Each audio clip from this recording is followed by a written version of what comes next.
ರಾಮಕೃಷ್ಣಾಚಾರ್ಯ ಅವರ ಕಲ್ಪನೆ ಏನು ಅಂದ್ರೆ, ಈ ಗೋಧಾಮದಲ್ಲಿ ದೇಶಿ ತಳಿಯ ಗೋವುಗಳನ್ನ ಸಲಹಬೇಕು ಮತ್ತೆ ಗೋ ಸಂತತಿಯನ್ನು ವರ್ಧಿಸುವಂತೆ ಮಾಡಬೇಕು ಅಂತ.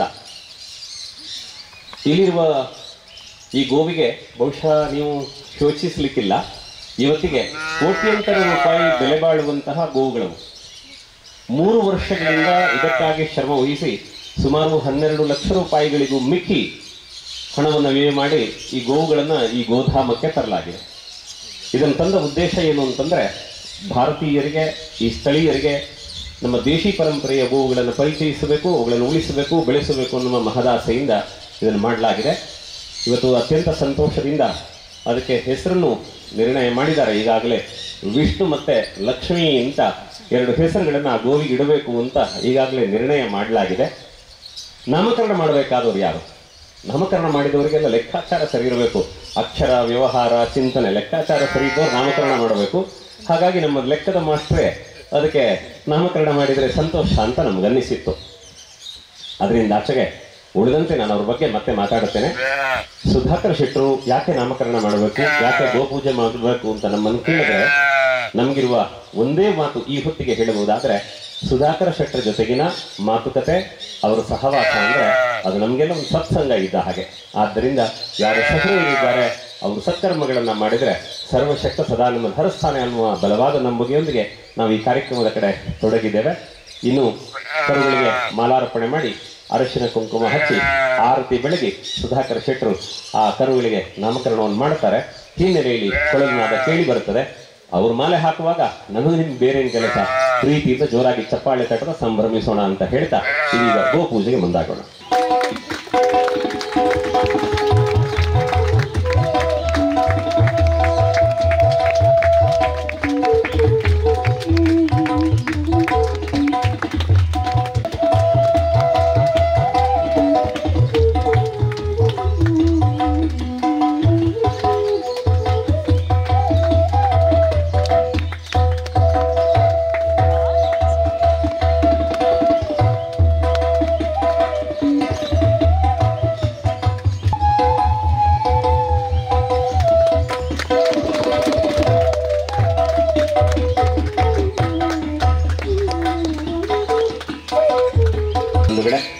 ಈಗ ಹೆಸರು ಕರುವಿನ ಕಿವಿಯಲ್ಲಿ ಹೇಳಬೇಕು ಅಂತಿತ್ತು, ಮೈ ತಲೆಯಲ್ಲಿ ಎಲ್ಲಿ ಕೇಳುತ್ತದೆ.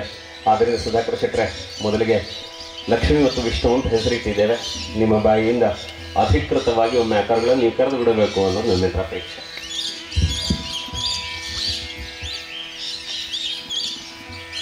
ಇದು ಭಾಗ್ಯ, ಇದು ಭಾಗ್ಯ, ಇದು ಭಾಗ್ಯವಯ್ಯ ಅಂತ. ಇಂಥ ಭಾಗ್ಯ ಬಹುಶಃ ಭಾಳ ಕಡಿಮೆ ಜನರಿಗೆ ಸಿಗುತ್ತೆ. ನಮಗೆ ಸುಕೃತ ಫಲ ಗೊತ್ತಿಲ್ಲ. ಡಾಕ್ಟರ್ ರಾಮಕೃಷ್ಣಾಚಾರ್ಯರಿಂದ ನಮ್ಮ ಪಾಲಿಗೆ ಬಂದಿದೆ. ನಾನು ನಮ್ಮೆಲ್ಲರ ಸಮಕ್ಷಮದಲ್ಲಿ ರಾಮಕೃಷ್ಣ ಆಚಾರ್ಯ ದಂಪತಿಗಳ ಮನಸ್ಸಿನಲ್ಲಿ ಏನಿದೆಯಾ, ಮುಂದಿನ ತಲೆಮಾರುಗಳಿಗೆ ಒಳ್ಳೆಯ ಚಿಂತನೆಗಳನ್ನು ಕೊಡಬೇಕು ಅನ್ನುವಂಥ ಒಂದೇ ಒಂದು ಉದ್ದೇಶದಿಂದ ಇಂಥದ್ದನ್ನು ಮಾಡ್ತಾ ಇದ್ದಾರೆ. ಅದನ್ನು ನಮ್ಮ ಇಡೀ ದೇಶದಲ್ಲಿ ಈ ತಳಿಗಳು, ಗೋವು ನಮ್ಮ ತಾಯಿಯ ಜಾಗದಲ್ಲಿ ನಿಂತವುಗಳು, ಅವಳನ್ನು ಇವತ್ತು ಈ ಸಾಂಕೇತಿಕವಾಗಿ ನಾವು ಇಲ್ಲಿ ಸೇರಿಕೊಂಡು ಮಾಡ್ತಾ ಇದ್ದೇವೆ. ದೇವರು ಅನುಗ್ರಹಿಸಲಿ. ವಿಷ್ಣು ಮತ್ತು ಲಕ್ಷ್ಮಿ ಅವರ ಕುಟುಂಬಕ್ಕೆ ಮತ್ತು ಇಡೀ ದೇಶಕ್ಕೆ ಅನುಗ್ರಹಿಸಲಿ ಅಂತ ಹೇಳಿಕೊಂಡು ಈ ಪುಟ್ಟ ಕರುಗಳಿಗೆ ವಿಷ್ಣು ಮತ್ತು ಲಕ್ಷ್ಮಿ ಅನ್ನುವ ನಾಮಕರಣವನ್ನು ಭಗವಂತನ ಪ್ರೇರಣೆಯಲ್ಲಿ ನಾನು ಮಾಡ್ತಾ ಇದ್ದೇನೆ. ನಾನು ಮಾಡುವಷ್ಟು ದೊಡ್ಡ ಜನ ಅಲ್ಲ, ಭಗವತ್ ಪ್ರೇರಣೆಯಿಂದ ಮಾಡ್ತಾ ಇದ್ದೇನೆ. ಎಲ್ರಿಗೂ ಸನ್ಮಂಗಳ ಉಂಟಾಗಲಿ. ಸರ್ವೇ ಜನ ಸುಖಿನೋ ಭವಂತು.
ವೇದಿಕೆ ಮೇಲೆ ನೀವೆಲ್ಲ ನಮ್ಮೊಟ್ಟಿಗೆ ಇದ್ದೀರಿ. ಭಾಳ ಒಂದು ಸಂತೋಷದ ವಿಷಯ. ಯಾಕಂದರೆ ಈ ಸಣ್ಣ ಹಳ್ಳಿಗೆ ನೀವೆಲ್ಲ ತುಂಬ ಬ್ಯುಸಿ ಇರುವಂಥ ಸುಧಾಕರ್ ಶೆಟ್ಟರ್ ಅಂತವರು ಎಲ್ಲ ಒಂದು ಅತೀ ಒತ್ತಡದಲ್ಲಿ ಮತ್ತು ತುಂಬ ನೀವು ಇದರಲ್ಲಿರುವವರು ನಮ್ಮೊಟ್ಟಿಗೆ ಇವತ್ತಿರುವುದು ದೊಡ್ಡ ಒಂದು ಸಂತೋಷ. ನಾನು ಕೂಡ ಒಂದು ಕೈಗಾರಿಕಾ ಉದ್ಯಮಿಯಾಗಿ ಹಲವಾರು ದೇಶಗಳನ್ನು ಸಂಚರಿಸ್ತಾ ಆಹಾರ ಧಾನ್ಯಕ್ಕೆ ಸಂಬಂಧಪಟ್ಟಂಥ ಯಂತ್ರಗಳನ್ನು ಉತ್ಪಾದಿಸ್ತಾ ಮಾರುಕಟ್ಟೆ ಮಾಡ್ತಾ ಅಲ್ಲಿ ದೇಶದ ಕೆಲವು ಬೆಳವಣಿಗೆಗಳನ್ನು ಗಮನಿಸ್ತಾ ನಾವು ಒಂದೇನಾದರೂ ಒಂದು ಜನರಿಗೆ ಒಂದು ಮೆಸೇಜ್ ಕೊಡುವ ಅಂತ ಕಳೆದ 3 ವರ್ಷಗಳಿಂದ ನಾನು ಪ್ರಯತ್ನಿಸ್ತಾ ಬಂದೆ. ಇದು ನಮ್ಮ ಫ್ಯಾಕ್ಟ್ರಿಯಲ್ಲಿ ಒಂದು ಮೆಷಿನ್ ನಾವು ಒಂದು 10 ಕೋಟಿ 20 ಕೋಟಿ ಪ್ಲ್ಯಾಂಟನ್ನು ಒಂದು ವಾರದಲ್ಲಿ ಮಾಡಿಬಿಡ್ತೀವಿ ನಾವು. ಇಲ್ಲಿ ಆ ಸೀಸನ್ ಕಾಯಬೇಕು, ಆ ಒಂದು ಇದನ್ನೆಲ್ಲ ಮಾಡಿ ಒಂದು 3 ವರ್ಷ ಇದರಲ್ಲಿ ಒಂದು ತೊಡಗಿಸ್ಕೊಂಡ ಮೇಲೆ ಏನೋ ಒಂದು ಸಣ್ಣ ಬದಲಾವಣೆ ಮಾಡಲಿಕ್ಕಾಗಿದೆ. ಈ ಬದಲಾವಣೆ ನಿಮ್ಮ ಮುಂದೆ ಇಡುವಂಥ ಇನ್ನೊಂದು ಇವತ್ತು ನಾವು ಭಾಳ ಸೆಕೆ ಹೇಳ್ತಾ ಇದ್ದೀವಿ. ಇನ್ನೊಂದು ಕಡೆ ಸೈಕ್ಲಾನ್ ಅಂತ ಹೇಳ್ತಾ ಇದ್ದೀವಿ. ನಮ್ಮ ಸೈಂಟಿಸ್ಟ್ಗಳು ಒಂದೊಂದು ಹೊಸ ಹೆಸರು ಕೊಟ್ಟು ಸೈಕ್ಲಾನ್ ಬರ್ತಾ ಇದೆ ಹೇಳ್ತಾರೆ. ಇದು ಯಾಕೆ ಅಂದರೆ ಏನು ವಿಷಯ ಇಲ್ಲ, ಅಂದರೆ ಮರ ಕಡಿದ್ದೀವಿ ಅಷ್ಟೇ, ಕಾಂಕ್ರೀಟ್ ಕಾಡು ಮಾಡಿದ್ವಿ ಅಷ್ಟೇ, ಟಾರ್ ಹಾಕಿದ್ದೀವಿ ಅಷ್ಟೇ. ಈ ಬದಲಾವಣೆ ಇದನ್ನು ತಂದಿದೆ. ನಾನು ಸಣ್ಣ ಕೆಲವು ದೇಶಕ್ಕೆ ನಾನು ಒಂದು 30-35 ದೇಶಗಳನ್ನು ನಾನು ಸಂದರ್ಶಿಸಿದಾಗ 10-18 ಕಂಟ್ರಿಗೆ ನಾವು ಯಂತ್ರಗಳನ್ನು ಒದಗಿಸ್ತಿದ್ದಾಗ ಅಲ್ಲಿ ಕಂಡುಕೊಂಡ ಸತ್ಯಗಳು ನಾನು ಇಲ್ಲಿ ಹೇಳಲಿಕ್ಕೆ ಬಯಸ್ತಾ ಇದ್ದೀನಿ. ಒಂದು ನಾವು ನಮ್ಮ ದೇಶದಲ್ಲಿ ಅಂದರೆ ಪುರಾತನ ಕಾಲದಿಂದಲೂ ಆಧ್ಯಾತ್ಮಿಕ ದೇವರ ಬಗ್ಗೆ ಮತ್ತು ನಮ್ಮ ಅಲ್ಲಲ್ಲಿ ಪರಿಸರದ ಬಗ್ಗೆ ಕಲ್ಚರ್ ಬಗ್ಗೆ ನಾವು ಬಹಳಷ್ಟು ಒತ್ತು ಕೊಡ್ತಾ ಬಂತು. ನಾನು ಗಮನಿಸ್ತಾ ಇದ್ದೇನೆ ಇವತ್ತು ಒಂದು ಬ್ರಹ್ಮಕಲಶಗಳು ಭಾಳಷ್ಟು ಆಗ್ತಾಯಿದೆ, ಕೋಲ ಕಂಬಳಗಳು ಬಹಳಷ್ಟು ದೊಡ್ಡ ವಿಜೃಂಭಣೆ ಆಗ್ತಾಯಿದೆ. ಇದರಲ್ಲಿ ಹಿಂದೆ ನಾವು ಹೋಗಿದ್ದೀವಿ. ಇದಕ್ಕಿಂತ ಅಮೂಲ್ಯವಾದಂಥ ಇನ್ನೊಂದು ಫೀಲ್ಡ್ ಉಂಟಂತ ನಮ್ಗೆ ಗೊತ್ತೇ ಇಲ್ಲ, ಮರ್ತೇ ಬಿಟ್ಟಿದ್ದೀವಿ. ಅದೇನು ಹೇಳಿದರೆ ಈ ನೇಚರ್. ನನ್ನ ಸಣ್ಣ ಒಂದು ಉದಾಹರಣೆ ಅಂದರೆ ಲಾಸ್ಟ್ ಕೊರೋನಾ ಬಂದಾಗ ಕಲ್ಕತ್ತಾದ ಅಗರ್ಭ ಶ್ರೀಮಂತ ಒಬ್ಬ ಹಾಸ್ಪಿಟ್ಲಿಗೆ ಅಡ್ಮಿಟ್ ಆಗ್ತಾನೆ. ಅವನು ICU ಆಗ್ತಾರೆ, ಅವನು ವೆಂಟಿಲೇಷನ್ ಆಗ್ತಾನೆ. ಹೊರಗೆ ಬರುವಾಗ ಬಿಲ್ ಬರ್ತದೆ, ಒಂದು 20-30 ಲಕ್ಷ ಬಿಲ್ ಬರ್ತದೆ. ಅವನು ಕೂಗ್ತಾನೆ, ಅಂದ ಅಗರ್ಭ ಶ್ರೀಮಂತ, ಅವನು ಕೂಗೋ ನೆಸಿಟಿ ಇಲ್ಲ. ಎಲ್ಲರೂ ಆಶ್ಚರ್ಯಕ್ಕೆ ಯಾಕೆ ಅವನಿಗೆ ಕೂಗ್ತಾ ಇದೆಯಾ, ದುಡ್ಡಿಲ್ವಾ ಅಂತ. ಅವನು ದುಡ್ಡಿನ ರಾಶಿಯಲ್ಲೇ ಇದ್ದಾನೆ. ಅವನಿಗೆ 1 ಕೋಟಿ ಬಿಲಿಯನ್ ಎಲ್ಲ ಒಂದು ವಿಷಯವಲ್ಲ. ಅವನು ಏನು ಹೇಳ್ತಾ ಅಂದರೆ, ನಾನು ಒಂದು 3 days ನಾನು ICU ಇದ್ದು ತಗೊಂಡು ಆಕ್ಸಿಜನ್ಗೆ 8 ಲಕ್ಷ ಬಿಲ್ ಬಂದಿದೆ. ನಾನು ದೇವ್ರು ಕೊಟ್ಟ ಈ ಆಕ್ಸಿಜನ್ ನಾನು ಮರೆತೇ ಬಿಟ್ಟಿದ್ದಲ್ಲ ಅಂತ.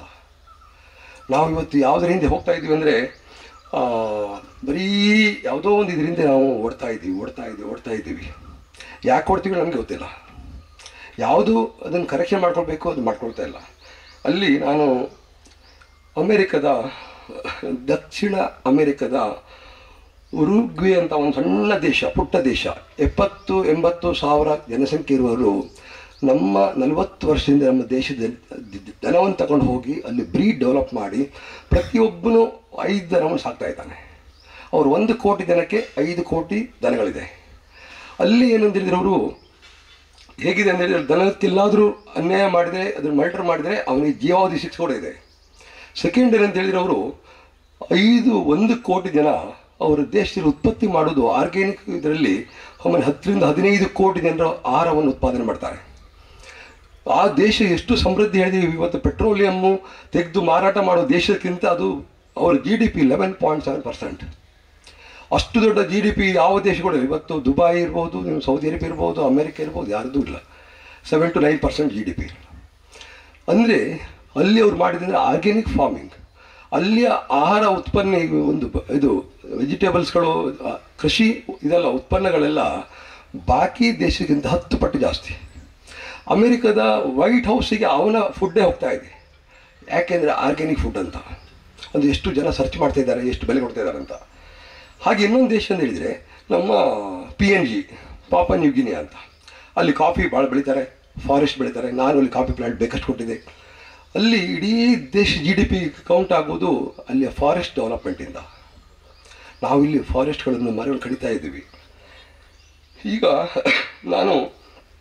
ನಾನೊಂದು ಇಂಡಸ್ಟ್ರಿ ಮಾಡ್ತಾ ಇದ್ದೀನಿ.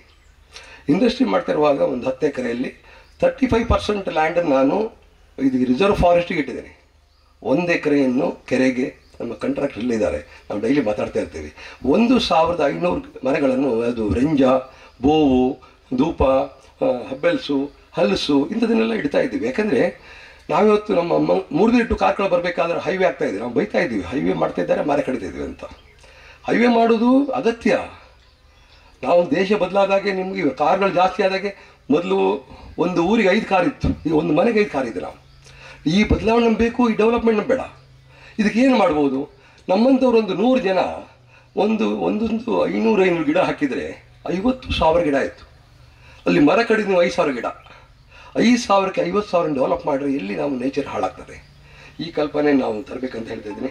ನಾನು ಸುಧಾಕರ್ ಶೆಟ್ಟರಿಗೆ ಒಂದು ಸಣ್ಣ ಸಲಹೆ, ಯಾಕೆಂದರೆ ನಾನು ಸುಧಾಕರ್ ಶೆಟ್ಟರ್ ಕದ್ದು ಉದ್ದೇಶವೇ ಬೇರೆ. ಇವತ್ತು Sudhakar school, college, hostel run ಮಾಡುವಂಥವ್ರು ಇವತ್ತು ಒಂದು 20-25 ಅವರ ಸ್ಟ್ರೆಂತಿಗೆ, ಅವ್ರ ರಿಕ್ವೈರ್ಮೆಂಟಿಗೆ ಸೂಟಬಲ್ ಆದಂಥ ದೇಶಿ ದನಗಳನ್ನು ಇನ್ವೆಸ್ಟ್ಮೆಂಟ್ ಮಾಡೋದ್ರಲ್ಲಿ ವಿಷಯವೇ ಅಲ್ಲ investment.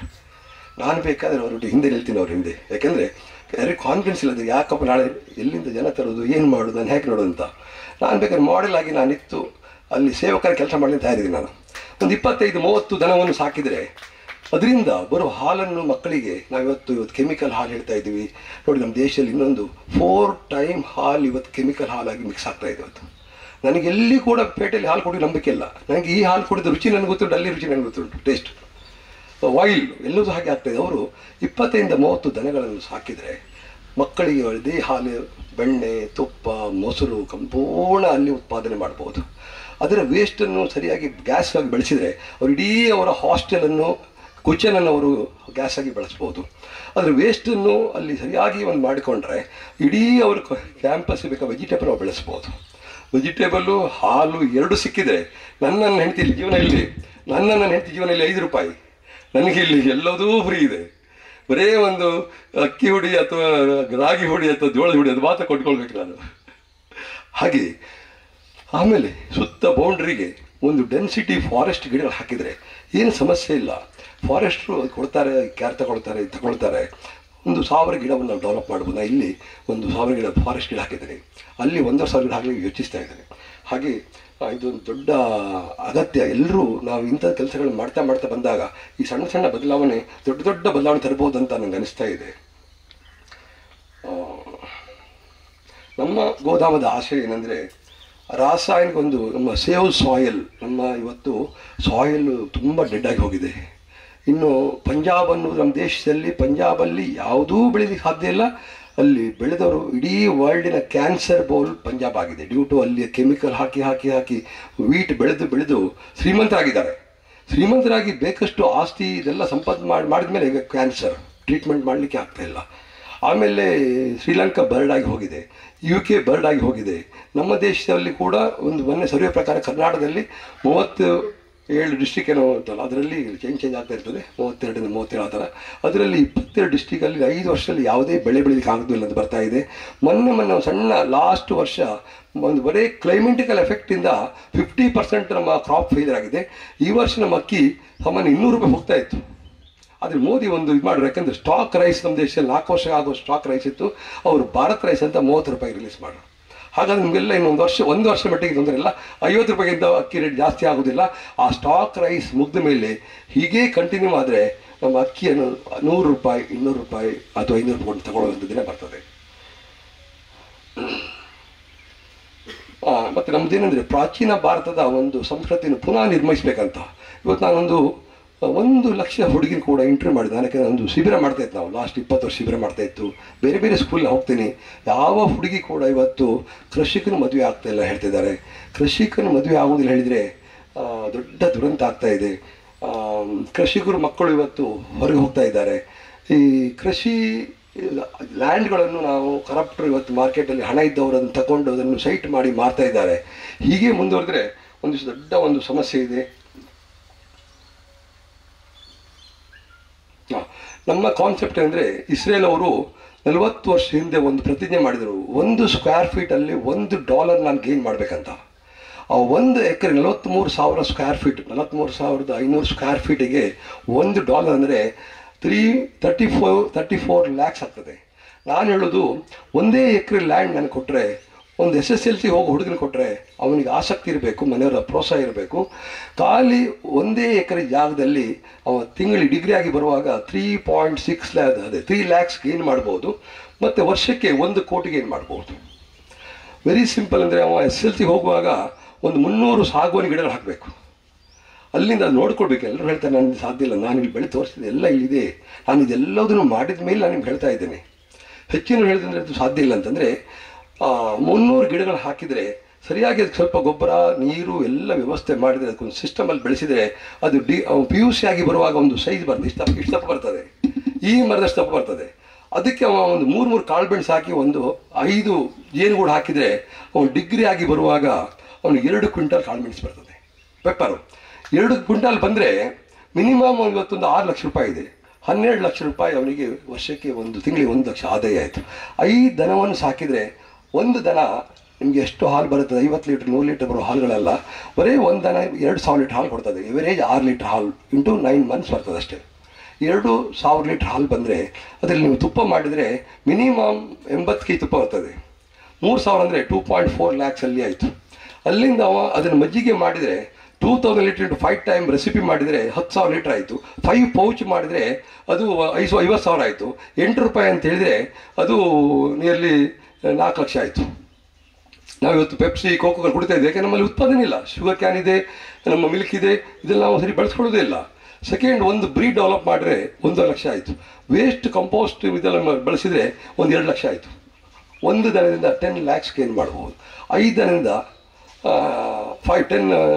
10 lakhs into 50 lakhs rupees gain ಮಾಡ್ಬೋದು. 50 lakhs ಅಲ್ಲಿ 25 lakhs ಅವನಿಗೆ ಎಕ್ಸ್ಪೆನ್ಸ್ ಹೋದ್ರು 25 lakhs gain. 2 lakhs per month. ಕಾಳು ಮೆಣಸು ಅದರ 1 lakh 3 lakhs ಅವನ ಹಳ್ಳಿಯಲ್ಲೇ ದುಡಿಬೋದು.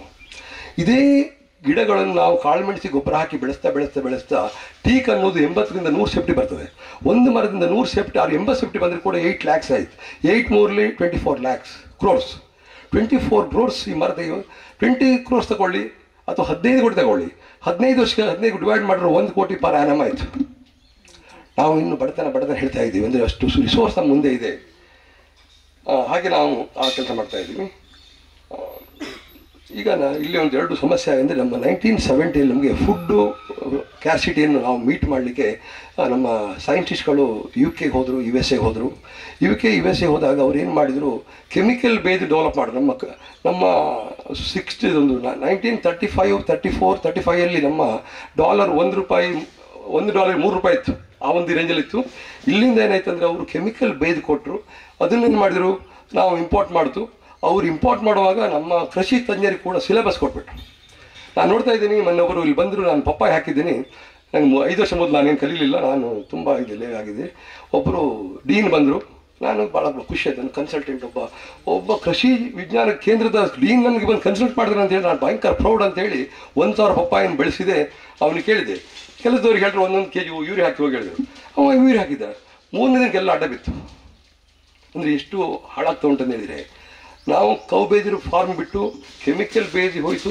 ಅವ್ರು ಕೆಮಿಕಲ್ ಬೇಜರು ಸರ್ಟಿಫಿಕೇಟ್ ಇದು ಕೊಟ್ಟರು, ಸಿಲೆಬಸ್ ಕೊಟ್ಟರು. ನಮ್ಮ ಕೃಷಿ ವಿಜ್ಞಾನ ಕೇಂದ್ರಗಳೆಲ್ಲ ಆ ಸಿಲೆಬಸ್ಸನ್ನು ತಗೊಂಡು ಇವತ್ತು ಅದರಲ್ಲಿ ಹೋಗ್ತಾ ಇದ್ದಾರೆ. ಇದರಿಂದ ಈ ಕಾಯಿಲೆಗಳು ಬರ್ತಾ ಇದೆ. 9 lakhs crores government of India import ಮಾಡ್ತಾ ಇದೆ. ಈ ತಿಂದು ಕಾಯಿಲೆಗೆ ಮಿನಿಮಮ್ 10 lakhs crores ನಾವು ಮೆಡಿಸಿನ್ ಇಂಪೋರ್ಟ್ ಮಾಡ್ತಾ ಇದ್ದೀವಿ. ನಾವು ಇದನ್ನು 18 lakhs crores per annum import ಮಾಡೋದು ನಾವು ಸ್ಟಾಪ್ ಮಾಡಿ ನಾವೇ ಇದನ್ನು ಇಂಪೋರ್ಟ್ ಮಾಡಿದರೆ 10 ವರ್ಷದಲ್ಲಿ 2 ಲಕ್ಷ ಕೋಟಿ ಆಯಿತು. ಇಮಿಡಿಯೇಟ್ ನಮ್ಮ ಡಾಲರು $1 ಬರ್ತದೆ. ಇದಕ್ಕೆ ಸೊಲ್ಯೂಷನ್ ಅಂದರೆ ನಾವು ಇಂಪೋರ್ಟ್ ಮಾಡೋದು ಸ್ಟಾಪ್ ಮಾಡಬೇಕು, ಎಕ್ಸ್ಪೋರ್ಟ್ ಮಾಡಿ ಜಾಸ್ತಿ ಮಾಡಬೇಕು. ಅದಕ್ಕೆ ನಾವೇನು ಮಾಡಿದ್ವಿ ಅಂದರೆ, ಪ್ರತಿ ಒಂದು ತಾಲೂಕಿನಲ್ಲಿ ಒಂದು 250ರಿಂದ 500 ದನವನ್ನು ಸಾಕಿದರೆ ಸಂಪೂರ್ಣ ನಮ್ಮ ಹತ್ರ ಇದು ಲ್ಯಾಬ್ ಸ್ಟ್ರೆಸ್ ರಿಪೋರ್ಟ್ ಇದೆ. ನಿಮ್ಮ ಕೆಮಿಕಲ್ ಬೇಸ್ನ 5 ಪಟ್ಟು ಇದರಲ್ಲಿ ಇದಿದೆ. ಅಂದರೆ ಆ ಸಿಸ್ಟಮೆಟಿಕ್ ನಾವು ಹೋಗ್ತಾ ಇಲ್ಲ. ನಮ್ಮ ತಲೆಯಲ್ಲಿ ಏನಂದರೆ, ಇವತ್ತಿನ ಬ್ರಿಟಿಷರು ಕೊಟ್ಟಂಥ ಒಂದು ಎಜುಕೇಷನ್ ಸಿಸ್ಟಮ್ ನಮ್ಮ ತಲೆಯಲ್ಲಿ, ಅದಕ್ಕೆ ನಾವು ಎಡಿಕ್ಟ್ ಆಗಿ ಹೋಗಿದ್ದೀವಿ. ಲಿಕ್ಕರಿಗೆ ಎಡಿಕ್ಟ್ ಆದಾಗೆ. ಲಿಕ್ಕರ್ ಎಷ್ಟು ಅದು ನಮಗೆ ನಮ್ಮ ಲಿವರು ಕಿಡ್ನಿ ಎಲ್ಲ ನಾವು ಅದಕ್ಕೆ ಹೊರಗೆ ಬರಲಿಕ್ಕೆ ಆಗ್ತಾ ಇಲ್ಲ. ಅದಕ್ಕೆ ನಾವು ಎಡಿಕ್ಟ್ ಆಗಿ ಹೋಗಿದೆ. ಹಾಗೆ ಆಗಿದೆ.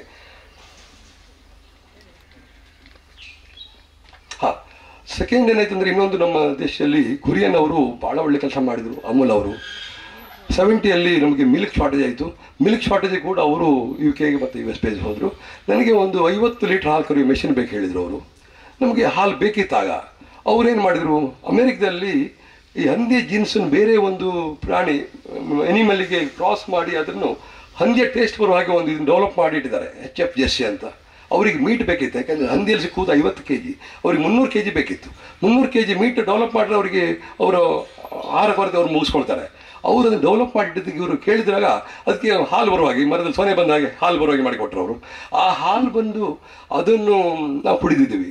ಅಲ್ಲಿ ಏನಂತ ಹೇಳಿದರೆ, ಯಾವ ದನದ ಮೆಷಿನ್ ಹಾಕಿ ಕರಿತೀವಿ, ಯಾವ ದನದ ಕರುವಿಗೆ ನಿಪ್ಪಲ್ ಕೊಡ್ತೀವಿ, ಅದು ಗೋವುಗಳಾಗಲಿ ಸಾಧ್ಯವೇ ಇಲ್ಲ.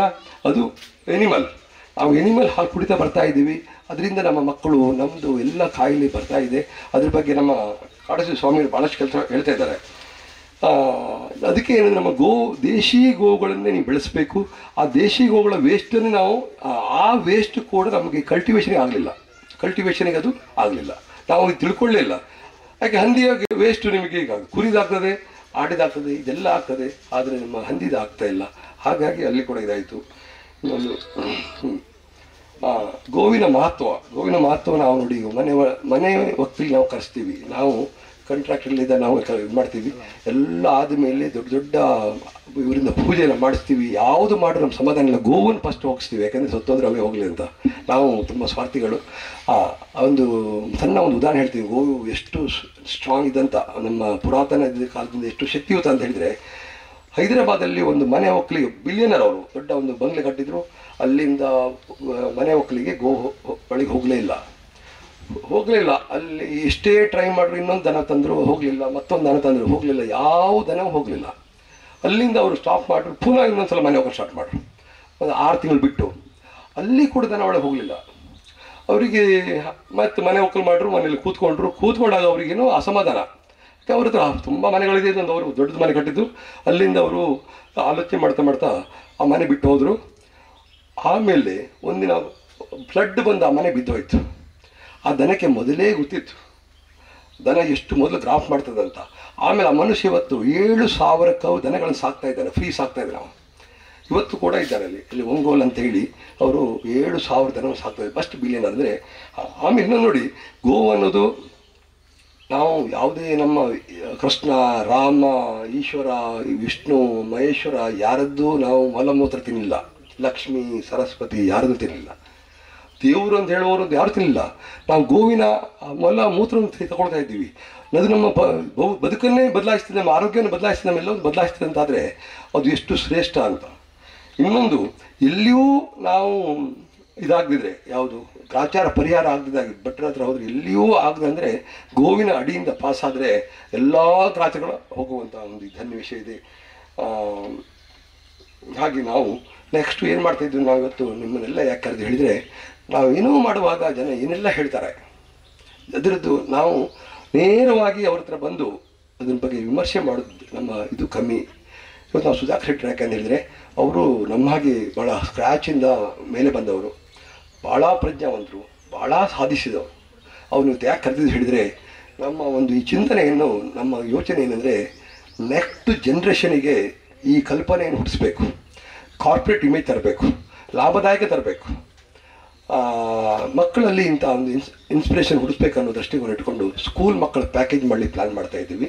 ಅದೇನಂತ ಹೇಳಿದರೆ, ಅವರು ರಾಧಾಕೃಷ್ಣನ ಒಟ್ಟಿಗೆ, ರಾಧಾ ಮತ್ತು ಕೃಷ್ಣ ಗೋವಿನ ಮಧ್ಯೆ ಗೋವಿನ ಸವಾಸ ಮಾಡಿ ರಾಧಾಕೃಷ್ಣ ಎಷ್ಟು ಯಾವ ಮಟ್ಟಕ್ಕೆ ಹೋದ್ರಂತ, ಅವನ ಒಂದು ಪಾಸಿಟಿವ್ ಎನರ್ಜಿ, ಅವನ ಚಿಂತನೆ ದೇಶಕ್ಕೆ ಏನು ಕೊಡಬೇಕನ್ನೋದು ಆ ಗೋವಿನ ಸವಾಸ ಏನು ಮಾಡಿತಂತ. ಸೆಕೆಂಡು, ಒಬ್ಬ ರೈತ ಅನ್ನೋದು ಬರೀ ರಬ್ಬರ್ ಹಾಕೋದು, ಅಡಿಕೆ ಹಾಕೋದಲ್ಲ. ಒಂದು ಪುಂಗು ದನ ತೋರಿಸಿದೆ ನಮ್ಮ ದೇಶದಲ್ಲಿರೋದು 430 ಪ್ಯೂರ್ ಬ್ರೀಡ್ ಇರೋದು. ಕ್ರಾಸ್ ಬ್ರೀಡ್ ಅಂತ ಇಲ್ಲಿ ತೋರಿಸಿದ್ದು ಕ್ರಾಸ್ ಬ್ರೀಡ್ ಎವರೇಜ್ 65%. ಇಂಥ ಬ್ರೀಡ್ಗಳು ಬೇಕಷ್ಟಿದೆ. ಪ್ಯೂರ್ ಬ್ರೀಡಿಗೆ ಎಷ್ಟು ಡಿಮಾಂಡ್ ಉಂಟಂದರೆ, ನಾನು 12 lakhs ಕೊಟ್ಟು 3 years ಕಾದಿದ್ದೀನಿ. 12 ಲಕ್ಷ ಕೊಟ್ಟು ನಾನು 3 ವರ್ಷ ನನಗೆ ಪ್ಯೂರ್ ಬ್ರೀಡ್, ಬೇರೆ ವಿಷಯ ಅಲ್ಲ, ನಿಮಗೆ ಹೂ ಸಿಗ್ತದೆ. ಅಂದರೆ ಒಂದು 5 ಪುಂಗನೂರುಗಳು ಸಾಕಿದರೆ, ಒಂದು ಬುಲ್ ಸಾಕಿದರೆ, ಒಂದು ದನಕ್ಕೆ ಒಂದು ಅಟ್ಲೀಸ್ಟ್ ಒಂದು 3-4 ಲಕ್ಷ ಸೇಲ್ರ್ ಮಾಡಿ ಕೂಡ ಒಂದು 20-25 ಲಕ್ಷ ಏನು ಮಾಡ್ಬೋದು. ಈಗ ಹಾಸ್ಟ್ರಿಚ್ನ ತಂದಿದ್ದೀವಿ. ಹಾಸ್ಟ್ರಿಚ್ಚು ಒಂದು ಬ್ರೀಡಿಗೆ, ಒಂದು ಫ್ಯಾರಿಗೆ 3 lakhs ಇದೆ ಇವತ್ತು. ಒಂದು 10 ಹಾಸ್ಟ್ರಿಚ್ ಬೆಳೆಸಿದರೆ ಅವ ಒಂದು ವರ್ಷಕ್ಕೆ ಒಂದು ಕೆಲವು ಲಕ್ಷ ಮಾಡ್ಬೋದು. ಈಗ ಅವನು ಕೋಯಿ ಫಿಶ್ ಹಾಕಿದ್ದೀವಿ. ಕೋಯಿ ಫಿಶ್ ಒಂದು 100 ಹಾಕಿದರೆ 1,000 ಫಿಶ್ ಹೊರ ಬರ್ತದೆ ಪ್ರತಿ ವರ್ಷ. ಒಂದು ಫಿಶ್ಶಿಗೆ 3,000 ರೂಪಾಯಿ ಇದೆ ಪ್ಯೂರ್ ಫಿಶ್ಶಿಗೆ. ಹಾಗೆ ಪ್ರತಿಯೊಂದು ಕೂಡ ನಾವು ರೈತ ಇದು ಬಳಸ್ಕೊಳ್ಬೇಕು. ರೈತ ಅನ್ನೋನು ತುಂಬ ಕಿಂಗ್. ನಾನು ಹೇಳೋದು, ಯಾರು ಕೂಡ ಇವತ್ತು ಆರ್ಮಿ ಇರ್ಬೋದು, ಸೈಂಟಿಸ್ಟ್ಗಳಿರ್ಬೋದು, ಆಮೇಲೆ ನಮ್ಮ ಮೆಡಿಕಲ್ ಫೀಲ್ಡ್ ಇರ್ಬೋದು, ಎಲ್ಲ ಇರ್ಬೋದು, ರೈತನಿಗೆ ಗೌರವ ಕೊಡುವಂಥ ದೇಶ ಎಲ್ಲಿ ಬರುವುದಿಲ್ಲ, ಪ್ರಜೆಗಳು ಎಲ್ಲಿ ಬರುವುದಿಲ್ಲ, ದೊಡ್ಡ ದುರಂತಕ್ಕೆ ಒಂದು ಕಾರಣ ಆಗ್ತದೆ. ರೈತ ಈಸ್ ಕಿಂಗ್, ಅವನೇ ಸುಪ್ರೀಂ. ಅವ ಇವತ್ತೆಷ್ಟು ಕಷ್ಟಪಡ್ತಾ ಇದ್ದಾನೆ. ಇಲ್ಲಿ ಒಂದು ನಮ್ಮ ಲೇಡೀಸ್ ಒಂದು ಹ್ಯಾಬಿಟ್ ಇದೆ, ನಾನು ಭಾಳಷ್ಟು ನೋವಲ್ಲಿ ಹೇಳ್ತಾ ಇರೋದು. ಲೇಡೀಸ್ ಅವರು ಒಬ್ಬ ರೈತ ಬಂದು ಸರ್ವೆ ಸೊಪ್ಪು 10 ರೂಪಾಯಿ ಹೇಳಿದರೆ ಅವನನ್ನು ಬೇಡುವವರ ಹಾಗೆ, ತುಚ್ಚಿನ ಹಾಗೆ 2 ರೂಪಾಯಿ ಕೇಳ್ತೀರಿ. ಅದೇ ನಿಮ್ಮ ಕಾಲಿಗೆ ಹಾಕುವುದನ್ನು ತಗೊಂಡು ಹೋಗಿ ದೊಡ್ಡ ಮಾಲಲ್ಲಿ AC ಟಾಪ್ ಕ್ವಾಲಿಟಿ ತರ್ತೀರಾ, ಬ್ಯಾಗು ಟಾಪ್ ಕ್ವಾಲಿಟಿ ತರ್ತೀರಾ, ಹಚ್ಚೋದು ಟಾಪ್ ಕ್ವಾಲಿಟಿ ತರ್ತೀರಾ, ಹೊಟ್ಟೆಗೆ ಹಾಕೋದು ಕೆಮಿಕಲ್ ಹಾಕಿ ಕಪ್ ಮಾಡ್ಕೊಳ್ತೀರಾ, ಪುನಃ ಹಾಕ್ತೀರಾ. ದಿವಸಕ್ಕೆ ನೀವು ಫುಡ್ಡಿಗೆ ನೀವು ಇಂಪಾರ್ಟೆನ್ಸ್ ಕೊಡ್ತಿದ್ರೆ, ಕ್ವಾಲಿಟಿ ಫುಡ್ ಕೊಡ್ತಿದ್ರೆ ಒಂದು ದೊಡ್ಡ ದುರಂತ ಆಗ್ತಾ ಹೇಳಲಿಕ್ಕೆ ನನ್ನ ಉದಾಹರಣೆ. ಹಾಗೆ ನಾನು ಏನೋ ಒಂದು ಪ್ರಯತ್ನ ಪಟ್ಟೆ, ಏನೋ ಮಾಡಿದೆ, ಅದು ನಿಮ್ಮನ್ನೆಲ್ಲ ಕರೆದೆ. ಮೊನ್ನೆ ನಾನು ಒಂದು ಮಾಡುವಾಗ ಇಷ್ಟು ಪೂರ್ತಿ ಕಂಪ್ಲೀಟ್ ಆಗಲಿಲ್ಲ. ಇದು ಕೂಡ ಒಂದು 65%. ಇನ್ನೂ ಇದನ್ನು ಕರೆಕ್ಷನ್ ಮಾಡಲಿಕ್ಕೆ ಭಾಳಷ್ಟಿದೆ. ಅದಕ್ಕೆಲ್ಲ ನಾನು ನನ್ನ ಒಂದು ಕಾನ್ಸೆಪ್ಟ್ ಅಂದರೆ ಇನ್ನೊಂದು 1-2 ವರ್ಷದಲ್ಲಿ ಒಂದು ಬ್ಯಾಲೆನ್ಸ್ ಶೀಟ್ ತೆಗೆದು ಒಂದು 5 to 6 crores ಇಲ್ಲಿ ಗೈನ್ ಮಾಡಿ ಒಂದು ಬೆಂಜ್ S ಕ್ಲಾಸ್ ಇಡಬೇಕಂತ. ಒಬ್ಬ ರೈತ ಅನ್ನೋನು ಎಷ್ಟು ಸುಪ್ರೀಂ ಅಂತ ನನಗೆ ತಗೊಳ್ಬೋದು. ನನ್ನ ಕಾರ್ ತಗೊಳ್ಳೋದು ವಿಷಯವಲ್ಲ. ಈ ಹಣದಿಂದ ಬ್ಯಾಲೆನ್ಸ್ ಶೀಟ್ ಸಬ್ಮಿಟ್ ಮಾಡಿ ತಗೊಳ್ಬೇಕು. ಸುಮ್ಮನೆ ನಾನು ಯೂಟ್ಯೂಬಲ್ಲೇ ಕೊಡುವಂಥ ಇದಲ್ಲ, ಪೋಸಲ್ಲ. ಬ್ಯಾಲೆನ್ಸ್ ಶೀಟ್ ಸಬ್ಮಿಟ್ ಮಾಡಿ ಯಾವ ರಾಂಬುಟಾನ್ ಏನಾಗಿದೆ, ಮ್ಯಾಂಗೋಸ್ಟೀನ್ ಏನಾಗಿದೆ, ಅಡಕೆಯಲ್ಲಿ ಏನಾಗಿದೆ, ಎಲ್ಲ ಎವ್ರಿಥಿಂಗ್. ಅಂದರೆ ವೆಜಿಟೇಬಲ್ ಎಷ್ಟು ಬಳಸ್ಬೋದು. ಯಾಕೆಂದರೆ ಮತ್ತೆ ಎಲ್ಲದೂ ಇದೆ ಇಲ್ಲಿ, ಎಲ್ಲ ಸ್ವರ್ಗ ಇದು. ಏನಂದರೆ ಗೋವುಗಳಿದೆ, ಇದು ಕೆಮಿಕಲ್ ಎಲ್ಲದಿಲ್ಲ ಇಲ್ಲಿದೆ. ಹಾಗಾಗಿ ಇಲ್ಲಿ ಯಾವ ಕೊರತೆ ಇಲ್ಲ. ಹಾಗಾಗಿ ನಾನು ಇಲ್ಲಿ ನನಗೆ ಇನ್ಫ್ರಾಸ್ಟ್ರಕ್ಚರ್ ಬಿಲ್ಡ್ ಮಾಡಲಿಕ್ಕಾಯಿತು, ವಾಟರ್ ಅರೇಂಜ್ಮೆಂಟ್. ಆಮೇಲೆ ಇನ್ನೊಂದು ಹೇಳ್ತಾ ಇದ್ದೀನಿ, ಇಡೀ ಕ್ಯಾಂಪಸ್ಸಿಗೆ ನಾನು ಮೊದಲು ನಾವು ಇಸ್ರೇಲ್ ಟೆಕ್ನಾಲಜಿ ಹೇಳ್ತೀವಿ. ನನ್ನ ಮನೇಲಿ ಕೂತ್ಕೊಂಡು ಹೆಂಡತಿ ಒಂದು ಸಣ್ಣ ಒಂದು ಇದರಲ್ಲಿ ಒಂದು ಬಟನಲ್ಲಿ ಇಡೀ ನೀರು ಬಿಡ್ಬೋದು. ಸಂಜೆ ನನಗೆ ಯಾವ ಗಿಡಕ್ಕೆ ಎಷ್ಟು ಹೋಯ್ತು ಅಂತ ನಾನು ನೋಡ್ಬೋದು. ಅಂದರೆ ಸುಧಾಕರ್ ಹೆಟ್ರಿಗೆ ಹೆದರಿ ಬೆಳೆಗಳಿಗೆ ಯಾಕೆ ಹೇಳಿದ್ರೆ ಟೆಕ್ನಾಲಜಿ ಇದೆ. ಟೆಕ್ನಾಲಜಿ ರೈತರಿಗೆ ಬಳಸ್ಕಾದ್ರೆ ರೈತರು ಏನು ಗೊತ್ತುಂಟ, ನಮ್ಮ ಪೊಲಿಟಿಷಿಯನ್ಸ್ ರೈತರನ್ನೆಲ್ಲ ಹಾಳು ಮಾಡಿಬಿಟ್ಟಿದ್ದಾರೆ. ಫಸ್ಟ್ ಆಫ್ ಆಲ್ ಅಂದರೆ ಎಲ್ಲ ಫ್ರೀ ಕೊಟ್ಟು ನಾವು ಹೇಳಿದ್ದು ಮೊನ್ನೆ ಒಂದು ಲಾಸ್ಟು ಯಾವುದೋ ಒಂದು ಗೌರ್ಮೆಂಟ್ ಬಂದಾಗ 52,000 ಕೋಟಿ ಇದನ್ನು ಫ್ರೀ ಕೊಟ್ಟಿದ್ದಾರೆ, ಸಾಲ ಮನ್ನಾ ಮಾಡಿದ್ದಾರೆ. ಬರೀ ಸ್ಟೋರೇಜ್ ಪಾಯಿಂಟ್ ಮಾಡಿದರೆ, ರೈತ ಬೆಳೆದನ್ನು ಸರಿಯಾಗಿ ಬೆಲೆ ಕೊಟ್ಟಿದ್ರೆ ಬರೀ 15,000 ಕೋಟಿ ಸಾಕಿತ್ತು. ಇಡೀ ರೈತರು ಉದ್ಧಾರ ಆಗಿಬಿಡ್ತಾಯಿದ್ರು. ಹಾಗೆ ಹೇಳೋದು ಫ್ರೀ ಕೊಡೋದನ್ನು ನಾವು ತುಂಬ ಎಗ್ರಿಸ್ಟ್ ಮಾಡಬೇಕಾಗ್ತದೆ. ರೈತರು ಕೂಡ ಅದನ್ನು ಒಪ್ಕೊಳ್ಬಾರ್ದು. ಮತ್ತು ಹೆಚ್ಚಿನ ರೈತರು 8 ಗಂಟೆಯಿಂದ 6 ಗಂಟೆ ಕೆಲಸ ಮಾಡಬೇಕು. 8 ಗಂಟೆಯಿಂದ 6 ಗಂಟೆ, ಸಂಜೆ 6 ಗಂಟೆ ಕೆಲಸ ಮಾಡಬೇಕು. ನನ್ನ ಲೆಕ್ಕದಲ್ಲಿ 100ರಲ್ಲಿ ಒಬ್ಬ ರೈತ ಕೂಡ 2 ಗಂಟೆಯಿಂದ ಕೆಲಸ ಮಾಡ್ತಾ ಇಲ್ಲ. ಇನ್ನೊಂದು ಹೀಗೆಲ್ಲ ಇಂಥದ್ದೆಲ್ಲ ನಾವು ತರಬೇಕು. ನಮ್ದು ಇನ್ನೊಂದು ಕಾನ್ಸೆಪ್ಟ್ ಅಂದರೆ ಇವತ್ತೆಲ್ಲ ಹೆಂಗೆ ಹುಡುಗಿಯರು ಜಿಮ್ಮಿಗೆ ಹೋಗ್ತಾರೆ, ಎಲ್ಲ ದೊಡ್ಡ ಇವರು ಜಿಮ್ಮಿಗೆ ಆಧ್ಯಾತ್ಮಕ್ಕೆ ಹೋಗ್ತಾರೆ. ತಿಂಗಳಲ್ಲಿ 1 ದಿನ ಬಂದು ಗೋವುಗಳ ಒಂದು ಸೇವೆ ಮಾಡಿ, ಕೃಷಿ ಮಾಡಿ, ಈ ಬಿಸಿಲಲ್ಲಿ ನೆನೀರಿ, ಬಿಸಿಲಿಗೆ ಬನ್ನಿ. ಬಿಸಿಲಿಗೆ ಬಾರದು ಎಷ್ಟೋ ಡಿಸೀಸ್ ಬರ್ತಾವೆ ನಿಮಗೆ ಇವತ್ತು. ಈ ಬಿಸಿಲಿಗೆ ಬನ್ನಿ, ನಮ್ಮೊಟ್ಟಿಗೆ ಇರಿ, ಒಂದೇ ನಮ್ಮೊಟ್ಟಿಗೆ ಭಾಗವಹಿಸಿ, ಎಲ್ಲದೂ ಇಲ್ಲಿ ಫ್ರೀ ಆಫ್ ಕಾಸ್ಟ್ ಸಿಗ್ತದೆ. ಜಿಮ್ಮಿಗೆ ಹೋಗಿ 1,000 ಕೋಟಿ 100,000 ಪೀಸ್ ಕೊಡ್ತೀರಿ, ಅದೆಲ್ಲ ಬೇಡ. ಒನ್ ಡೇ ಹೇಳೋದು, ಚೀಫ್ ಮಿನಿಸ್ಟರ್ ಇರಲಿ, ಪ್ರೈಮ್ ಮಿನಿಸ್ಟರ್ ಇರಲಿ, ಒಬ್ಬ DC ಇರಲಿ, AC ಇರಲಿ, ತಿಂದ ಅನ್ನಕ್ಕೆ ಮೌಲ್ಯ ಕಟ್ಟಬೇಕಾದ್ರೆ ಒಂದು ದಿವಸ ರೈತನೊಟ್ಟಿಗೆ ಅವರು ಬೆರಿಬೇಕು. ರೈತನೊಟ್ಟ ಕೆಲಸದ ಪರಿಶ್ರಮ ಎಷ್ಟು ತಿಳ್ಕೋಬೇಕು, ತಾನು ತಿನ್ನೋ ಅನ್ನಕ್ಕೆ ಎಷ್ಟು ಮೌಲ್ಯ ಉಂಟಂತ ಅವ್ರು ತಿಳ್ಕೊಳ್ಳೋಂಥ ಒಂದು ಪ್ರಜ್ಞೆ ಬೆಳೆಸ್ಬೇಕಂತ ನನ್ನ ಅನಿಸಿಕೆ. ಮತ್ತು ನೀವೆಲ್ಲ ಬಂದಿದ್ರಿ, ನಾನು ನಿಮ್ಮೆಲ್ಲದ ತಲೆ ತಿಂದಿರ್ಬೋದು ಅನ್ನಿಸ್ತಾ ಉಂಟು. ನನಗೆ ಮಾತಾಡಲಿ ಬರೋದಿಲ್ಲ. ನನಗೆ ದೊಡ್ಡ ಮುಜುಗರ ಹೇಳಿದರೆ ನೀವು ಯಾವ ಕೆಲಸ ಕೊಟ್ಟರೆ ಮಾಡಿಬಿಡ್ತೀನಿ ನನಗೆ. ಆದರೂ ಮಾತಾಡೋದು ದೊಡ್ಡ ಒಂದು ಇದು ಮುಜುಗರ ಮತ್ತು ಇರೋ ಒಂಥರ ಒಂದಿದು ನನಗೆ ಅದನ್ನು ಒಪ್ಪೋದಿಲ್ಲ. ನನ್ನ ಅನಿಸಿಕೆ ನಿಮ್ಮನ್ನು ಹಂಚ್ಕೊಂಡಿದ್ದೀನಿ. ನಿಮ್ಮೆಲ್ಲರಿಗೂ ವಂದಿಸ್ತಾ ನಾನು ಮಾತನಾಡ್ತೀನಿ.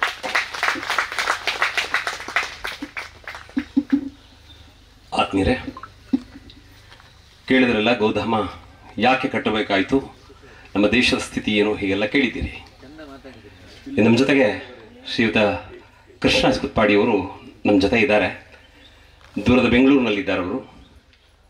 ಉಡುಪಿ ಅದಮಾರು ಮಠದ ಎಲ್ಲ ಸೇವಾ ಕಾರ್ಯಗಳಲ್ಲಿ ತಮ್ಮನ್ನು ತಾವು ತೊಡಗಿಸಿಕೊಂಡವರು. ಅವರನ್ನು ಈ ಸಮಾರಂಭಕ್ಕೆ ನಿಮ್ಮೆಲ್ಲರ ಪರವಾಗಿ ಅತ್ಯಂತ ಗೌರವದಿಂದ ಬರಮಾಡಿಕೊಳ್ಳುತ್ತಾ ಇದ್ದೇನೆ. ಬನ್ನಿ.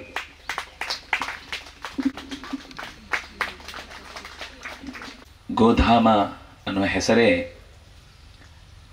ಬಹಳ ವಿಶಿಷ್ಟವಾದ ಸಂಗತಿಗಳನ್ನೆಲ್ಲ ನೆನಪಿಗೆ ತರುತ್ತೆ.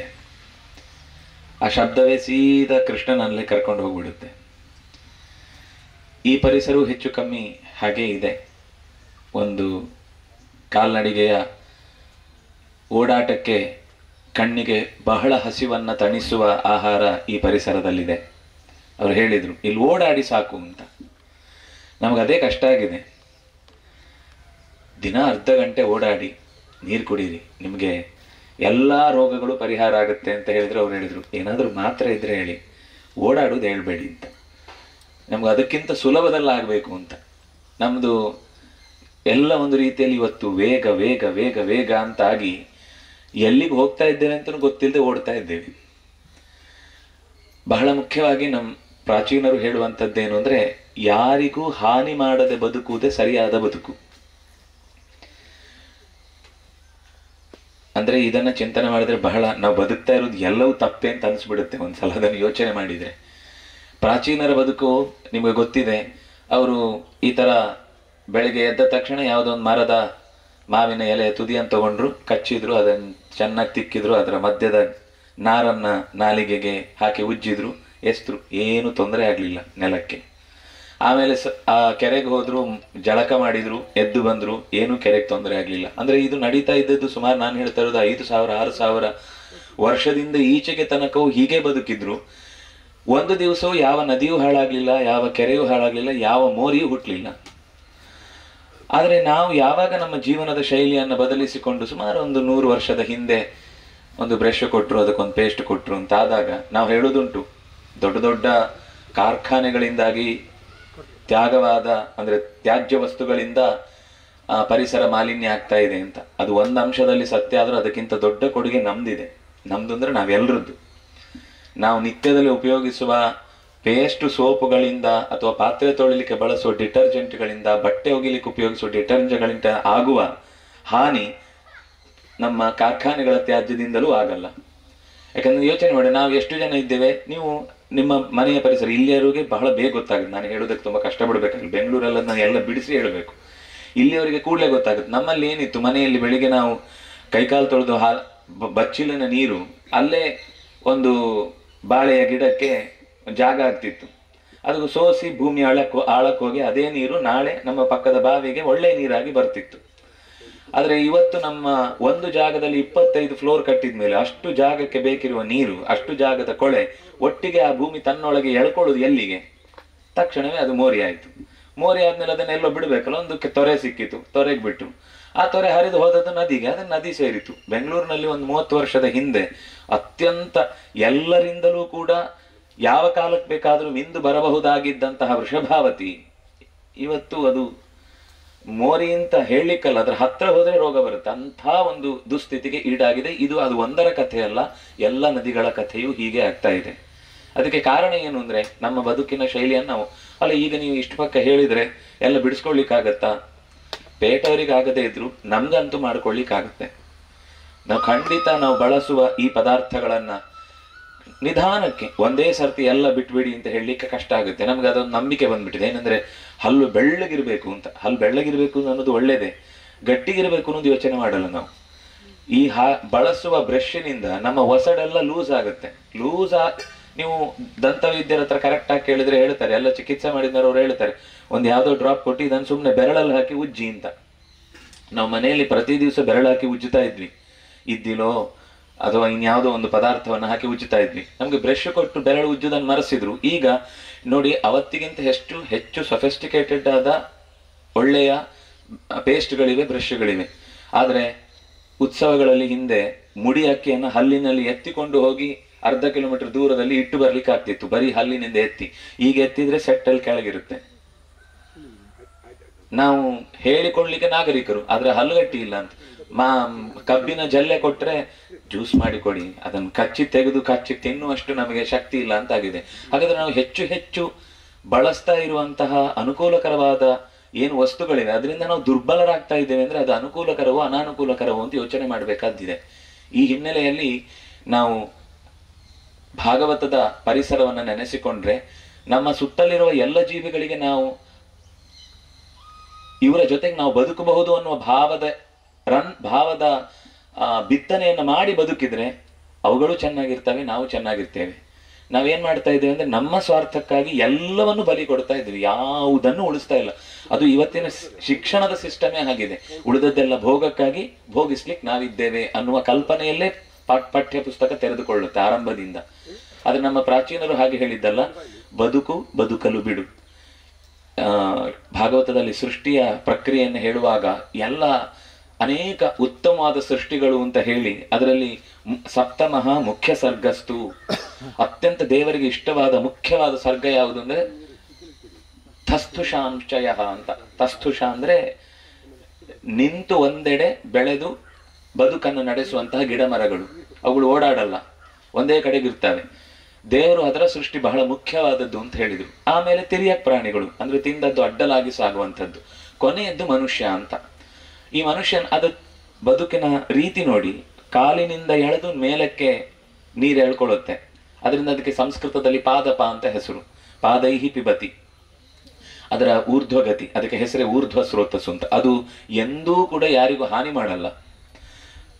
ಹೂ ಕೊಡುತ್ತೆ, ಹಣ್ಣು ಕೊಡುತ್ತೆ, ನೆರಳು ಕೊಡುತ್ತೆ. ಶಾಸ್ತ್ರ ಹೇಳುವುದು ಹಾಗೆ, ನೀವು ನೆಟ್ರೆ ಮರ ಅದು ಯಾರಿಗಾದ್ರೂ ಉಪಯೋಗಕ್ಕೆ ಬರಬೇಕು. ನಾವಿವತ್ತು ನೆಡುವುದೆಲ್ಲ ಕ್ರೋಟನ್ನಿಗೆ, ಕೇವಲ ಒಂದು ಚಂದ ಮುಂದೆ ಮನೆ ಮುಂದೆ 2 ಫೋಟೋ ತೆಗಿಲಿಕ್ಕೆ, ಗಿಡಗಳು ಕಾಣಬೇಕು ಅನ್ನೋ ಅಷ್ಟೇ ದೃಷ್ಟಿಯಿಂದ ನೆಡ್ತೇವೆ. ಅವ್ರು ಹೇಳ್ತಾರೆ ಹಣ್ಣು ಹೂ ಕೊಡ್ಲಿಲ್ಲ, ಅದೇ ಹಣ್ಣು ಹೂ ಕೊಡ್ಲಿಲ್ಲ ಅಂದ್ರೂ ತೊಂದರೆ ಇಲ್ಲ, ಅದ್ ನೆರಳು ಕೊಡಬೇಕು ಅಂತ ಹೇಳ್ತಾರೆ. ಎಷ್ಟೋ ಜೀವಿಗಳಿಗೆ ಆಸರೆ ಆಗ್ಬೇಕು, ಅಂತಹ ಗಿಡ ಮರಗಳನ್ನೇ ನೆಡಬೇಕು ಅಂತ ಅನ್ನೋದು ನಮಗೆ ಹಿರಿಯರು ಹಾಕಿಕೊಟ್ಟಂತಹ ಪದ್ಧತಿ. ಕೃಷ್ಣ ಮಥುರೆಯನ್ನ ದ್ವಾರಕೆಗೆ ಶಿಫ್ಟ್ ಮಾಡ್ತಾನೆ. ಅಲ್ಲಿ ಜರಾಸಂಧನ ದಾಳಿ, ಹಲವಾರು ಬಾರಿ ಯುದ್ಧಕ್ಕೆ ಸಿದ್ಧರಿಲ್ಲದ ಮಥುರೆಯ ಸಾಮಾನ್ಯ ನಾಗರಿಕರಿಗೆ ನಿತ್ಯದಲ್ಲಿ ಒಂಥರ ಭಯದ ಜೀವನ. ಇವನು ಯಾವಾಗ ರಾತ್ರಿ ಹಗಲು ಎಲ್ಲಿ ಬರ್ತಾನೆ ಅಂತ ಗೊತ್ತಾಗಲ್ಲ ಅಂತ. ಅದಕ್ಕೋಸ್ಕರ ಕೃಷ್ಣ ಇಡೀ ಊರನ್ನ ಶಿಫ್ಟ್ ಮಾಡುವಾಗ ಮಹಾಭಾರತದ ಸಭಾಪರ್ವದಲ್ಲಿ 2 ಅಧ್ಯಾಯ ಕೃಷ್ಣ ಯಾವ ಯಾವ ಗಿಡಗಳನ್ನ ಎಲ್ಲೆಲ್ಲಿ ಎಷ್ಟೆಷ್ಟು ಪ್ರಮಾಣದ ದೂರದಲ್ಲಿ ನಡೆಸಿದ, ಅದನ್ನ ನೆಟ್ಟು ಅದಕ್ಕೆ ಬೇಕಾದ ವ್ಯವಸ್ಥೆ ಮಾಡಿದ ಅಂತ ದಾಖಲೆಗಳನ್ನು ಕೊಡ್ತಾರೆ. ಕೆಲವು ನಮ್ಗೆ ಇವತ್ತು ಇಲ್ಲೇ ಇದ್ರು ಕೂಡ ಅದರ ಹೆಸರು ಅವರು ಹೀಗೆ ಹೇಳಿದ್ರು ಅನ್ನೋದು ಗೊತ್ತಿಲ್ಲ. ನಾವು ಅಷ್ಟು ಮುಂದುವರೆದು ಬಿಟ್ಟಿದ್ದೇವೆ. ಅಂದ್ರೆ ಆ ಭಾಷೆಯ ಜೊತೆಗಿನ ಸಂಪರ್ಕ ಕಳೆದುಕೊಂಡದ್ರಿಂದ ಆ ಗಿಡಗಳೇ ನಮ್ಮ ಸುತ್ತ ಇದ್ರು, ಅದು ಮದ್ದಿಗಾಗುವಂಥದ್ದು ಹೌದು ಅಂತ ಗೊತ್ತಿಲ್ಲದೆ ಇರುವ ಸ್ಥಿತಿ ಇರುತ್ತೆ ಕೆಲವೊಮ್ಮೆ. ಆದ್ರೆ ಆ ಉಲ್ಲೇಖವನ್ನ ಗಮನಿಸಿದ್ರೆ ಅರ್ಥ ಆಗುವಂಥದ್ದೇನು ಅಂದ್ರೆ, ಅವರು ಪರಿಸರ ಅಂತ ನಾವು ಶಬ್ದ ತುಂಬಾ ಸರ್ತಿ ಕೇಳ್ತೇವೆ. ನಮ್ಗೆ ಪರಿಸರ ಅಂತಂದ್ರೆ ಗಿಡ ಮರಗಳು, ಪ್ರಾಣಿ ಪಕ್ಷಿಗಳು ಅಂತ. ಅಂದ್ರೆ ಯಾವುದೋ ಈಗ ನಾವು ಉದ್ಯಾನಕ್ಕೆ ಬಂದಾಗ ಏನೆಲ್ಲ ಕಾಣುತ್ತೋ ಅದು ಮಾತ್ರ ಪರಿಸರ ಅಂತ. ಆದ್ರೆ ಕೃಷ್ಣನ ಪ್ರಕಾರ ಪರಿಸರ ಅಂದ್ರೆ ನಮ್ಮ ಸುತ್ತ ನಮ್ಮ ಹಾಗೆಯೇ ಓಡಾಡ್ಲಿಕ್ಕೆ ಅಧಿಕಾರವಿದ್ದು, ಸ್ವತಂತ್ರವಾಗಿ ಓಡಾಡ್ಲಿಕ್ಕೆ ಅಧಿಕಾರವಿದ್ದ ಎಲ್ಲ ಜೀವಿಗಳು ಕೂಡ ಪರಿತಃ ಸರಂತಿ. ನಮ್ಮ ಸುತ್ತ ಯಾವುದೆಲ್ಲ ಇದೆ ಅದೆಲ್ಲವೂ ಪರಿಸರ. ಕೇವಲ ಗಿಡ ಮರಗಳು ಮಾತ್ರ ಪರಿಸರ ಅಲ್ಲ, ಇರುವೆಯಿಂದ ಹಿಡಿದು ಇನ್ನು ಆನೆಯ ತನಕದ ಎಲ್ಲ ಜೀವಿಗಳು ಕೂಡ ನಾವು ಬದುಕಲಿಕ್ಕೆ ಎಷ್ಟು ಅಧಿಕಾರ ಪಡೆದಿದ್ದೇವೋ ಅಷ್ಟೇ ಅಧಿಕಾರ ಎಲ್ಲ ಪ್ರಾಣಿಗಳಿಗೂ ಇದೆ.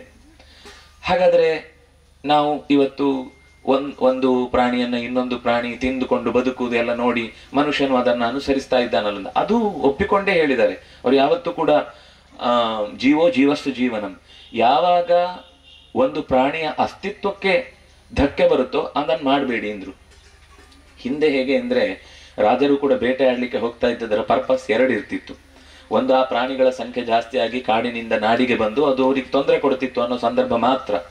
2ನೇದ್ದು, ಅವರು ತಮ್ಮ ಶಸ್ತ್ರಾಭ್ಯಾಸ ಅಸ್ತ್ರಗಳನ್ನ ಕಲಿಯುವಾಗ ಗುರಿ ಇಟ್ಟು ಹೊಡಿಲಿಕ್ಕೆ ಪ್ರಾಕ್ಟೀಸ್ ಮಾಡ್ಲಿಕ್ಕಾಗುದು ಈ ಅವಕಾಶವನ್ನು ಬಳಸ್ಕೊಳ್ತಿದ್ರು. ಇದರಿಂದ ಯಾಕೆಂದ್ರೆ ಅವುಗಳು ಹೇಳಿ ಓಡಲ್ಲ, ಇದ್ದ ಗುರಿಯನ್ನ ನೋಡಿ ಹೊಡೆಯುವುದು. ಶತ್ರು ಹಾಗೆ ನಿಲ್ಲಲ್ಲ ಎದೆ ಕೊಟ್ಟು. ನಮ್ಮ ಸಿನಿಮಾಗಳಲ್ಲೆಲ್ಲ ನಾಯಕ ಹಾರಿದ್ರೆ ವಿಲನ್ ಎದೆ ಕೊಟ್ಟು ನಿಲ್ತಾನೆ, ಅವನ ಮೇಲೆ ಬೀಳ್ತಾನೆ, ಕೆಳಗೆ ಬೀಳ್ತಾನೆ, ಯಾಕೆ ಡೈರೆಕ್ಟರ್ ಹಾಗೆ ಹೇಳಿರ್ತಾನೆ. ಆದ್ರೆ ನಿಜವಾದ ಯುದ್ಧ ಹಾಗಿರಲ್ಲಲ್ವಾ. ಅವನು ತನ್ನ ಬದುಕನ್ನು ತಪ್ಪಿಸಿಕೊಳ್ಳಿ ಪ್ರಯತ್ನ ಮಾಡ್ತಿರ್ತಾನೆ. ಅಂಥ ಕಲಿಕೆಯನ್ನ ಅವಕಾಶ ಮಾಡಿಕೊಡುವುದು ಈ ಬೇಟೆಯ ಸಂದರ್ಭದಲ್ಲಿ. ಆ ಪ್ರಾಣಿಗಳನ್ನು ಓಡಿಸ್ತಾ ಅದಕ್ಕೆ ಗುರಿ ಹಿಡಿದು ಹೊಡೆದ್ರೆ ಅವಾಗ ಅವನ ಕಲೆ, ಆ ಅಸ್ತ್ರದ ಕಲೆ ಇನ್ನಷ್ಟು ಹೆಚ್ಚುತ್ತೆ ಅನ್ನೋ ದೃಷ್ಟಿಯಿಂದ ಇತ್ತು ಒಂದು ಕಾಲದಲ್ಲಿ. ಅದು ಕೂಡ ಅದರಲ್ಲೂ ಅನೇಕ ನಿಯಮಗಳಿವೆ. ಹೆಣ್ಣನ್ನ, ಗರ್ಭಿಣಿಯನ್ನ, ಹಾಲೂಡಿಸ್ತಾ ಇರುವ ತಾಯಿಯನ್ನ, ಅಥವಾ ಇಂಥ ಯಾವುದೋ ಒಂದು ತನ್ನ ಪರಿವಾರದ ಜೊತೆಗೆ ಇರುವುದನ್ನ, ಅದು ಏನೂ ತೊಂದರೆ ಮಾಡದೆ ತನ್ನ ಪಾಡಿಗೆ ಕಾಡಿನಲ್ಲಿ ಇರುವುದನ್ನ ನೀನು ಹೊಡಿಲಿಕ್ಕಿಲ್ಲ ಅಂತ. ಅದಕ್ಕೂ ಅಷ್ಟು ನಿಯಮಗಳನ್ನು ಹೇಳಿ, ಅದು ಅಕಸ್ಮಾತ್ ನಿನ್ನ ಜಾಗದೊಳಗೆ ಬಂದು ನಿನಗೆ ನಿನ್ನ ಬೆಳೆ ಇತ್ಯಾದಿಗಳಿಗೆ ತೊಂದರೆ ಆಗ್ತಾ ಇದೆ ಅಂದ್ರೆ ಆವಾಗ ಅದನ್ನ ಬೆನ್ನಟ್ಟಿಕೊಂಡು ಹೋಗುವುದಕ್ಕೆ ಅವಕಾಶ ಇದೆ ಅಂತ. ಹೀಗೆ ಪರಿಸರ ಅಂತಂದ್ರೆ ನಮ್ಮ ಸುತ್ತ ಇರುವ ಎಲ್ಲವೂ ಕೂಡ, ಗಿಡ ಮರಗಳು, ಪ್ರಾಣಿ ಪಕ್ಷಿಗಳು, ಕ್ರಿಮಿಕೀಟಗಳು ಎಲ್ಲವೂ ಕೂಡ ಈ ಪರಿಸರಕ್ಕೆ ಯಾವುದೋ ಒಂದು ರೀತಿಯ ಕೊಂಡಿ. ಅದು ನಿಮ್ಗೆ ಗೊತ್ತಿರ್ಬೋದು, ಒಂದು ಹಳೆ ನಮ್ಮ ದೇಶದ ಇತಿಹಾಸದಲ್ಲಿ ಒಂದು ಸುಮಾರು 4-5 ದಶಕಗಳ ಹಿಂದೆ ಯಾರೋ ಒಬ್ಬ ರಿಪೋರ್ಟ್ ಬರ್ದ, ಬೆಳೆ ತುಂಬಾ ಕಮ್ಮಿ ಆಗ್ತಾ ಇದೆ ಅನ್ನೋದಕ್ಕೆ. ಚೀನಾದಲ್ಲಿ ಏನಾಯ್ತು ಅಂದ್ರೆ ಗುಬ್ಬಚ್ಚಿಗಳು ಪೂರ್ತಿ ಬೆಳೆಯನ್ನ ತಿಂದು ಹಾಕ್ತಾ ಇದೆ, ಅದರಿಂದಾಗಿ ಅವುಗಳಿಂದ ನಷ್ಟ ಆಗ್ತಾ ಇದೆ, ಆಹಾರದ ಧಾನ್ಯ ದಾಸ್ತಾನು ಮಾಡ್ಲಿಕ್ಕೆ ಆಗ್ತಾ ಇಲ್ಲ ಅಂತ. ಅದಕ್ಕೆ ಏನ್ ಮಾಡಿದ್ರು ಅಂದ್ರೆ, ಸಿಕ್ಕಿದಲ್ಲಿ ದೇಶ ಅಂದ್ರೆ ಸರ್ಕಾರದ್ದೇ ನೇರವಾಗಿ ಆದೇಶ ಬಂದು ಎಲ್ಲೆಲ್ಲಿ ಗುಬ್ಬಚ್ಚಿಗಳಿದೆ ಎಲ್ಲವನ್ನು ಹೊಡೆದು ಹಾಕಿದ್ರು. ಅವರಿಗೂ ಯಾವುದನ್ನು ಬಿಡುವವರಲ್ಲ, ಇನ್ನು ಇದನ್ನು ಹೇಳಿದ ಮೇಲೆ ಬಿಡ್ತಾರೆ, ಎಲ್ಲವನ್ನು ಹೊಡೆದು ಹಾಕಿದ್ರು. ಅದಾಗಿ 3 ವರ್ಷದ ಅವಧಿಯ ಒಳಗೆ ದೇಶದಲ್ಲಿ ಇದ್ದಕ್ಕಿದ್ದಂತೆ ಧಾನ್ಯದ ದೊಡ್ಡ ಕೊರತೆ ಉಂಟಾಯಿತು. ಏನು ಅಂತ ಮತ್ತೆ ಕೇಳಿದ್ರೆ ಆಗ ಅರ್ಥ ಆಯ್ತು, ಈ ಗುಬ್ಬಚ್ಚಿಗಳ ನಾಶದಿಂದಲೇ ಆದದ್ದು. ಅಲ್ಲ ರೀ, ಧಾನ್ಯವನ್ನು ಉಳಿಸ್ಬೇಕು ಅಂತಾನೆ ಅವುಗಳ ಸಂಹಾರ ಮಾಡಿದ್ದು, ಕೋಟಿ ಸಂಖ್ಯೆಯಲ್ಲಿ ನಾಶ ಮಾಡಿದ್ದಾರೆ. ಅಂಥ ಪ್ರಯತ್ನದಿಂದ ಧಾನ್ಯ ಉಳಿಬೇಕಿದ್ದು ಹೇಗೆ ನಾಶ ಆಯ್ತು ಅಂತ. ಅದಕ್ಕೆ ಅವ್ರು ಹೇಳಿದ್ರು ಪರಿಸರ ತಜ್ಞರು, ಅಂದ್ರೆ ಈ ಕೆಲವೊಂದ್ ಸರ್ತಿ ನಾವು ಒಂದ್ ಸೈಡ್ ವಿಷಯವನ್ನು ನೋಡಿ ಕೂಡಲೇ ಅದಕ್ಕೊಂದು ರಿಪೋರ್ಟ್ ಮಾಡಿ ಅದೊಂದು ದೊಡ್ಡ ನಮ್ಮ ದಾಖಲೆಯನ್ನು ಹಾಗೆ ಕೊಟ್ಟು ಬಿಟ್ರೆ ದಡ್ಡರಾದ ಅಧಿಕಾರಿಗಳು ಅದನ್ನ ಆದೇಶ ತಂದು ಹಾಳಿ ಮಾಡಿಬಿಡ್ತಾರೆ ಅನ್ನೋದಕ್ಕೆ ಒಳ್ಳೆ ಉದಾಹರಣೆ. ಇವತ್ತಿಗೂ ಅದು ನಡೀತಾ ಇದೆ. ಈ ಅಕೇಶಿಯಾ ಇದ್ದಕ್ಕಿದ್ದಾಗ ಎಲ್ಲ ಕಡೆ ಹಾಕ್ಲಿಕ್ಕೆ ಹೇಳ್ಬಿಡ್ತಾರೆ. ಸರ್ಕಾರದವ್ರು ಹಾಕಿ 5 ರೂಪಾಯಿ ಬೇರೆ ಕೊಟ್ಟು ನಡೆಸಿದ್ದು ಅದು ಭೂಮಿಯನ್ನು ಎಷ್ಟು ಬರುಡು ಮಾಡಿ ಮುಂದೆ ಯಾವ ಕಾಲಕ್ಕೂ ನೀರನ್ನ ನೆಲದಲ್ಲಿ ನಿಲ್ಲದಂತೆ ಮಾಡು. ಅದರ ಕೆಳಗೆ ಒಂದು ಇಂಥ ಹುಲ್ಲು ಬೆಳಿಲಿಕ್ಕೆ ಸಾಧ್ಯ ಇಲ್ಲ. ಅದರ ಅಡಿಗೆ ಹೋದ್ರೆ ಬೇರೆ ಯಾವ ಪ್ರಾಣಿಗೂ ನೆರಳು ಸಿಗಲ್ಲ. ಆದ್ರೆ ಏನು ಅಂದ್ರೆ ತಕ್ಷಣವೇ ಈ ಬೆಂಕಿ ಪೆಟ್ಟಿಗೆಯ ಅಥವಾ ಪ್ಲೈವುಡ್ಡಿನಂತಹ ಸುಲಭ ಸಾಧ್ಯವಾದ ವ್ಯಾಪಾರಕ್ಕೆ ಬಹಳ ಬೇಗ ಉಪಕಾರ ಆಗುತ್ತೆ. ಅದಕ್ಕೆ ನೀರು ಹಾಕಿ ಬೆಳೆಸಿ ಕೂತ್ಕೊಳ್ಬೇಕಾಗಿಲ್ಲ ಅನ್ನೋ ಒಂದೇ ಕಾರಣಕ್ಕೆ ಆಗ ಆ ಇಂಡಸ್ಟ್ರಿಯನ್ನ ಒಂದು ಮನಸ್ಸಿನಲ್ಲಿ ಇಟ್ಕೊಂಡು ಮುಂದೆ ನಾವು 100 ವರ್ಷ ನೀರಿಲ್ಲದೆ ಬಾಳ್ಬೇಕಾದ ದುಸ್ಥಿತಿ ಬರುತ್ತೆ ಅನ್ನೋದು ಗೊತ್ತಿಲ್ಲದೆ ಆದೇಶವೇ ಆದೇಶ ಆದದ್ದು. ಹಾಗೆ ಆ ಪ್ರಸಂಗದಲ್ಲಿ ಗುಬ್ಬಚ್ಚಿಗಳು ಗಿಡದ ಮೇಲೆ ಬಂದು ಕೂತಿದ್ದಾದ್ರೂ ಕೂಡ ಅದು ಧಾನ್ಯ ತಿನ್ನುವುದಕ್ಕಿಂತ ಹೆಚ್ಚು ತಿಂತಾ ಇದ್ದು ಅದಕ್ಕೆ ಹಾನಿಕಾರಕವಾದಂತಹ ಹುಳಹುಪ್ಪಟೆಗಳನ್ನು ತಿಂತಾ ಇತ್ತು. ಆ ಹುಳಹುಪ್ಪಟೆಗಳ ನಾಶ ಆದ್ರಿಂದ ಧಾನ್ಯ ಉಳಿತಾ ಇತ್ತು. ಇವರು ಅದನ್ನು ತಪ್ಪು ತಿಳ್ಕೊಂಡು ಅಥವಾ ಆದ ಸ್ವಲ್ಪ ಲಾಸ್ ಅನ್ನೇ ನಮಗೆ ದೊಡ್ಡ ನಷ್ಟ ಅಂತ ಹೇಳಿ ಗುಬ್ಬಚ್ಚಿಗಳನ್ನೇ ನಾಶ ಮಾಡಿ ದೇಶದಲ್ಲಿ ಆಗ ಸುಮಾರು 7-8 ಕೋಟಿ ಜನ ಬರೀ ಹಸಿವಿನಿಂದ ಸತ್ತಿದ್ದಾರೆ ಆ ದೇಶದಲ್ಲಿ. ಮತ್ತೆ ಅದಕ್ಕೆ ಮತ್ತೆ ವಾಪಸ್ಸು ಉಪಕಾರ ಮಾಡಿದ್ದು ಮತ್ತೆ ಭಾರತವೇ. ಅದು ಏನು ವಿಚಿತ್ರ ಅಂದ್ರೆ ಈ ದೇಶದಲ್ಲಿ ಗುಬ್ಬಚ್ಚಿಯನ್ನು ಹಿಡಿಸಿ ಎಷ್ಟೋ ಲಕ್ಷಗಟ್ಟಲೆ ಗುಬ್ಬಚ್ಚಿಗಳನ್ನ ಚೀನಾಕ್ಕೆ ನಮ್ಮ ಆಗಿನ ಕಾಲದ ದೊಡ್ಡವರೆಲ್ಲ ದಾನ ಮಾಡಿಬಿಟ್ರು, ತಗೊಂಡು ಹೋಗ್ಲಿ ಅಂತ. ಇಲ್ಲಿ ಹಿಡಿಸಿಕೊಟ್ಟವ್ರಿಗೆ ಒಂದಿಷ್ಟು ದುಡ್ಡು ಕೊಟ್ಟು ನಮ್ಮ ದೇಶದಲ್ಲಿ ತೊಂದರೆ ಆದ್ರೂ ತೊಂದರೆ ಇಲ್ಲ, ನಾವು ತುಂಬಾ ಸಹಾಯ ಮಾಡುವವರು ಅಂತ ಬೆನ್ನ ಹಿಂದೆ ಚೂರಿ ಇಡುವಂತಹ ಮಂದಿಗೆ ಅದನ್ನ ದಾನ ಮಾಡಿದ್ರು. ಅಂದ್ರೆ ಆ ಒಂದು ಪಾಠ, ಒಂದು ವಿಷಯ ಹೇಳಿದ್ದು, ಯೋಚನೆ ಮಾಡಿ, ಚಿಟ್ಟೆ ಅನ್ನೋ ಒಂದು ವಸ್ತು ಈ ಪರಿಸರದಿಂದ ಮರೆಯಾಯಿತು ಅಂದ್ರೆ ಏನಾಗಬಹುದು ಯೋಚನೆ ಮಾಡಿ. ನಾವು ನಾಳೆ ಯಾರು ಕೂಡ ಯಾವ ಹಣ್ಣನ್ನು ಕೂಡ ತಿನ್ಲಿಕ್ಕೆ ಸಾಧ್ಯ ಇಲ್ಲ, ಯಾವುದೇ ಪದಾರ್ಥವನ್ನು ಕೂಡ ಬೆಳೆಯಾಗಿ ನಾವು ಪಡಿಲಿಕ್ಕೆ ಸಾಧ್ಯ ಇಲ್ಲ. ಯಾಕೆಂದ್ರೆ ಎಲ್ಲ ಪರಾಗಗಳು ನಡೆಯುವಂಥದ್ದು ಹೆಚ್ಚು ಕಮ್ಮಿ ಇಂತಹ ಹಾತೆಗಳಿಂದಲೇ ನಡೆಯುವಂಥದ್ದು. ಹೀಗೆ ಪರಿಸರ ಅಂದ್ರೆ ಕೇವಲ ಮನುಷ್ಯ ಮತ್ತು ಈ 2 ಗಿಡಮೂಲಗಳು ಮಾತ್ರ ಅಲ್ಲ, ಪ್ರತಿ ಒಂದು ಸಣ್ಣ ಸ್ಪೀಶೀಸ್ ಕೂಡ ನಮ್ಮ ಜೀವನಕ್ಕೆ ಅತ್ಯಂತ ಹತ್ತಿರದಲ್ಲಿ ಹೊಂದಿಕೊಂಡದ್ದು. ರಾಮಚಂದ್ರ ಮೋಕ್ಷಕ್ಕೆ ಹೋಗುವಾಗ ಸಮಾಯಾತ ಯೋಯೇ ಮೋಕ್ಷ ಪದೇಚ್ಛವ ಅಂತ ತೃಣ ಅಂದ್ರೆ ಒಂದು ಹುಲ್ಲಿನಿಂದ ಹಿಡಿದು ಪ್ರಾಣಿ ಪಕ್ಷಿಗಳಿಂದ ಹಿಡಿದು ಎಲ್ಲವನ್ನು ಕೂಡ ಮೋಕ್ಷಕ್ಕೆ ಕರ್ಕೊಂಡು ಹೋದ ಅಂತಿದೆ. ಅಂದ್ರೆ ರಾಮನಿಗೆ ಪ್ರಜಾ ಪಾಲನೆ ಮಾಡುವುದು ಅಂದ್ರೆ, ನಾವು ಪ್ರಜಾಪಾಲನೆ ಅಂತಂದ್ರೆ ಅಧಿಕಾರ ಅಂತಂದ್ರೆ ಮನುಷ್ಯರು ಮಾತ್ರ ಪ್ರಜೆಗಳು ಅಂತ. ರಾಮನ ಪ್ರಕಾರ ಮನುಷ್ಯರು ಮಾತ್ರ ಪ್ರಜೆಗಳಲ್ಲ, ಪ್ರತಿ ಸಣ್ಣ ಪುಟ್ಟ ಜೀವಿಗಳು ಕೂಡ ಪ್ರಜೆಗಳು ಅಂತ ಲೆಕ್ಕ. ಅವುಗಳಿಗೂ ಹಾನಿ ಆದ ರೀತಿಯಲ್ಲಿ ಮನುಷ್ಯ ವರ್ತಿಸಿದ ಅಂದ್ರೆ ಅವನಿಗೆ ಶಿಕ್ಷೆ. ಕಥೆ ಗೊತ್ತಿರ್ಬೋದು, ಒಂದು ನ್ಯಾಯ ಗಂಟೆಯ ವ್ಯವಸ್ಥೆ ಮಾಡಿದ್ದ ರಾಮಚಂದ್ರ. ಉತ್ತರಾಖಂಡದಲ್ಲಿ ಈ ಭಾಗ ಬರುತ್ತೆ. 1 ಗಂಟೆ ಶಬ್ದ ಆಗುತ್ತೆ, ಲಕ್ಷ್ಮಣ ಕಿಟಕಿಯಿಂದ ನೋಡ್ತಾನೆ. ನೋಡಿದ್ರೆ ಅಲ್ಲಿ ಯಾರು ಕಾಣ್ಲಿಲ್ಲ, ಯಾರೋ ಬಂದಿದ್ದಾರೆ ನೋಡ್ಬಾ ಅಂತ ರಾಮಚಂದ್ರ ಮತ್ತೊಮ್ಮೆ ಹೇಳ್ತಾನೆ. ಇಲ್ಲ ಅಣ್ಣ, ಯಾರು ಕಾಣಿಸ್ತಿಲ್ಲ ಅಂತ. ಇಲ್ಲ, ಅಲ್ಲಿಗೆ ಹೋಗಿ ಬಾ, ಗಂಟೆ ಶಬ್ದ ಆಗಿ ನನ್ಗೆ ಕೇಳಿಸಿದೆ ಅಂತ. ಸರಿ, ಅಲ್ಲಿ ಹೋದ್ರೆ ಒಂದು ಸಣ್ಣ ನಾಯಿ ಮರಿ ಮೈ ಗಾಯ ಮಾಡಿಕೊಂಡು ನಿಂತಿತ್ತು. ರಾಮಚಂದ್ರ ಹತ್ರ ಹೋಗಿ ಹೇಳಿದೆ, ಹೀಗೊಂದು ನಾಯಿ ಮರಿ ಆ ಗಂಟೆ ಎಳೆದದ್ದು ಅಂತ. ತಕ್ಷಣವೇ ಸರಿ ಅಂದ್ರೆ ನೋಡಿ, ತಕ್ಷಣವೇ ರಾಮಚಂದ್ರ ಅಲ್ಲಿಗೆ ಬಂದ. ಯಾಕಿದು ಬಂದಿದೆ, ಇದರ ಹಿನ್ನೆಲೆ ಸಂಬಂಧಪಟ್ಟವ್ರು ಎಲ್ಲರನ್ನು ಕರೆಸಿ ಅಂತ ಕರೆಸಿದ್ರು. ಕರೆಸಿದ ತಕ್ಷಣ ಇನ್ವೆಸ್ಟಿಗೇಷನ್ ಅಷ್ಟು ಪಕ್ಕ ಆಗೋಗಿದೆ. ಅದು ರಕ್ತ ಸೂರ್ತ ಮೈ ಮೇಲೆ ಬಿದ್ದ ಗಾಯವನ್ನ ಯಾಕಾಯ್ತು ಅಂತ ಅನ್ನೋದನ್ನ ನೋಡಿದಾಗ ಒಬ್ಬ ಕಲ್ಲು ಹೊಡೆದವನನ್ನ ತೋರಿಸಿದ್ರು, ಅವನನ್ನು ಕರ್ಕೊಂಡು ಬಂದ್ರು. ಆಗ ತೀರ್ಮಾನ ಮಾಡಬೇಕಿತ್ತು, ಕೂತಿದ್ದಾನೆ ಧರ್ಮಾಧ್ಯಕ್ಷನಾಗಿ. ಅವನು ಒಪ್ಪಿಕೊಂಡ, ನಾನೇ ಕಲ್ಲು ಹೊಡೆದದ್ದು ತಪ್ಪಾಯ್ತು, ನನ್ನ ಅವುಗಳ ಹೊಡೆದಾಗ ಆಗುವ ಕೊಯ್ಗುಟ್ಟುವಿಕೆ ನನಗೇನೋ ಆಗ ಒಂದು ಆನಂದ ಕೊಡ್ತು, ಅದಕ್ಕೋಸ್ಕರ ನಾನು ಹೊಡೆದೆ, ಕ್ಷಮಿಸಿ ಅಂತ. ನಾನು ಕ್ಷಮೆ ಕೊಡ್ಬೋದು, ಆದ್ರೆ ಪೆಟ್ಟು ತಿಂದ ಆ ನಾಯಿಯ ಕಷ್ಟ ಏನು ಅಂತ ಅದಕ್ಕೆ ಮಾತ್ರ ಗೊತ್ತು. ಅದನ್ನಾಗಿ ಅದು ಏನು ಹೇಳುತ್ತೋ ಆ ರೀತಿ ನಿನ್ಗೆ ವ್ಯವಸ್ಥೆ ಮಾಡ್ಲಿಕ್ಕಾಗತ್ತೆ ಅಂತ. ಸರಿ, ಎಲ್ಲರೂ ಆಶ್ಚರ್ಯಪಟ್ರು, ಏನು ರಾಮಚಂದ್ರ ತಾನು ನಿರ್ಧಾರ ಕೊಡ್ಬೇಕಾದನ್ನ ನಾಯಿಗೆ ಜವಾಬ್ದಾರಿ ಕೊಟ್ಟನಲ್ಲ. ಅವನಿಗೆ ಹಾಕಿದ್ದ ಬಟ್ಟೆಯನ್ನ ಅಂದ್ರೆ ಶಾಲನ್ನ ಎಳ್ಕೊಂಡು ಹೋಗಿ ಅಲ್ಲೊಂದು ಧರ್ಮಾಸನ ಇತ್ತು. ಅಂದ್ರೆ ಅದು ಆ ಪರಿಸರದಲ್ಲಿ ಆ ಪ್ರದೇಶದಲ್ಲಿರುವ ದೇವಸ್ಥಾನಗಳ ಧರ್ಮದರ್ಶಿ ಅಧಿಕಾರ ಅಥವಾ ಮಠಾಧಿಪತ್ಯದ ಒಂದು ಆಸನ ಅದು. ಅಲ್ಲಿಗೆ ಹೇಳ್ಕೊಂಡು ಹೋಗಿ ಅವನನ್ನು ಕೂಡಿಸುತ್ತೆ. ಕೂಡಿಸಿದಾಗ ಇದೇನು ಹೀಗೆ ಮಾಡಿತಲ್ವಾ. ರಾಮಚಂದ್ರ ಸುಮ್ಮನಿದ್ದ, ಪ್ರಜೆಗಳಲ್ಲೂ ಎಲ್ಲ ಒಂಥರ ಜಿಜ್ಞಾಸೆ, ಯಾಕೆ ಹೀಗಾಯಿತು ಅಂತ. ಆಗ ಅದಕ್ಕೆ ತನ್ನ ಅಭಿಪ್ರಾಯವನ್ನು ಹೇಳಿಕೊಳ್ಳುವ ಒಂದು ಸಾಮರ್ಥ್ಯದಿಂದ ಅದು ಹೇಳುತ್ತೆ, ನಾನು ಹಿಂದೆ ಹೀಗೆ ಒಬ್ಬ ಧರ್ಮದರ್ಶಿಯಾಗಿದ್ದೆ, ಹೀಗೆ ಒಬ್ಬ ಸಮಾಜದ ದೊಡ್ಡ ಧರ್ಮ ಕೇಂದ್ರದ ಜವಾಬ್ದಾರಿಯನ್ನು ಹೊತ್ತಿದ್ದೆ.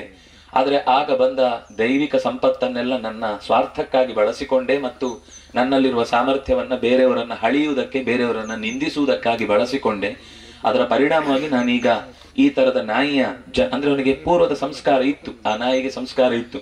ಪ್ರಾಣಿಗಳಿಗೆ ಸಂಸ್ಕಾರ ಇದೆ ಅಂತ ನಾವು ಸಾಮಾನ್ಯ ಸ್ವಲ್ಪ ಈ ಪರಿಸರದಲ್ಲಿ ಇದ್ದವರಿಗೆ ಹೇಳಿಕೊಡ್ಬೇಕಾಗಿಲ್ಲ. ಮನುಷ್ಯನಿಗಿಂತ ಹೆಚ್ಚು ಸಂಸ್ಕೃತವಾಗಿ ಬದುಕುವಂತವುಗಳನ್ನ ನಾವು ನೋಡ್ತೇವೆ.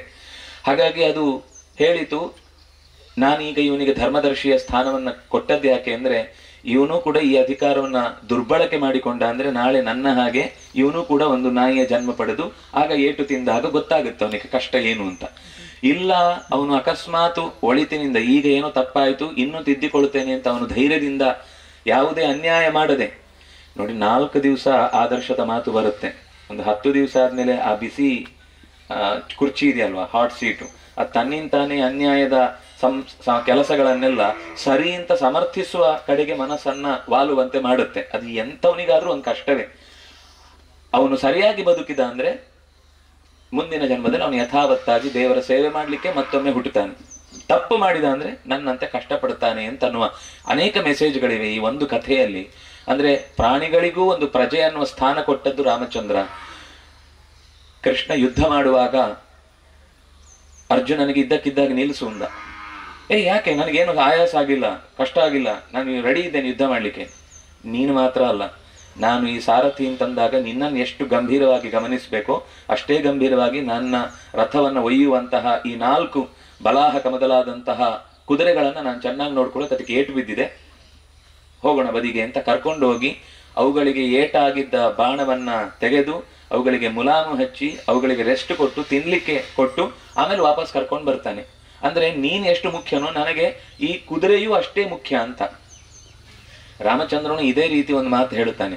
ಕಾಡಿಗೆ ಸುಮಂತ್ರ ಕರ್ಕೊಂಡು ಬಂದಾಗ ಗುಹ ಅಂತ ಒಬ್ಬ ಸಿಗ್ತಾನೆ, ತುಂಬಾ ಆತ್ಮೀಯ ಮಿತ್ರ ರಾಮಚಂದ್ರನಿಗೆ. ಅವನು ಬೇಡನಾಗಿದ್ರು ಬಂದು ರಾಮನನ್ನ ಗಟ್ಟಿಯಾಗಿ ಅಪ್ಪಿಕೊಂಡು ಹೇಳ್ತಾನೆ, ನಿನಗೆ ರಾಜ್ಯದಲ್ಲಿ ಯಾರಾದ್ರೂ ತೊಡಕು ಉಂಟು ಮಾಡಿದ್ರೆ ನನ್ನ ಸೇನೆ ಕರ್ಕೊಂಡು ಬರ್ತೇನೆ ರಾಮ, ನಿನಗೆ ರಾಜ್ಯ ಕೊಡಿಸ್ತೇನೆ, ನಾನೇನ್ ಮಾಡ್ಲಿ ಹೇಳು ಅಂತ. ನಿನಗೆ ಊಟದ ವ್ಯವಸ್ಥೆ ಮಾಡ್ತೇನೆ, ಇರ್ಲಿಕ್ಕೆ ವ್ಯವಸ್ಥೆ ಮಾಡ್ತೇನೆ, ನನ್ನ ಇಡೀ ರಾಜ್ಯವನ್ನ ನಿನಗೆ ಕೊಡ್ತೇನೆ, ಏನ್ ಮಾಡ್ಬೇಕು ಹೇಳು ಅಂತ. ಆಗ ರಾಮಚಂದ್ರನ ಒಂದೇ ಒಂದು ಮಾತು ಏನು ಅಂದ್ರೆ, ನಮ್ಮನ್ನ ಅಯೋಧ್ಯೆಯಿಂದ ಇಲ್ಲಿ ತನಕ ಹೊತ್ಕೊಂಡು ಬಂದ ಈ ಕುದುರೆಗಳಿಗೆ ಅಶ್ವಾನಾಂ ಖಾದನೇನಾಹಂ ಅರ್ಥಿ ನಾಣ್ಯೇನ ಕೇನಚಿತ್, ನನಗೇನು ಕೊಡಬೇಡ, ನನಗೆ ಯಾವ ಯುದ್ಧದ ಸಹಾಯವೂ ಬೇಡ, ನಮ್ಮನ್ನು ಇಷ್ಟು ದೂರ ಎಳ್ಕೊಂಡು ಬಂದಿರುವ ಈ ಕುದುರೆಗಳಿಗೆ ಬೇಗ ಮೇವು ಮತ್ತು ನೀರು ಕೊಡು. ನಮ್ಮನ್ನು ಕರ್ಕೊಂಡು ಬಂದ ಡ್ರೈವರ್ ಅನ್ನು ಮರ್ತು ಬಿಡ್ತೇವೆ ನಾವು ಊರೂರಿಗೆ ಹೋದಾಗ, ಅಯ್ಯಕ್ ಬಾಟ ಕೊಡ್ತೇವಲ್ಲ ಅವ್ನು ಏನ್ ಬೇಕಾದ್ರೂ ಮಾಡ್ಕೊಳ್ಳಿ ಅಂತ. ಆದ್ರೆ ರಾಮಚಂದ್ರ ತೋರಿಸಿದ ಸಂಗತಿ ಏನು ಅಂದ್ರೆ, ನಮ್ಮನ್ನ ನಮ್ಮ ಜೊತೆಗೆ ಯಾವ ರೀತಿ ಸಹಾಯ ಮಾಡ್ತಾರೋ ಎಲ್ಲರೂ ಕೂಡ ನಮ್ಮ ಜವಾಬ್ದಾರಿ ಅಡಿಯಲ್ಲಿ ಅವರು ಬರ್ತಾರೆ, ಅವರನ್ನು ನಾವು ಗಮನಿಸಬೇಕು ಅಂತ. ಹಾಗಾಗಿ ಅದು ಕುದುರೆ ಆಗಿರ್ಲಿ ಏನೇ ಆಗಿರ್ಲಿ ಎಲ್ಲವನ್ನೂ ನಾನು ಚೆನ್ನಾಗಿ ಗಮನಿಸಬೇಕು ಅನ್ನುವುದನ್ನ ರಾಮಚಂದ್ರ, ಕೃಷ್ಣ ಈ ಅನೇಕ ಅವತಾರಗಳಲ್ಲೂ ಭಗವಂತ ನೋಡಿ, ಭಗವಂತ ಇದನ್ನೆಲ್ಲ ಅವನು ತನ್ನ ಸಂಕಲ್ಪದಿಂದಲೇ ಮಾಡಿ ಮುಗಿಸ್ಬೋದು, ಹೀಗೆಲ್ಲ ಹೇಳಿ ಏನು ಮಾಡಬೇಕಾಗಿಲ್ಲ. ಅವತಾರದ ಉದ್ದೇಶ ಏನು? ಮರ್ತ್ಯಾವತಾರಸ್ತು ಇಹ ಮರ್ತ್ಯ ಶಿಕ್ಷಣಂ, ಕೇವಲ ರಾಕ್ಷಸರನ್ನು ಸಂಹಾರ ಮಾಡಲಿಕ್ಕೆ, ಕೇವಲ ಸಜ್ಜನರನ್ನ ಉಳಿಸ್ಲಿಕ್ಕೆ ಅಂತ ಅಷ್ಟೇ ಅಲ್ಲ, ನಮ್ಮ ನಿತ್ಯದ ಜೀವನದಲ್ಲಿ ನಾವು ಪರಿಸರದ ಜೊತೆಗೆ ಹೇಗೆ ಬದುಕಬೇಕು ಅನ್ನೋದನ್ನೂ ತೋರಿಸಿಕೊಡುವುದು ಈ ಅವತಾರಗಳ ಉದ್ದೇಶ, ದೊಡ್ಡವರು ಇಳಿದು ಬರುವ ಉದ್ದೇಶ. ನಾವು ಜಾರಿ ಬಿದ್ದವರು, ದೇವರು ಇಳಿದು ಬಂದವರು. ಅದಕ್ಕೆ ಅವನಿಗೆ ಅವತಾರ ಅಂತ ಹೇಳುದು, ನಮಗೆ ಸಂಸಾರ ಅಂತ ಹೇಳುದು. ನಾವು ಸಂಸಾರ ಅಂದ್ರೆ ಸಮ್ಯಕ್ ಸರತಿ, ಹೇಗೆ ಬಂದಿದ್ದೇವೆ ಅನ್ನೋದು ಗೊತ್ತಿಲ್ಲ. ಹುಟ್ಟಿದ್ದು ಎಲ್ಲಿಂದ, ಹೋಗುದು ಎಲ್ಲಿಗೆ, ಇರುವ 4 ದಿವಸ ನಮ್ದು ಅಂತ ಅನ್ಕೊಂಡು ಹಾರಾಡ್ತಾ ಇರ್ತೇವೆ. ನಮಗೆ ಗೊತ್ತಿಲ್ಲ ಒಳಗೆ ತಿಂದ ಅನ್ನ ಏನಾಗುತ್ತೆ ಗೊತ್ತಿಲ್ಲ, ಉಸಿರಾಡಿದ್ದು ನಾಳೆನೂ ಹೀಗೇನೆ ಉಸಿರಾಡ್ತೇವೆ ಅಂತ ಗೊತ್ತಿಲ್ಲ. ಆದ್ರೂ ನಮ್ಮ ಅಹಂಕಾರದ ಮೂಟೆಯನ್ನು ಹೊತ್ತುಕೊಂಡು ಎಲ್ಲೆಡೆಗೆ ನನಗೆ ಮರ್ಯಾದೆ ಸಿಗ್ಲಿಲ್ಲ, ನನಗೆ ಅವಕಾಶ ಮಾಡಿಕೊಡ್ಲಿಲ್ಲ, ನನ್ನನ್ನು ಯಾರು ಗುರುತಿಸ್ಲಿಲ್ಲ ಅಂತ ನಾವು ಏನೂ ಕೆಲಸ ಮಾಡದೆ ನಮ್ಮನ್ನು ನಾವು ಹೆಮ್ಮೆಯಿಂದ ದೊಡ್ಡವರು ಅಂತ ನಾವೇ ಭಾವಿಸಿ ಅದರೊಳಗೆ ಮುಳುಗಿ ಹೋಗ್ತೇವೆ. ಆದರೆ ಕೃಷ್ಣ ಹೇಳಿದ, ನಾವು ಪ್ರಕೃತಿಯ ಜೊತೆಗೆ, ಅವುಗಳ ಜೊತೆಗೆ ನಾವು ಕೂಡ ಒಂದು ಪ್ರಕೃತಿಯ ಒಂದು ಭಾಗ ಅಷ್ಟೇ ಹೊರತು ನಾವು ಪ್ರಕೃತಿಯನ್ನ ಭೋಗಕ್ಕಾಗಿ ಇಟ್ಕೊಳ್ಳುವುದಲ್ಲ. ಇದು ಎಲ್ಲಿ ತನಕ ನಮಗೆ ಗೊತ್ತಾಗುದಿಲ್ವೋ ಅಲ್ಲಿ ತನಕ ನಾವು ಮತ್ತಷ್ಟು ನಮ್ಮ ಸಾಮರ್ಥ್ಯವನ್ನ ಕುಂಠಿತಗೊಳಿಸ್ತಾ ಬರ್ತೇವೆ, ಕುಗ್ಗುತ್ತೇವೆ, ಪ್ರಕೃತಿಯ ಮುಂದೆ ಕುಗ್ಗುತ್ತೇವೆ. ಪ್ರಕೃತಿಯನ್ನ ದಬ್ಬಾಳಿಕೆ ಮಾಡುವಾಗ ಅದು ತಾಯಿಯಾಗಿ ಬಹಳ ಹೊತ್ತು ಸಹಿಸಿಕೊಳ್ಳುತ್ತೆ. ಆದ್ರೆ ಯಾವಾಗ ಅದು ಒಂದ್ಸರ್ತಿ ಮೈ ದಡವಿಕೊಳ್ಳುತ್ತೆ, ಆಗ ನಮ್ಗೆ ನಿಲ್ಲಿಕ್ ಜಾಗ ಇರಲ್ಲ, ನಮ್ಮನ್ನ ನಾವು ರಕ್ಷಿಸಿಕೊಳ್ಳಿಕ್ಕೆ ನೆಲೆ ಇರುವುದಿಲ್ಲ. ಸಮುದ್ರ ವಸನೇ ದೇವಿ ಪರ್ವತ ಸ್ತನ ಮಂಡಲೆ ವಿಷ್ಣು ಪತ್ನಿ ನಮಸ್ತುಭ್ಯಂ ಪಾದ ಸ್ಪರ್ಶಂ ಕ್ಷಮಸ್ವಮೇ. ನಾವು ಬೆಳಿಗ್ಗೆ ಎದ್ದ ತಕ್ಷಣ ಕಾಲನ್ನ ನೆಲಕ್ಕೆ ಇಡುವ ಮುನ್ನ ಹೇಳುವ ಮಾತು. ನಿದ್ದೆಯಿಂದ ಎದ್ದ ತಕ್ಷಣ ಸೀರೆ ಎದ್ದು ಓಡ್ತೇವೆ ನಾವೀಗ, ಅಲ್ಲ ಅದಕ್ಕಿಂತ ಮುಂಚೆನೆ ಅಲ್ಲಿಗೆ ಬರುತ್ತೆ ಒಂದು ಕುಡಿಲಿಕ್ಕೆ. ಅವರು ಹಾಗಲ್ಲ, ನೆಲಕ್ಕೆ ಕಾಲಿಡುವ ಮುನ್ನ, ಓ ತಾಯಿ ಅನಿವಾರ್ಯವಾಗಿ ನಿನ್ನ ಮೇಲೆ ನಾನು ಕಾಲಿಟ್ಟು ಓಡಾಡಬೇಕು, ಒಳ್ಳೆ ಕೆಲಸ ಮಾಡ್ಲಿಕ್ಕೋಸ್ಕರ ಓಡಾಡ್ತೇನೆ ಅನ್ನುವ ಕಾರಣಕ್ಕಾಗಿ ಕ್ಷಮಸ್ವಮೇ, ನನ್ನನ್ನ ಕ್ಷಮಿಸು ಅನ್ನುವ ಇಷ್ಟು ಉದಾತ್ತವಾದ ಚಿಂತನೆ ಋಷಿಗಳು ನಮಗೆ ಕೊಟ್ಟಿದ್ದಾರೆ ಅಂದ್ರೆ ಪ್ರಕೃತಿಯನ್ನು ಅವ್ರು ಹೇಗೆ ಪ್ರೀತಿಸ್ತಾ ಇದ್ರು ಅನ್ನೋದು ನಮ್ಗೆ ಅರ್ಥ ಆಗಬೇಕು. ನಾವು ಹಾಗೆ ಮಾಡಿಯೂ ಕೂಡ ಇಷ್ಟೆಲ್ಲ ತಿಳುವಳಿಕೆಗೆ ಬೇಕಾದ ಎಲ್ಲ ಸಂಪನ್ಮೂಲಗಳನ್ನು ಇಟ್ಟುಕೊಂಡು ಕೂಡ ನಾವು ಮತ್ತೆ ಯಾರೋ ವಿದೇಶದಿಂದ ಎನ್ವೈರ್ಮೆಂಟ್ ಸೈನ್ಸ್ ಅಂತ ಹೇಳಿ ಅಲ್ಲಿಂದ ನಮಗೆ ಪಾಠ ಮಾಡುವಂತಹ ಪ್ರಸಂಗ ಬರುತ್ತೆ ಅಂದ್ರೆ ನಮ್ಮಷ್ಟು ಮೂರ್ಖರು ಅಥವಾ ದಡ್ರು ಇನ್ನೊಬ್ರು ಇಲ್ಲ ಅಂತ ಆಗುತ್ತೆ. ನಿಜವಾಗಿ ನಾವು ನಮ್ಮ ಪೂರ್ವಜರು ಕೊಟ್ಟಂತಹ ಅನೇಕ ಪುರಾಣಗಳು, ಮಹಾಭಾರತ, ರಾಮಾಯಣ ರಾಮನ ಕಥೆ ಮಾತ್ರ ಅಲ್ಲರಿ, ಅದು ನಮ್ಮ ಬದುಕಿನ ನಮ್ಮ ಸುತ್ತ ನಡೆಯುವ ಎಲ್ಲಾ ಸಂಗತಿಗಳನ್ನ ಅದು ಸ್ಪರ್ಶ ಮಾಡುತ್ತೆ. ಯಾಕೆ ಹೀಗ್ ಮಾಡ್ತಾನೆ, ಯಾಕೆ ಹೀಗ್ ಮಾಡಬಾರ್ದು, ಯಾಕೆ ಹೀಗೆ ಮಾಡಿದ್ದ, ಅದು ಕುಟುಂಬ ಆಗಿರ್ಬೋದು, ಪರಿಸರ ಆಗಿರ್ಬೋದು, ಸಮಾಜ ಆಗಿರ್ಬೋದು, ರಾಜಕೀಯ ಇರ್ಬೋದು, ಅರ್ಥವ್ಯವಸ್ಥೆ ಇರ್ಬೋದು, ನೀವು ಯಾವುದರ ಬಗ್ಗೆ ಆಸಕ್ತಿ ಇಟ್ಕೊಂಡು ರಾಮಾಯಣ ಓದಿದ್ರು ನಿಮ್ಗೆ ಅದಕ್ಕೆ ಉತ್ತರ ಸಿಗುತ್ತೆ. ಪರಿಸರ ಅಂತ ಒಂದು ವಿಷಯ ಬಂತು, ಆದ್ರೆ ಪರಿಸರವನ್ನ ಎಷ್ಟು ಹೇಳುತ್ತಾನೋ ರಾಮಾಯಣದಲ್ಲಿ ಇಡೀ ಹೆಚ್ಚಿನ ಕಥೆಯೆಲ್ಲ ವನಕಾಂಡದಲ್ಲೇ ಅರಣ್ಯಕಾಂಡದಲ್ಲೇ ಬರುವಂತದ್ದು. ಅರಣ್ಯಕಾಂಡದಲ್ಲಿ ಸೀತೆ ಹೇಳ್ತಾಳೆ, ರಾಮಚಂದ್ರ ಹೇಳ್ತಾನೆ, ನೀನು ಬರಬೇಡ, ನೀನು ರೆಡ್ ಕಾರ್ಪೆಟ್ ಮೇಲೆ ಓಡಾಡದವಳು, ಈ ಕಾಡಿನಲ್ಲಿ ಹಾಗೆಲ್ಲ ಸುಖದ ಸುಪ್ಪತ್ತಿಗೆ ಇಲ್ಲ, ಬರಬೇಡ ನೀನು ಅಂತ. ಹಾಗೆ ಸೀತೆ ಏನು ಹೇಳ್ತಾಳೆ ಅಂದ್ರೆ, ನಾನು ಈ ಗೋಡೆಗಳನ್ನ ನೋಡಿ, ಕಟ್ಟಡಗಳನ್ನ ಕಂಡು ಸುಸ್ತಾಗೋಗಿದೆ, ನಾನು ಚಿಕ್ಕಂದಿನಿಂದ ಅಪ್ಪನ ಹತ್ರ ಗಲಾಟೆ ಮಾಡ್ತಾ ಇದ್ದವಳು, ಅಪ್ಪನ ನನ್ನ ಕಾಡಿನ ಮಧ್ಯೆ ಕರ್ಕೊಂಡೋಗಿ ನಾನು ಸಹಜವಾದ ಬದುಕನ್ನು ನಡೆಸಬೇಕು, ಪ್ರಕೃತಿಯಲ್ಲಿ ತಾನಾಗಿ ಎಲ್ಲ ಹೇಗೆ ಬೆಳೆದಿದೆಯೋ ಅದರ ಮಧ್ಯೆ ಸುಮ್ಮನೆ ಕೂತ್ಕೋಬೇಕು, ನನಗೆ ಈ ವ್ಯವಹಾರ, ಓಡಾಟ, ಅವರನ್ನು ಹೇಗ್ ಮಣಿಸುದು, ಇವರನ್ನು ಹೇಗ್ ಮಣಿಸುದು ಅಂತ ಪ್ರತಿಯೊಬ್ಬರದ್ದು ಮೇಲಾಟ, ಕೀಳಾಟ ಇತ್ಯಾದಿಗಳನ್ನೆಲ್ಲ ನಂಗೆ ನೋಡಿ ಸಾಕಾಗಿದೆ, ನಾನು ಕಾಡಿಗೆ ಹೋಗ್ಬೇಕು ಅಂತ ಅಪ್ಪನ ಹತ್ರ ಮದುವೆ ಮುಂಚೆ ಜಗಳ ಆಡ್ತಿದ್ವಿ. ಕೊನೆಗೆ ಯಾರೋ ಒಬ್ಬ ಅವಧೂತರನ್ನು ಕರೆದು ಈ ಮಗಳಿಗೆ ಒಂದು ಬುದ್ಧಿ ಹೇಳಿ ಅಂತ ಬಂದು ಕೇಳಿದಾಗ ಅವ್ರು ಹೇಳಿದ್ರು, ಮಗು ನೀನು ಹೆಚ್ಚು ಅಪ್ಪನ ತಲೆ ತಿನ್ಬೇಡ, ನಿನಗೆ ಮದುವೆ ಆದ್ಮೇಲೆ ನಿನ್ನ ಗಂಡನೇ ನಿನಗೆ ಕಾಡಿಗೆ ಕರ್ಕೊಂಡು ಹೋಗುವಂತ ಪ್ರಸಂಗ ಬರುತ್ತೆ, ಅವಾಗ ತುಂಬಾ ಖುಷಿಯಿಂದ ಒಪ್ಕೊ, ನಿನ್ನ ಜೀವನ ಚೆನ್ನಾಗಿರುತ್ತೆ ಅಂತ. ಅದನ್ನ ರಾಮನ ಹತ್ರ ಹೇಳ್ತಾಳೆ, ನನಗೆ ಸಿದ್ಧರೊಬ್ರು ಹೇಳಿದ್ರು, ನಾನು ಕಾಡಿಗೆ ಬರ್ತೇನೆ ಅಂದ್ರೆ ಹೆದರ್ತಾ ಇಲ್ಲ, ನಿನ್ ಜೊತೆಗಿದ್ರೆ ನಾನು ಕಾಡು ಕೂಡ ನನಗೆ ಅರಮನೆ ಸ್ವರ್ಗದ ಹಾಗೆ, ಅಕಸ್ಮಾತ್ ನೀನಿಲ್ಲದೆ ಇದ್ರೆ ನಾನು ಅರಮನೆಯಲ್ಲಿ ಇದ್ರು ಕಾಡಿಗಿಂತ ಕಡೆಯಾಗಿ ನನ್ನ ಜೀವನವನ್ನು ಕಷ್ಟದಲ್ಲಿ ಕಳಿಬೇಕಾಗತ್ತೆ, ಗಂಜಿ ಉಂಡ್ರೆ ನಾನು ಗಂಜಿ ಉಣ್ತೇನೆ, ನೀನು ಬರೀ ನೆಲದಲ್ಲಿ ಮಲಗಿದ್ರೆ ನಾನು ಬರೀ ನೆಲದಲ್ಲಿ ಮಲಗ್ತೇನೆ, ನನಗೆ ಯಾವ ಸುಖದ ಸುಪ್ಪತ್ತಿಗೆ ಅವಶ್ಯಕತೆ ಇಲ್ಲ. ಯಾಕಂದ್ರೆ ಒಂದೇನು ಅಂದ್ರೆ ಪ್ರಕೃತಿ ನಮ್ಮನ್ನು ಯಾವತ್ತೂ ಕೂಡ ಹೊಟ್ಟೆಗೆಡುವಂತೆ, ತಲೆಗೆಡುವಂತೆ, ಜೀವನ ಬರಗೆಡುವಂತೆ ಮಾಡುವುದಿಲ್ಲ. ಇದು ನನಗೆ ನಿಶ್ಚಯವಾದ ವಿಷಯ, ನನಗೆ ಗೊತ್ತು ಈ ಪ್ರಕೃತಿ ಹೇಗೆ ಅಂತ, ಅದಕ್ಕೋಸ್ಕರ ನಾನು ನಿನ್ನ ಜೊತೆಗೆ ಬಂದೇ ಬರ್ತೇನೆ ಅಂತ ಹೀಗೆ ಹಠ ಮಾಡ್ತಾಳೆ. ಆಮೇಲೆ ಒಂದೆರಡು ಸರ್ತಿ ಚೂರು ಬೇಡ ಅಂತ ನಿರಾಕರಣೆ ಮಾಡ್ತಾನೆ. ಆಗ ಸ್ವಲ್ಪ ಒಂದು ಕಠೋರವಾದ ಅಸ್ತ್ರವನ್ನ ತೆಗಿತಾಳೆ.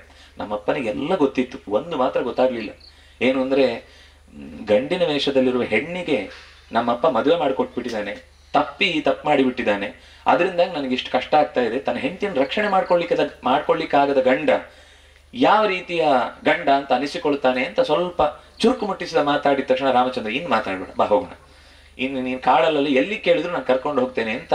ಅಷ್ಟರಲ್ಲೂ ರಾಮಾಯಣದಲ್ಲಿ ಏನ್ ಮಾತಿದೆ ಅಂದ್ರೆ, ಅಷ್ಟೂ ದಿವಸ ರಾವಣನ ಹತ್ತಿರಕ್ಕೆ ಹೋಗುವ ತನಕವೂ ಕೂಡ ಕಾಡಿನಲ್ಲಿ ಒಂದೇ ಒಂದು ದಿವಸ ನಿಮ್ಮನ್ನು ಕಟ್ಟಿಕೊಂಡು ನನ್ನ ಜೀವನ ಈ ಕಾಡಲ್ಲಿ ಏನು ಪಡಬಾರದ ವ್ಯವಸ್ಥೆ ಪಟ್ಟೆ ಅಂತ ತಪ್ಪಿಯೂ ಒಂದು ಮಾತಾಡಿಲ್ಲ ಅವಳು. ಪ್ರತಿ ಕ್ಷಣವು ರಾಮನನ್ನ ಅನುಸರಿಸ್ತಾ ಅಲ್ಲಿರುವ ವರ್ಣನೆಗಳನ್ನು ನೋಡ್ಬೇಕು, ಎಷ್ಟು ಚೆನ್ನಾಗಿದೆ ಅಂದ್ರೆ ಪ್ರಾಣಿಗಳನ್ನ, ಕ್ರಿಮಿಗಳನ್ನ, ಗಿಡಗಳನ್ನ, ಹೂಗಳನ್ನ, ಅದರ ಬಣ್ಣ, ಅದರ ವೈಶಿಷ್ಟ್ಯ, ಅದರ ನದಿಯ ಬೆಟ್ಟ ಎಲ್ಲವನ್ನು ವರ್ಣಿಸಿ ಮಾತಾಡ್ತಾ ಇರ್ಬೇಕಾದ್ರೆ ಇಬ್ಬರ ಸಮಯ ಅದು ಹೇಗೆ ಕಳೆದು ಹೋಯ್ತು ನೋಡಿ. ಆ ಕಾಡಿನಲ್ಲಿ ಕಳೆದ ಘಟನೆ 12.5 ವರ್ಷದ್ದು ಬಹಳ ಚಿಕ್ಕದ್ರಲ್ಲಿ ಮುಗಿದು ಹೋಗುತ್ತೆ. ಅದು ಧಾರಾವಾಹಿನೂ ಹಾಗೆ ಅಲ್ವಾ, ದುಃಖದ ಪ್ರಸಂಗ 16 ಎಪಿಸೋಡ್ ಜಾಸ್ತಿ ಓಡುತ್ತೆ. ಅದು ಮೆಟ್ಲಿಂದ ಇಳಿದು ಬರುವ ತನಕ 6 ಎಪಿಸೋಡ್ ಆದ್ರೂ ಅವ್ರು ಇಳಿದು ಬಂದಿರುವುದಿಲ್ಲ. ನಾವು ಒಂದು 3 ವಾರ ಕಳೆದಿರ್ತೇವೆ, 4 ತಿಂಗಳು ಕಳೆದೋಗಿರುತ್ತೆ. ಆದ್ರೆ ದುಃಖದ ಪ್ರಸಂಗ ಸ್ವಲ್ಪ ಹಾಗೇನೆ ಎಳೆಯತ್ತೆ. ಆದ್ರೆ ಸುಖವಾಗಿದ್ರು ಅನ್ನೋ ಪ್ರಸಂಗ ಯಾವತ್ತೂ ಕೂಡ ಒಂದ್ ಸಾಲಲ್ಲ. ಎಲ್ಲವನ್ನು ಪಡೆದು ಸುಖವಾಗಿ ಬಾಳಿದರು, ಮುಗಿದೋಯ್ತು, ಕತೆ ಮುಗಿದೋಯ್ತು. ಆದ್ರೆ ಆಮೇಲೆ ಬಾಳಿದ್ದು ಸುಮಾರು 11,000 ವರ್ಷ ರಾಮ ಮತ್ತು ಸೀತೆ. ಇದರ ಮೇಲೆ ಮತ್ತೆ 100 ಪ್ರಶ್ನೆ ಬರುತ್ತೆ ನಿಮ್ಗೆ, ಗೊತ್ತು ನನಗೆ. ಅಲ್ಲ, 100 ವರ್ಷ ನಾವು ಬದುಕುವುದಕ್ಕೆ ಒದ್ದಾಡ್ತಿದ್ರು, 11,000 ವರ್ಷ ಹೇಗೆ ಬದುಕಿದ್ರು ಅಂತ. ಇದು ನಮ್ಮ ಪ್ರಕೃತಿಯ ಸೈನ್ಸ್ ಅನ್ನ ನಾವು ತಿಳ್ಕೊಳ್ಳದೆ ಇರುವ ಪರಿಣಾಮ ಇದೆ. ಯಾಕಂದ್ರೆ ಶಾಲೆಯಲ್ಲಿ ನಮ್ಗೆ ಇಂಥದ್ದು ಸಿಗಲ್ಲ. ಒಂದು ವ್ಯವಸ್ಥೆ ಇದೆ ನಮ್ಗೆ. ಈ ದೇಶದ ಸಮಸ್ಯೆ ಏನಂದ್ರೆ 2000 ವರ್ಷದ ಹಿಂದೆ ಜಗತ್ತೇ ಇರ್ಲಿಲ್ಲ, ಆಮೇಲೆ ಹುಟ್ಟಿದ್ದು ಈ ಜಗತ್ತು ಅಂತ. ಅದರ ನಂತರದಲ್ಲೇ ಎಲ್ಲ ಆದದ್ದು ಅಂತ. ಯಾಕಂದ್ರೆ ಅವರ ಸೃಷ್ಟಿಯಲ್ಲಿ ಹೀಗಾಗಿ ಒಂದು 3 ವರ್ಷದೊಳಗೆ ಎಲ್ಲ ಸಿಸ್ಟಮ್ ರೆಡಿ ಆಗ್ಬಿಡುತ್ತೆ. ನಾವು ಅದನ್ನೇ ಓದಿಕೊಂಡು ಬಂದದ್ರಿಂದ ನಮ್ಮ ಟೆನ್ಷನ್. ಆದ್ರೆ ನೀವು ಪುರಾಣಗಳನ್ನು ಓದಿದ್ರೆ, ಭಾಗವತವನ್ನೇ ಓದಿದ್ರೆ, ಕೃಷ್ಣನ ಆ ದ್ವಾಪರದ ಚಿತ್ರಣವನ್ನ ಕೊಡುವಾಗ ನಮ್ಗೆ ವರ್ಷ ಅಂದ್ರೆ 365 ದಿನ ಗೊತ್ತು. ಇದರ ಒಳಗಿದ್ ನಾನು ವಿವರಣೆ ಕೊಡಲ್ಲ. ಇಂಥದ್ದು 60 ತಿರುಗಿದ್ರೆ ಒಂದು ಸಂವತ್ಸರ ಚಕ್ರ ಅಂತ ಹೇಳ್ತಾರೆ. ಸಾಮಾನ್ಯವಾಗಿ 60ನೇ ವರ್ಷ ಶಾಂತಿ ಅಂತೆಲ್ಲ ಮಾಡಿಸ್ತಾರೆ, ಏನೇನೋ ದೇವರಿಗೆ ಒಂದು ಪೂಜೆನೋ ಏನೋ ಮಾಡಿಸ್ತಾರೆ. ಈ 60 ಅನ್ನುವಂಥದ್ದು 7200 ಬಾರಿ ತಿರುಗಿದ್ರೆ ಮತ್ತೊಂದು ಕಲಿಯುಗದ ಅಂಶ ಮುಗಿಯುತ್ತೆ. ಅಂದ್ರೆ 4,32,000 ವರ್ಷ. ನಮ್ಗೆ 2012 ಏನೋ ಎಲ್ಲ ಪ್ರಳಯ ಆಗಿ ಮುಗಿದು ಹೋಗುತ್ತೆ ಅಂತ ಹೇಳಿದ್ರು. ಆ ಟಿವಿಯಲ್ಲಿ ಕುಟ್ಟಿದ್ದು ನಮ್ಮ ಮನೆ ಸುತ್ತ ಎಲ್ಲ ನೀರೇ ಬಂತು ಅಂತ ಹೆದರಿ ಭಯಪಟ್ಟು ಓಡುವ ಸ್ಥಿತಿ ಇತ್ತು. ಎಷ್ಟೋ ಜನ ಎಲ್ಲೋ ಮಂಗಳಕ್ಕೆ ಹೋಗುದು, ಭೂಮಿ ಆಳದಲ್ಲಿ ಏನೋ ಯಾರು ಹೊಡಿಲಿಕ್ಕಾಗದ ಬೇಸ್ಮೆಂಟ್ ಗಳನ್ನ ಕಟ್ಟಿಕೊಳ್ಳುವುದು ಅಂತ ಏನೇನೋ ಮಾಡ್ಕೊಂಡ್ರು. ಏನೂ ಆಗಲ್ಲ. ಇನ್ನು ಎಷ್ಟು ವರ್ಷದಲ್ಲಿ ಯಾರು ಬೇಕಾದ್ರೂ ಯಾವ ರೀತಿ ಬೊಬ್ಬೆ ಹೊಡೆದ್ರು ನೀವು ಹೆದರ್ಬೇಕಾಗಿಲ್ಲ. ಇನ್ನು 4,27,000 ವರ್ಷ ಇದೆ ಈ ಕಲಿಯುಗ ಆಗಿ 5,000 ವರ್ಷ ಆಗಿದ್ದು. ಇನ್ನು ಅದು ಮುಗಿದ ಮೇಲೆ ಒಂದು ಸಣ್ಣ ಭೂಮಿಯ, ನಾವು ಹೇಳ್ತೇವಲ್ಲ, ಈ ದ್ವೀಪಗಳು ಸ್ವಲ್ಪ ಮುಳುಗುತ್ತವೆ, ಭೂಮಿಯ ಭಾಗ ಒಂದ್ ಕಡೆ ಏಳ್ತವೆ, ಈ ಅವ್ಯವಸ್ಥೆಗಳು ಸ್ವಲ್ಪ ಉಂಟಾಗ್ತದೆ. ಅದು ಪ್ರಕೃತಿಗೆ ಬೇಕು, ನಮ್ಗೆ ಅವ್ಯವಸ್ಥೆ ಅಷ್ಟೇ. ಯಾಕಂದ್ರೆ ನಾವು ಕಟ್ಟಿದ್ದ ಜಾಗ ಮುಳುಗೋಯ್ತಲ್ಲ, ನಾವು ಎಸ್ಟೇಟ್ ಅಲ್ಲಿ ಹಾಕಿದ್ದೆಲ್ಲ, ರಿಯಲ್ ಎಸ್ಟೇಟ್ ಅಲ್ಲಿ ದುಡಿದಿದ್ದೆಲ್ಲ ಒಂದ್ ಕಡೆ ಮುಳುಗೋಯ್ತು ಅಂದ್ರೆ ನಾಳೆ ನಮ್ಮ ಆಸ್ತಿ ಇಲ್ಲ ಅಂತ ಆಯ್ತು ಅಂತ. ಆ ವ್ಯವಸ್ಥೆ ಬಿಟ್ರೆ ಪ್ರಕೃತಿಯಲ್ಲಿ ಸಣ್ಣ ಬದಲಾವಣೆ ಆಗುತ್ತೆ. ಇದು ಯಾವಾಗ ಆಗುದು? ಇನ್ನು 4,27,000 ವರ್ಷ ಆದ್ಮೇಲೆ. ನಾನು ಇಷ್ಟಕ್ಕೆ ನಿಲ್ಲಿಸಿದ್ದು ಬರೀ ಕಲಿಯುಗದಲ್ಲಿ ಮನುಷ್ಯನ ಆಯುಷ್ಯ 100 ವರ್ಷ. ಇದರ ಹಿಂದೆ ಇರುವಂತದ್ದು 4 ಯುಗ ಅಂತ ಕೇಳಿದ್ದೇವೆ, ಎಲ್ಲೋ ಅಕಸ್ಮಾತ್ ತಪ್ಪಿ. ಕೃತ, ತ್ರೇತ, ದ್ವಾಪರ, ಕಲಿ ಅಂತ. ಅದರಲ್ಲಿ ದ್ವಾಪರ ಈ ಕಲಿಯುಗದ 2 ಪಟ್ಟು, ತ್ರೇತ ಕಲಿಯುಗದ 3 ಪಟ್ಟು. ಹೌದು, 3 ಪಟ್ಟು. ಇನ್ನು ಕೃತ ಅದು ಆ ಕಲಿಯುಗದ 4 ಪಟ್ಟು. ಹೀಗೆ 4, 3, 2, 1 ಇದು ಒಟ್ಟು ಮಾಡಿದ್ರೆ 10 ಆಗುತ್ತೆ. ಅಂದ್ರೆ ನೀವು ಕಲಿಯುಗದ 10 ಭಾಗ ತಗೊಂಡ್ರೆ ಒಂದು ಚತುರ್ಯುಗ ಮುಗಿಯುತ್ತೆ. ಒಂದು ಚತುರ್ಯುಗ ಅಂದ್ರೆ ಹಾಗಾದ್ರೆ ಎಷ್ಟಾಯ್ತು ಅಂದ್ರೆ 43,20,000 ವರ್ಷ ಆಯ್ತು. ಆಗ ಹೇಳಿದ್ದು 4,32,000 ವರ್ಷ ಒಂದು ಕಲಿಯುಗ ಅಂದ್ರೆ. ಇಡೀ ಚತುರ್ಯುಗ ಅಂತಂದ್ರೆ 43,20,000 ವರ್ಷ ಆಯ್ತು. ಇಲ್ಲಿಗೆ ಮುಗಿಲಿಲ್ಲ. ಇಂಥ ಚತುರ್ಯುಗಗಳು 71 ಬಾರಿ ತಿರುಗಿದ್ರೆ ಒಂದು ಮನ್ವಂತರ. ನಾವೀಗ ವೈವಸ್ವತ ಮನ್ವಂತರ ಅಂತ ಕರೀತಾರೆ ಇದನ್ನ. ಎಲ್ಲೋ ನೀವು ದೇವಸ್ಥಾನದಲ್ಲಿ ಸಂಕಲ್ಪ ಹಾಕುವುದು ಕೇಳಿದ್ರೆ ಅವರು ಹೇಳ್ತಾ ಇರ್ತಾರೆ, ವೈವಸ್ವತ ಮನ್ವಂತರೆ ಅಷ್ಟಾವಿಂಶತಿತನೇ ಕಲಿಯುಗೆ ಪ್ರಥಮ ಪಾತೆ ಜಂಬೂದ್ವೀಪೆ ಭಾರತ ವರ್ಷ ಅಂತ ಹೇಳ್ತಿರ್ತಾರೆ. ಇದೆಲ್ಲ ಏನು ಅಂದ್ರೆ ನಿತ್ಯದಲ್ಲಿ ನಮ್ಮ ದೇಶ ಮತ್ತು ಕಾಲಗಳ ವಿಸ್ತಾರವನ್ನು ಅರ್ಥ ಮಾಡಿಕೊಳ್ಳಿಕ್ಕೆ ನಿತ್ಯದಲ್ಲಿ ಮಾಡುವ ಪ್ರಾರ್ಥನೆ ದೇವರ ಹತ್ರ. ಇಷ್ಟು ದೊಡ್ಡ ಭೂಮಿಯಲ್ಲಿ, ಇಷ್ಟು ದೊಡ್ಡ ಕಾಲದಲ್ಲಿ ನಾನು ಇಷ್ಟು ಚಿಕ್ಕ ಹುಳ ಬದುಕಿದ್ದೇನೆ, ನನ್ನನ್ನೂ ಗಮನಿಸಿ ನೀನು ನನ್ನನ್ನು ಉದ್ಧಾರ ಮಾಡ್ಲಿಕ್ಕೆ ಬರ್ತಿಯಲ್ಲಪ್ಪ ದೇವರೇ ಅಂತ ಒಂದು ಸಮರ್ಪಣೆ ಮಾಡುವ ಭಾವ ಅದು.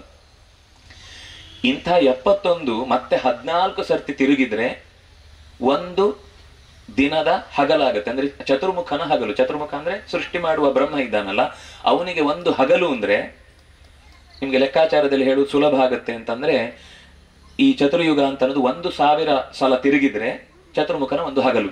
ಅಂದ್ರೆ 43,20,000 ವರ್ಷ ಏನಿದೆ ಇಂಟು 1000 ಮಾಡಿದ್ರೆ 432 ಕೋಟಿ ವರ್ಷ ಚತುರ್ಮುಖನಿಗೆ ಒಂದು ಹಗಲು. ಇದರ ರಾತ್ರಿ ಮತ್ತೊಂದಿದೆ. ರಾತ್ರಿ ಸೇರಿದ್ರೆ ಮತ್ತೆ 864 ಕೋಟಿ ವರ್ಷ ಒಂದು ದಿನ. ಈ ಪುಣ್ಯಾತ್ಮ ಚತುರ್ಮುಖನು 100 ವರ್ಷ ಬದುಕ್ತಾನ್ರಿ. ಆದ್ರಿಂದ ಮತ್ತೆ 360 8 100 ಮಾಡ್ಬೇಕು. ಮಾಡಿದ್ರೆ 31,104,000 ಕೋಟಿ ವರ್ಷ ಅನ್ನೋದು ಈ ಬ್ರಹ್ಮಾಂಡದ ಆಯುಷ್ಯ. ಹಾಗಾಗಿ ಕಲಿಯುಗದಲ್ಲಿ 100 ವರ್ಷ ಬದುಕಿದ್ರೆ ದ್ವಾಪರದಲ್ಲಿ 1000 ವರ್ಷ ಬದುಕುವ ಶಕ್ತಿ ಒಬ್ಬ ಮನುಷ್ಯನ ದೇಹಕ್ಕೆ, ಅಷ್ಟು ಬದುಕುವ ಶಕ್ತಿ ಇತ್ತು. ನೀವು ಮಹಾಭಾರತ ಓದಿದ್ರೆ ಭೀಷ್ಮಾಚಾರ್ಯರು 800 ವರ್ಷ ಬದುಕಿದ್ದು, ದ್ರೋಣಾಚಾರ್ಯರು 600 ವರ್ಷ ಬದುಕಿದ್ದು, ದ್ರುಪದ, ಆಮೇಲೆ ವಿರಾಟ, ಆಮೇಲೆ ಸತ್ಯವತಿ, ಆಮೇಲೆ ಬಾಹ್ಲಿಕ, ಆಮೇಲೆ ವೇದವ್ಯಾಸರು 1000 ವರ್ಷ ಬದುಕಿದ್ದು. ಬಾಹ್ಲಿಕ 1200 ವರ್ಷ. ಅಂದ್ರೆ ಇದೆಲ್ಲ ನಮಗೆ ನೋಡುವಾಗ ಏನು ಅಂತ ಅರ್ಥ ಆಗುತ್ತೆ. ಯಾಕಂದ್ರೆ ನಮ್ಗೆ ನಮ್ಮ ಸೈನ್ಸ್ ಗೊತ್ತಿಲ್ಲ. ನಾವು ಇವತ್ತಿದ್ ಮಾತ್ರ ಯೋಚನೆ ಮಾಡಿಕೊಂಡು ಆ ಲೆಕ್ಕಾಚಾರವನ್ನು, ಯಾವುದೇ ಒಂದು ಇತಿಹಾಸವನ್ನು ಓದುವಾಗ ಆ ದಿನ ಮತ್ತು ಆ ಜಾಗ ಎರಡನ್ನು ನೋಡಿ ನಾವು ಇವತ್ತು ಅರ್ಥ ಮಾಡ್ಕೊಂಡ್ರೆ ಮಾತ್ರ ಸರಿಯಾಗಿ ಅರ್ಥ ಆಗುತ್ತೆ. ನಾವು ಆ ಚಂದ್ರನ ಮಂಡಲದ ವ್ಯವಸ್ಥೆಯನ್ನ ಭೂಮಿಯ ಮಂಡಲದ ಹಾಗೆ ಏನಾದ್ರೂ ಯೋಚನೆ ಮಾಡಿದ್ರೆ ಏನಾದ್ರೂ ಉತ್ತರ ಸರಿ ಸಿಗುತ್ತಾ? ಅಲ್ಲಿಯ ಗುರುತ್ವಾಕರ್ಷಣೆಯ ರೂಪವೇ ಬೇರೆ. ನಾವು ಇಲ್ಲಿ ನಿಂತಾಗ ನಿಲ್ಲಿಕ್ಕಾಗಲ್ಲ ಅಲ್ಲಿ.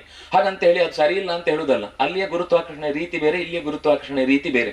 ಹಾಗಾಗಿ ದೇಶ ಕಾಲಗಳ ವ್ಯವಸ್ಥೆ ಜೊತೆಗೆ ಒಂದು ಶಾಸ್ತ್ರವನ್ನು ಅರ್ಥ ಮಾಡ್ಕೊಂಡ್ರೆ ಅವಾಗ ನಾವು ಇವತ್ತು ಏನೆಲ್ಲ ಹೆದರುತ್ತೇವೆ, ಸುಮ್ನೆ ನಮ್ಮಲ್ಲಿ ಹೆದರಿಸುವ ಒಂದು ಪ್ರಕ್ರಿಯೆಗಳು ಏನ್ ನಡೆಯುತ್ತೆ, ಅದಕ್ಕೆ ಯಾವುದಕ್ಕೂ ಟೆನ್ಷನ್ ಮಾಡ್ಕೊಳ್ಬೇಕಾಗಿಲ್ಲ. ಚಕ್ರ ನಿರಂತರ ತಿರುಗ್ತಾ ಇರುತ್ತೆ. ಮತ್ತೆ ವಾಪಸ್ಸು ಒಲೆ ಅಡಿಗೆಗೆ ಬರ್ತಾರೆ, ಮತ್ತೆ ವಾಪಸ್ಸು ಎಲೆ ಊಟಕ್ಕೆನೆ ಬರ್ತಾರೆ. ಅದನ್ನ ಬೋರ್ಡ್ ಹಾಕಿ ಕೊಡ್ತಾರೆ ಅಷ್ಟೇ. ನಾವು ಮನೇಲಿ ಅದನ್ನೇ ಮಾಡ್ತಿದ್ವಿ, ಎಲ್ಲ ಬಿಟ್ವಿ, ಮತ್ತೆ ವಾಪಸ್ ಅಲ್ಲಿಗೆ ಓಡಾಡ್ಕೊಂಡು ತಿಂತಿರ್ತಾರೆ. ಡಾಕ್ಟರ್ ಹೇಳ್ತಾರೆ ಓಡಾಡ್ತಾ ತಿನ್ಬೇಡಿ, ಗಂಟು ನೋವು ಬರುತ್ತೆ, ಬೆನ್ನು ನೋವು ಬರುತ್ತೆ, ಕೂತು ತಿನ್ನಿ ನಾಳೆಯಿಂದ. ಅಲ್ಲ, ನಮ್ಮ ಹಿರಿಯರು ದೇವಸ್ಥಾನದಲ್ಲಿ ಕೂಡಿ ಅಂತ ಹೇಳಿದ್ರು. ನಾವು ದರ್ಶಿನಿಗಳಲ್ಲಿ ಹೋಗಿ ಅಭ್ಯಾಸ ಆದ್ಮೇಲೆ ತಿನ್ಕೊಂಡು ಓಡಾಡಿಯೇ ಅಭ್ಯಾಸ. ಪ್ರಾಣಿಗಳಲ್ಲಿ ಮಾತ್ರ ಅದಕ್ಕೆ ದೋಷ ಇಲ್ಲ, ಯಾಕೆಂದ್ರೆ ಅವುಗಳ ದೇಹದ ರಚನೆ ಬೇರೆ.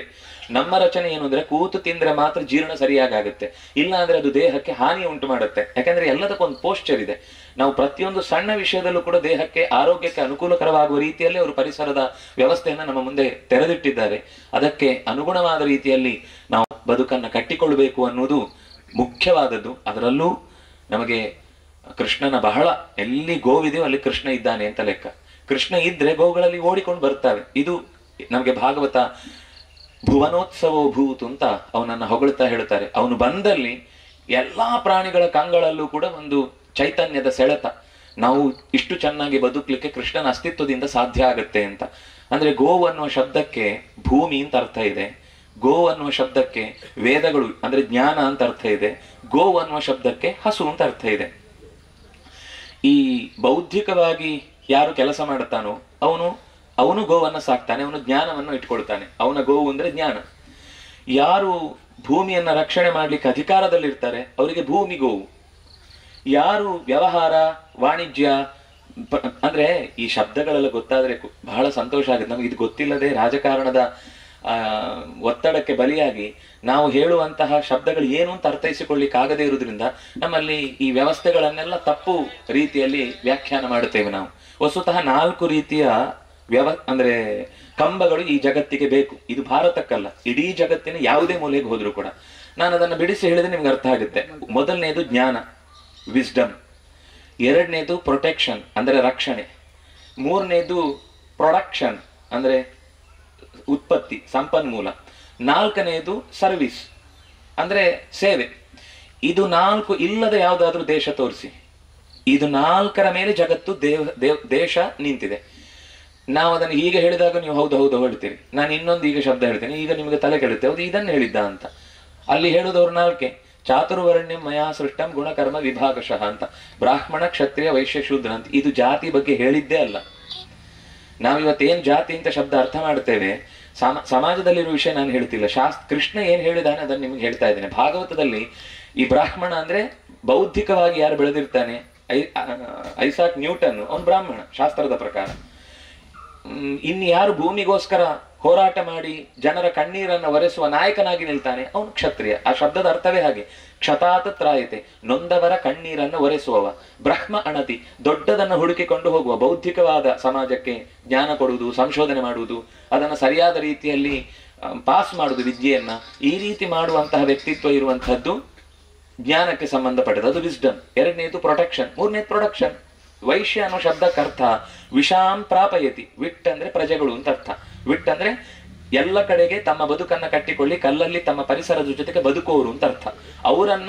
ಅವರಿಗೆ ಬೇಕಿರುವ ಅಂದ್ರೆ ಸಮಾಜಕ್ಕೆ ಸಾಮಾನ್ಯವಾದ ವಸ್ತುಗಳನ್ನ ನಾವು ಮನೆಯಲ್ಲಿ, ನನಗೆ ನೆನಪಿದೆ, ನಾವು ಶಾಲೆಗೆ ಹೋಗ್ತಾ ಇರ್ಬೇಕಾದ್ರೆ ನಮ್ಮ ಮನೇಲಿ ಏನಾದ್ರೂ ವಿಶೇಷ ಕಾರ್ಯಕ್ರಮ ಆದ್ರೆ ಅಂಗಡಿಯಿಂದ ತರುವುದು ಅಂತ ನಮ್ಗೆ ಗೊತ್ತೇ ಇರ್ಲಿಲ್ಲ.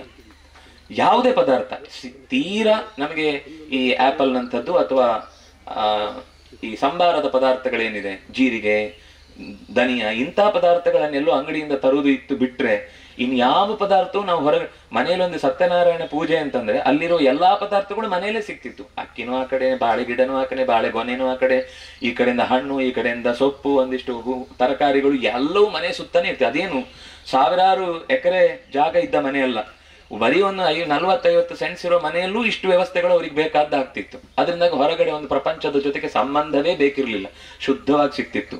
ಶುದ್ಧವಾದ ಅಕ್ಕಿ, ಶುದ್ಧವಾದ ಪದಾರ್ಥಗಳು, ತರಕಾರಿಗಳು. ಇವತ್ತು ಯಾವುದು ತೆಗೆದ್ರೂ ನಮಗೆ ಎಲ್ಲ ಒಂಥರ ಪ್ರೊಡಕ್ಷನ್ ನಲ್ಲಿ ವಿಷ ಇದೆ ಹೇಳಿ ಯಾವ್ದು ತಿನ್ಬೇಕು ಅಂತ ಭಯ ಆಗುತ್ತೆ. ಕೊನೆಗೆ ನೀರು ಕುಡಿಯೋಣ ಅಂತಂದ್ರೆ ಅದು RO ವಾಟರ್ ನಿಮಗೆ ಜೀವನಕ್ಕೆ ಬಾಧಕ ಅಂತ ಹೆದರಿಸಿ ಆಯ್ತು ಅವ್ನು ಕುಡಿದ್ರೆ ಮುಗೀತು ಅಂತ ಲೆಕ್ಕ. ಹಾಗೆ ಏನ್ ಬದುಕಬೇಕಾ, ಉಸಿರು ಹಿಡ್ಕೊಂಡು ಕೂತ್ಕೋಬೇಕಷ್ಟೇ, ಏನು ಮಾಡ್ಲಿಕ್ಕಿಲ್ಲ. ಪ್ರತಿ ಒಂದು ವಿಷಯದಲ್ಲೂ ಕೂಡ ನಾವು ಪ್ರಕೃತಿಯನ್ನ ಹಾನಿ ಮಾಡಿ ಅದರ ಕೆಟ್ಟ ಪರಿಣಾಮವನ್ನ ನಾವು ಪ್ರತಿಯೊಂದು ನಿತ್ಯದ ಬದುಕಿನಲ್ಲಿ ಸೇರಿಸಿಕೊಂಡಾಗಿದೆ. ಆಗ್ಲೇ ಹೇಳಿದ್ರು ಕೃಷಿಯ ವ್ಯವಸ್ಥೆಯನ್ನ ಪೂರ್ತಿ ಹದಗೆಡಿಸಿ. ಹೌದು, ಅವ್ರು ಕೊಡುವ ಬೀಜ ನಾಳೆ ಅದನ್ನ ಮತ್ತೆ ಬೀಜ ಮಾಡ್ಲಿಕ್ಕೆ ಆಗಲ್ಲ, ಅವ್ರ ಹತ್ರನೇ ಹೋಗ್ಬೇಕು ಬೀಜಕ್ಕೆ. ನಾವು ಸ್ವಾವಲಂಬಿಗಳಾಗಿದ್ವಿ. ನಮ್ಮ ಅಪ್ಪ ಅಜ್ಜ ಬೆಳೆದದ್ರಲ್ಲಿ ಹೊಡೆದಾದ್ಮೇಲೆ ಅದರಲ್ಲಿ ಫೈನ್ ಆದ ಪದಾರ್ಥ ಯಾವ್ದು ತೆಗೆದು ಒಂದು ಮೂಟೆ ಕಟ್ಟಿ ಮೇಲೆ ಕಟ್ಟದಲ್ಲಿ ಇಟ್ಟು ಬಿಡ್ತಿದ್ರು. ನೆಕ್ಸ್ಟ್ ವರ್ಷಕ್ಕೆ ಅದೇ, ಯಾರ ಹತ್ರ ಹೋಗ್ಬೇಕಾಗಿರ್ಲಿಲ್ಲ. 2 ಮೂಟೆ ಜಾಸ್ತಿ ಇಡ್ತಿದ್ರು. ಒಂದೊಂದ್ ಸರ್ತಿ ನೇಜ್ ಎಲ್ಲ ನೀರಲ್ಲಿ ಹಾಳಾಗಿ ಹೋಯ್ತು ಅಂದ್ರು ಇನ್ನೊಮ್ಮೆ ಹಾಕ್ತಿದ್ರು. ಬೇಸರ ಮಾಡ್ಕೊಳ್ತೀನಿ. ಈಗ ನಾವು ಆ ದುಡ್ಡು ಕೊಟ್ಟು ತಂದದ ಅಕಸ್ಮಾತ್ ನೇಜ್ ಹಾಳಾಯ್ತಿದ್ರು ಮತ್ತೆ ಹೋಗಿ ತರಬೇಕು. ಮತ್ತೆ ತರಬೇಕು ಮಾತ್ರ ಅಲ್ಲ, ಅದನ್ನ ನೆಟ್ಟು ಬೆಳೆಸಿ ಆದ್ಮೇಲೆ ನೆಕ್ಸ್ಟ್ ಸರ್ತಿಗೆ ನಾನು ಅವ್ರ ಹತ್ರ ಹೋಗಲ್ಲ, ನಾನೇ ಇದರಲ್ಲಿ ಬೀಜ ತೆಗೆದಿಡ್ತೇನೆ ಅಂದ್ರೆ ನೆಕ್ಸ್ಟ್ ಸರ್ತಿ ಅದನ್ನ ಹಾಕಿದ್ರೆ ಗೊಬ್ಬರ ಆಗುತ್ತಷ್ಟೇ ಹೊರತು ಅದರಲ್ಲಿ ತೆನೆ ಬರಲ್ಲ, ಬೆಳೆ ಬರಲ್ಲ. ಯಾಕೆ ಹೀಗಾಗುತ್ತೆ? ರಸಗೊಬ್ಬರ ಅಂತ ಮಾಡಿದೆವು, ಅದಕ್ಕೆ ಏನೇನೋ ಯಂತ್ರಗಳನ್ನೆಲ್ಲ ಸೃಷ್ಟಿ ಮಾಡಿದ್ವಿ. ಯಂತ್ರಗಳ ಉಪಯೋಗ ಸರಿ, ಆದ್ರೆ ಗೋವು ಮತ್ತೆ ಕೃಷಿ ಅಂತ ಬಂದಾಗ ಗೋವು ಇಲ್ಲದೆ ಕೃಷಿ ಅನ್ನೋದು ಅಪೂರ್ಣ, ಸಾಧ್ಯವೇ ಇಲ್ಲ. ನಮ್ಗೆ ಇವತ್ತು ಹೊರೆ ಆಗಿದೆ. ಯಾಕೆ ಅಂದ್ರೆ ಅದು ಹಾಲು ಕೊಡಲ್ಲ, ಅದನ್ನ ಬರೀ ಒಂದು ಯಾವುದೋ ಜೂನ್ನ ಸಮಯದಲ್ಲಿ ಒಂದು 4 ಸರ್ತಿ ಉಳುಮೆ ಮಾಡ್ಲಿಕ್ಕೋಸ್ಕರ ಮಾತ್ರ ಬಳಸ್ತೇವೆ ಅನ್ನೋದು ನಮ್ಮ ತಲೆಯಲ್ಲಿದೆ. ಆದ್ರೆ ಅವರಿಗೆ ಹೇಗೆ ಅಂದ್ರೆ ಅದು ಮನೆಯ ಸದಸ್ಯ.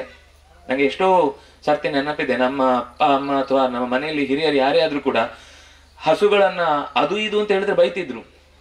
ಕಮಲ ಬತ್ತಳು, ಗೋವಿಂದ ಬತ್ತೆ ಹೀಗೆ ಹೇಳ್ಬೇಕು. ಅವ್ರಿಗೆ ತಪ್ಪಿ ನೀವು ಅದು ಇದು ಅಂತ ಹೇಳಿದ್ರೆ ಸಿಟ್ಟು ಮಾಡ್ತಿದ್ರು. ಮನೆ ಸದಸ್ಯರು ಅಂತ.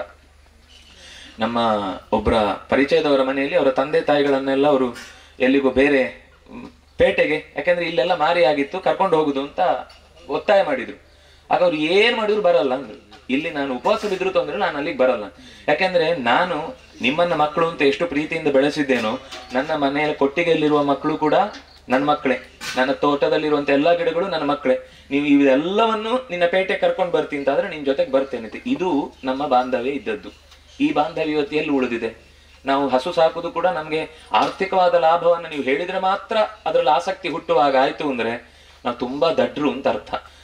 ಒಂದ್ ಮಾತು ಹೇಳಲೇಬೇಕು, ಪ್ರಕೃತಿ ಎಷ್ಟು ಚೆನ್ನಾಗಿ ಗೋವಿನ ರೂಪದಲ್ಲಿ ಪ್ರತಿಸ್ಪಂದಿಸತ್ತೆ ಅಂದ್ರೆ, ಒಬ್ಬ ಯಜಮಾನನಿಗೆ ಮನೆಯಲ್ಲಿ ಏನಾದ್ರೂ ತುಂಬಾ ಕೆಟ್ಟದ್ದು ಯಾರದೋ ಬಯಸಿದ್ರು ಅಥವಾ ಏನೋ ಕೃತ್ಯ ಪ್ರಯೋಗನೋ ಇನ್ನೇನಾದ್ರೂ ಅನಾಹುತ ಇನ್ಯಾವುದೋ ಒಂದು ಕೆಟ್ಟ ಮಾತಾಡಿ ನಮ್ಗೆ ಕೆಡುಕಾಗುತ್ತೆ ಅಂದ್ರೆ ಅದನ್ನು ಮೊದಲು ಸ್ವೀಕರಿಸುವುದು ನಾವು ಸಾಕಿದ ನಮ್ಮ ಮನೆಯ ಹಸುವೋ ನಾಯಿಯೋ ಬೆಕ್ಕೋ ಯಾವುದೋ ಒಂದು ಪ್ರಾಣಿ.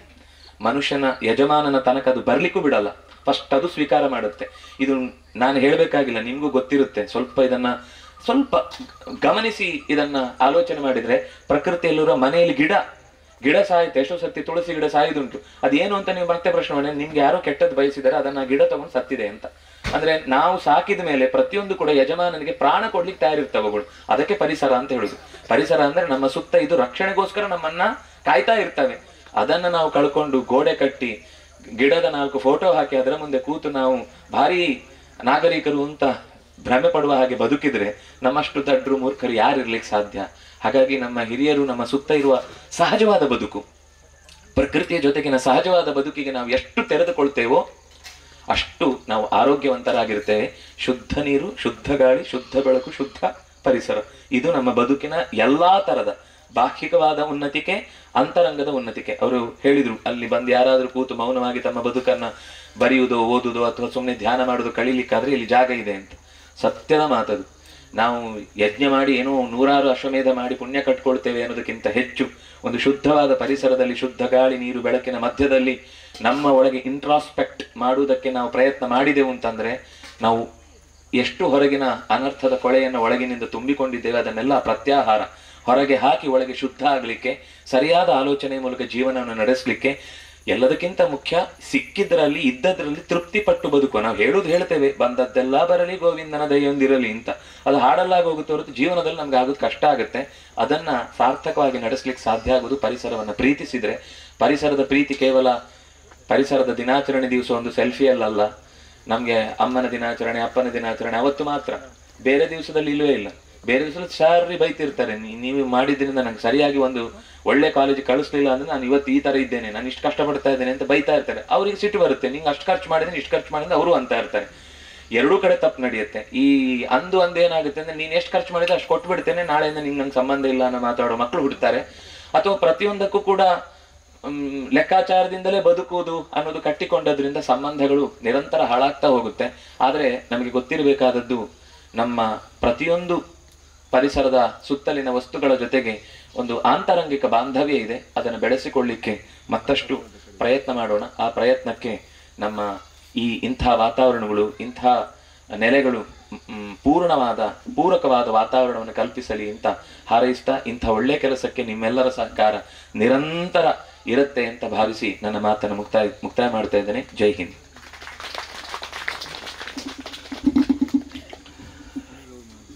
ಆತ್ಮೀಯರೇ, ಪೂರಕವಾಗಿ ಒಂದು ಮಾತನ್ನು ಹೇಳಬೇಕು. ದೇವರ ಹೆಸರಿಟ್ಟು ಕರೆದು ಅದು ಇದು ಅಂತ ಹೇಳಬಾರದು ಅಂತ ಹೇಳಿದ ಕುಟುಂಬದ ಸದಸ್ಯನಾಗಿ ನೋಡ್ತಾ ಇದ್ರು ಅಂತ. ಇವತ್ತು 2 ಕರುಗಳಿಗೆ ಇಲ್ಲಿ ವಿಷ್ಣು ಮತ್ತು ಲಕ್ಷ್ಮಿ ಅಂತ ಹೆಸರಿಟ್ಟು ನಾಮಕರಣ ಮಾಡಿದ್ದಾರೆ ನಮ್ಮ ಸುಧಾಕರ ಶೆಟ್ಟಿ. ಬಂಧುಗಳೇ, ಮತ್ತೆ ತಮ್ಮಲ್ಲಿ ಹೇಳ್ತೇನೆ, ಫೇಸ್ಬುಕ್, ಯೂಟ್ಯೂಬ್ ಎಲ್ಲ ನೀವು ನೋಡೋದಾದರೆ ಅದರಲ್ಲಿ ಕೃಷ್ಣರಾಜರ ಹೆಸರು ಹಾಕಿ ಹುಡುಕಿ ಇಂಥ 1000 ಸಂಗತಿಗಳನ್ನು ಅವರು ಹೇಳಿದ್ದಾರೆ. ಖಂಡಿತ ಅದರಿಂದ ನಮಗೆ ಒಳಿತಾಗುತ್ತದೆ. ಅವರು ಇವತ್ತು ಮತ್ತೆ ದೂರದ ಬೆಂಗಳೂರಿಗೆ ಹೊರಟು ನಿಂತವರಾದ್ದರಿಂದ ಬೇರೆ ಹೆಚ್ಚು ಮಾತುಗಳನ್ನಾಡದೆ ಬಹಳ ದೂರದಿಂದ ಇಲ್ಲಿವರೆಗೆ ಬಂದು ನಮ್ಮ ಕಾರ್ಯಕ್ರಮದಲ್ಲಿ ಮೌಲ್ಯಯುತ ವಿಚಾರಗಳನ್ನು ನಮಗೆ ಕೊಟ್ಟಿದ್ದೀರಿ. ಅದಕ್ಕಾಗಿ ಗೋಧಾಮದ ವತಿಯಿಂದ ತಮಗೆ ಹಾರ್ದಿಕವಾದ ಧನ್ಯವಾದಗಳನ್ನು ಸಮರ್ಪಿಸ್ತೇನೆ. ಡಾಕ್ಟರ್ ರಾಮಕೃಷ್ಣಾಚಾರ್ಯ ಅವರಿಗೆ ಗೌರವವನ್ನು ಸಮರ್ಪಣೆ ಮಾಡಬೇಕು ಅಂತ ವಿನಂತಿ ಮಾಡಿಕೊಳ್ತಾ ಇದ್ದೇನೆ.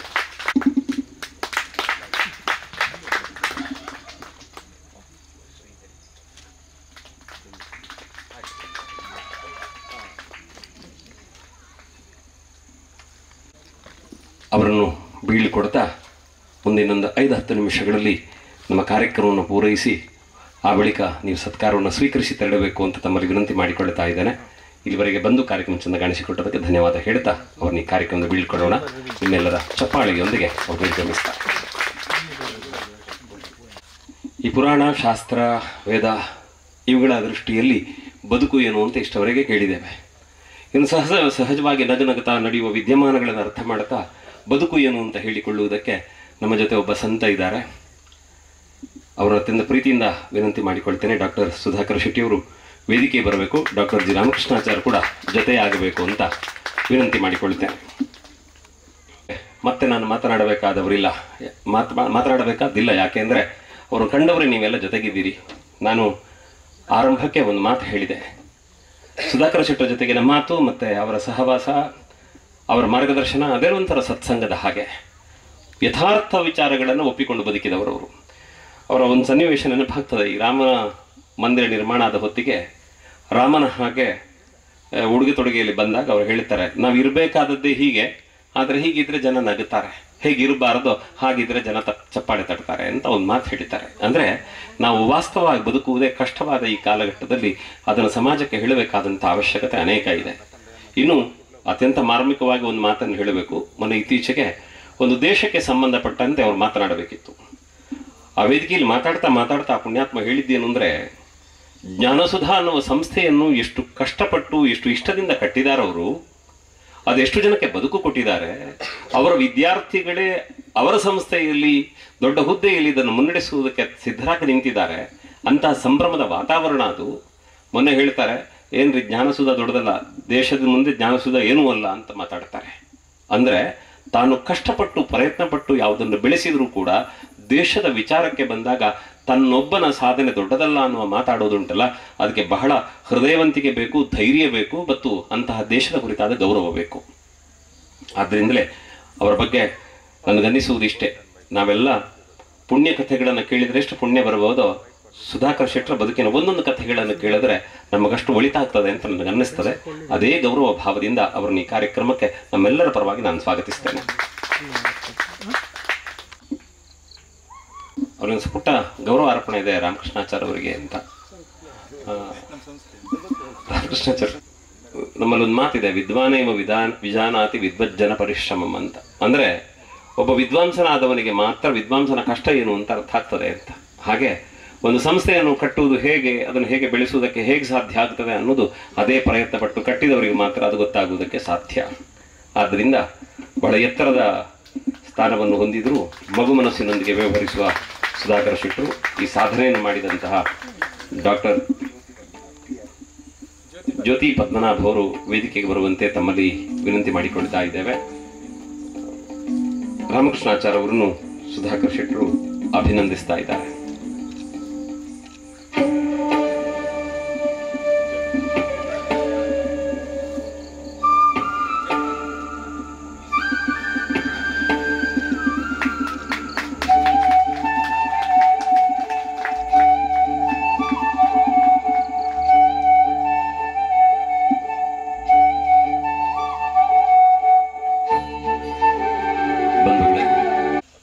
ಬೀಸು ಗಾಳಿ ಬಂದರೆ ಚಲ್ಲಾಪಿಲ್ಲಿ ಆದ ಹಾಗೆ ನಾವು ಎಷ್ಟು ಮಾತನಾಡಿದರೂ ಸುಧಾಕರ ಶೆಟ್ಟರು ಮಾತನಾಡುವಾಗ ನಮ್ಮ ಮಾತು ಹಾರಿ ಹೋಗ್ತದೆ ಅಂತ ಬಹಳ ಗೊತ್ತಿದೆ ನನಗೆ.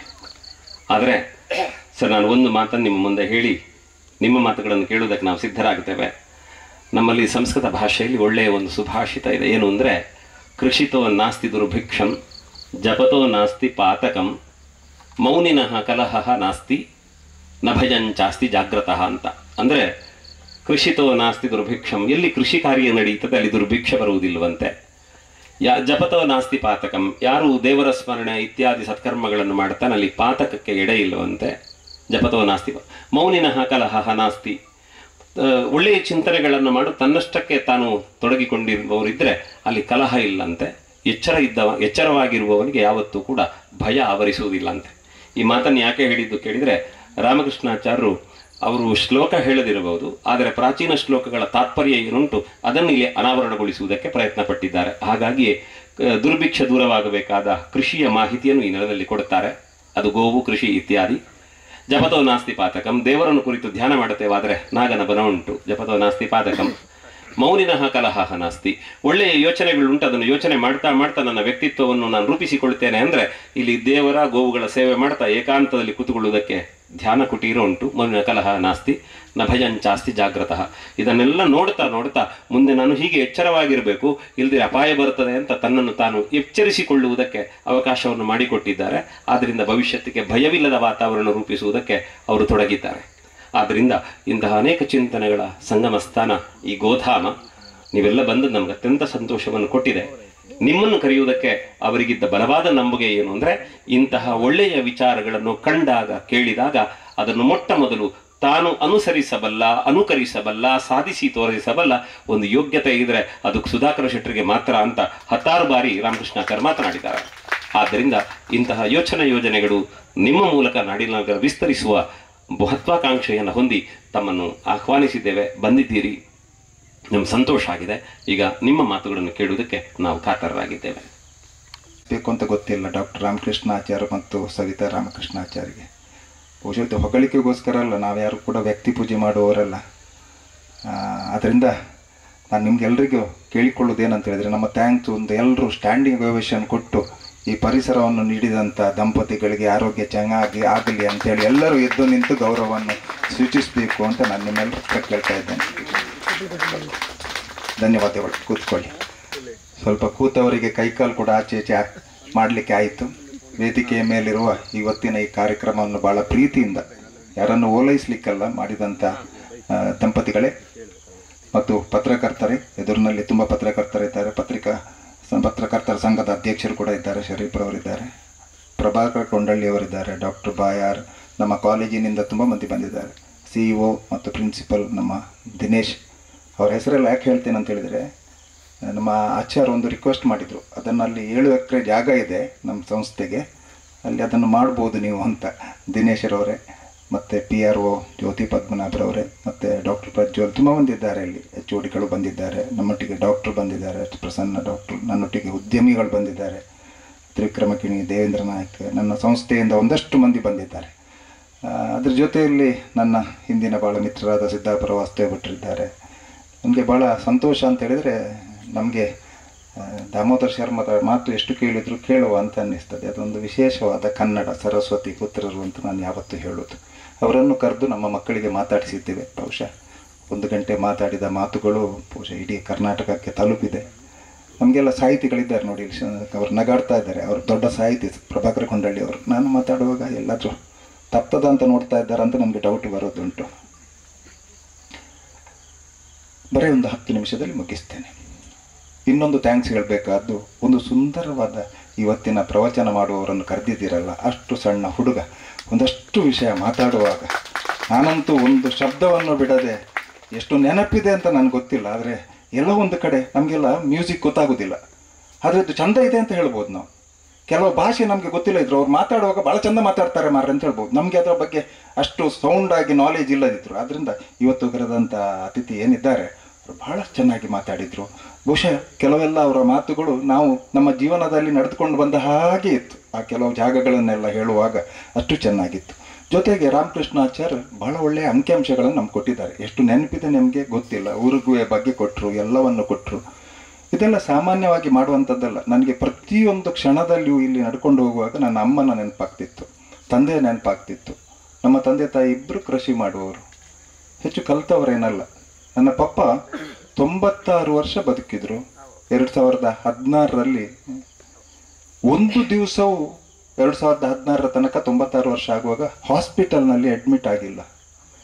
ಯಾವುದೇ ಕಾಯಿಲೆ ಇರಲಿಲ್ಲ ಅವರಿಗೆ. ನಿಮ್ಮ ಹತ್ರ ಹಂಚಿಕೊಳ್ಳೋದಾದರೆ ಎಷ್ಟು ಖುಷಿ ಅಂತ ಹೇಳಿದ್ರೆ, ಒಮ್ಮೆ ಕಣ್ಣಿನ ಕ್ಯಾಟ್ರಾಕ್ಟ್ ಆಪರೇಷನ್ಗೆ ನಾನು ಪ್ರಸಾದ್ ನೇತ್ರಾಲಯಕ್ಕೆ ಕರ್ಕೊಂಡೋಯ್ತು. ಅದು ನನಗೆ ಹೇಳಿಲ್ಲ, ಬದಿಯ ಒಂದು ಫ್ರೆಂಡ್ಸ್ ಹತ್ರ ಹೇಳಿ ಅವರೇ ಹೋಗಿದ್ದಾರೆ, ನಿನಗೆ ಯಾಕೆ ತೊಂದರೆ ಅಂತ. ಮತ್ತು ನಾನು ಅಲ್ಲಿ ಹೋದಾಗ ಆ ಆಪರೇಷನ್ ದಿವಸ ನೀವು ನೋಡಬೇಕಿತ್ತು ಅವರನ್ನು. ಅಲ್ಲಿಯ ನರ್ಸ್ ಒಬ್ಬರು ಕೇಳ್ತಾರೆ, ನಿಮಗೆ ಶುಗರ್ ಉಂಟಾ ಅಂತ. ಇಲ್ಲಮ್ಮ, ಮನೆಯಲ್ಲಿ ಉಂಟು ಅಂತ ಹೇಳ್ತಾರೆ ಇವರು. ಆಮೇಲೆ ಇನ್ನೊಮ್ಮೆ ಕೇಳ್ತಾರೆ, ನಿಮಗೆ ಆಪರೇಷನ್ ಥಿಯೇಟರ್ಗೆ ಹೋಗುವಾಗ ಹೆದರಿಕೆ ಆಗೋದಿಲ್ವಾ ಅಂತ. ಯಾಕಮ್ಮ, ಒಳಗೆ ಕಲ್ತವರಿಲ್ವಾ ಅಂತ ಕೇಳ್ತಾರೆ. ಎಷ್ಟು ಒಂದು ಸುಂದರವಾದ ಸಹಜವಾದ ಮಾತು ಅಂದರೆ, ಅದು ಎಲ್ಲಿಂದ ಬಂತು ಅಂತ ಕೇಳಿದರೆ, ಸ್ವಾಮಿ ಇಂಥ ಪರಿಸರದಿಂದ ಬಂತು. ಒಂದು 10-16 ಎಕರೆ ಜಾಗದಲ್ಲಿ ಗೋ ಸಾಕ್ತಾಯಿದ್ರು, ನಾಯಿ ಸಾಕ್ತಾಯಿದ್ರು, ಬೆಕ್ಕುಗಳನ್ನು ಸಾಕ್ತಾಯಿದ್ರು. ನಾನು ಹೇಳ್ತಾ ಇದ್ದೆ, ಪಪ್ಪ ಈ ಸಾಗುವಳಿಯಲ್ಲಿ ಭತ್ತದಲ್ಲಿ ಭಾಳ ಲಾಸ್ ಅಲ್ವಾ ಅಂತ. ಹೇಗೆ ಲೆಕ್ಕ ಮಾಡು ಅಂತ ಹೇಳಿದರು. ಲೆಕ್ಕ ಮಾಡಿದ್ದೆ ನಾನು. ಲೆಕ್ಕ ಮಾಡಿ ನೋಡಿ, ಇಷ್ಟು ಖರ್ಚಾಗ್ತದೆ, ಇಷ್ಟು ನಮಗೆ ಆದಾಯ ಬರೋದು, ಅಕ್ಕಿ ಇಷ್ಟೇ ಬರೋದು, ನೀವು ಲಾಸ್ ಮಾಡ್ತಾ ಇದ್ದೀರಿ ವರ್ಷ ಅಂತ. ಇದರಲ್ಲಿ ಕೆಲವು ಲೆಕ್ಕ ಬಿಟ್ಟಿದ್ದೀಯಲ್ವ ಅಂತ ಹೇಳಿದರು. ಏನು ಲೆಕ್ಕ ಅಂತ ಕೇಳಿದೆ. ನೋಡಪ್ಪ, ಮಂಗಗಳು ಬರ್ತವೆ, ಗಿಳಿ ಬರ್ತದೆ, ನಾಯಿ ಬರ್ತದೆ, ಹಂದಿ ಬರ್ತದೆ, ಅವುಗಳದ್ದೆಲ್ಲ ಲೆಕ್ಕ ಬಿಡಲಿಲ್ವ ನೀನು ಅಂತ ಹೇಳಿದರು. ನಾವು ಯಾರೂ ಮಾಡದಿದ್ದರೆ ಹೇಗೆ? ನಾನು ಹೇಳಿದೆ, ಮತ್ತೆ ಅದು ಉಪದ್ರ ಮಾಡ್ತದೆ ಅಂತ ನೀವು ಓಡಿಸ್ಕೊಂಡು ಹೋಗ್ತೀರಿ. ಅಲ್ಲ, ನನಗೊಂದು ಪಾಲು ಇರಲಿ, ಅವರ ಪಾಲು ಅವ್ರು ತಗೊಳ್ಬೇಕು. ಅದ್ರ ಜೊತೆಯಲ್ಲಿ ಹೇಳಿದರು, ನೋಡು, ಈ ಭತ್ತದ ತೆನೆ ಆಚೆ ಈಚೆ ಹೋಗುವಾಗ ನನ್ನ ಹೃದಯದಲ್ಲಿ ಆಗುವ ಸುಖಕ್ಕೆ ಎಷ್ಟು ಇಟ್ಟಿದ್ದಿ ಅಂತ ಕೇಳಿದರು. ನನಗೆ ಮಾತೇ ಆಡಲಿಕ್ಕಾಗಲಿಲ್ಲ. ಅದು ಭತ್ತದ ತೆನೆ ಆಚೆ ಈಚೆ ಹೋಗುವಾಗ ನನ್ನ ಹೃದಯದಲ್ಲಿ ಎಂಥ ಬ್ಲಾಕ್ ಕೂಡ ಇರುವುದಿಲ್ಲ. ಅದು ಸತ್ಯ ಕೂಡ, ಯಾವ ಬ್ಲಾಕ್ ಇರಲಿಲ್ಲ ಅವರಿಗೆ. ನಾನು ಯಾಕೆ ಹೇಳಿದೆ ಅಂತ, ಅಂಥ ನೆನಪುಗಳನ್ನು ನನಗೆ ನೀವು ಮರುಕಳಿಸಿದ್ದೀರಿ ಆಚಾರ್ಯವರೇ. ನನಗೆ ಮಾತ್ರ ಅಲ್ಲ, ಇಲ್ಲಿ ಬಂದಂಥ ಎಷ್ಟೋ ಮಂದಿಗೆ ಅವರ ಬಾಲ್ಯದ ನೆನಪುಗಳನ್ನು, ಈ ಸಗಣಿಯ ಕಂಪು ಉಂಟಲ್ವ, ಈ ಗೋಮಯದ ಕಂಪನ್ನು ನಮ್ಮ ಮೂಗಿಗೆ ಬರ್ತಾ ಇತ್ತು ಆಚೆಯಿಂದ. ಇದೊಂದು ಸುಖ. ನನ್ನ ಪ್ರಕಾರ ಇದು ಯಾವ ಸೆಂಟಿನಲ್ಲಿಯೂ ಇಲ್ಲ. ಸೆಂಟಿನಲ್ಲಿರುವುದು ಕೆಮಿಕಲ್ ಮಾತ್ರ. ಇದು ನಿಮ್ಮನ್ನು ಹೊಗಳಲಿಕ್ಕೆ ಹೇಳ್ತಾ ಇಲ್ಲ. ಇಂಥ ಒಂದು ಸನ್ನಿವೇಶದಲ್ಲಿ ನಾನು CEO ಮತ್ತು ನಮ್ಮ ಎಲ್ಲ ಅಧಿಕಾರಿ ವರ್ಗ ಇದ್ದಾರೆ, ಜ್ಞಾನಸುಧವನ್ನು ಮುಂದೆ ನಡೆಸಿಕೊಂಡು ಹೋಗುವವರು. ನಾನು ಹೇಳೋದು, ನಿಮ್ಮ ಒಂದೊಂದೇ ಕ್ಲಾಸ್ನ ಮಕ್ಕಳನ್ನು, ಹಾಸ್ಟೆಲ್ ಮಕ್ಕಳನ್ನು ಒಂದು ಸಂಜೆ ಇಲ್ಲಿ ಕರ್ಕೊಂಡು ಬನ್ನಿ, ಅವರ ಸಮಯ ಇರುವಾಗ ಸುತ್ತಾಡಿಸಿ. ಹೀಗೆ ಒಂದು ನಮ್ಮ ಈ ರೀತಿಯ ಕಲ್ಪನೆಯನ್ನು ಕೊಡಿ.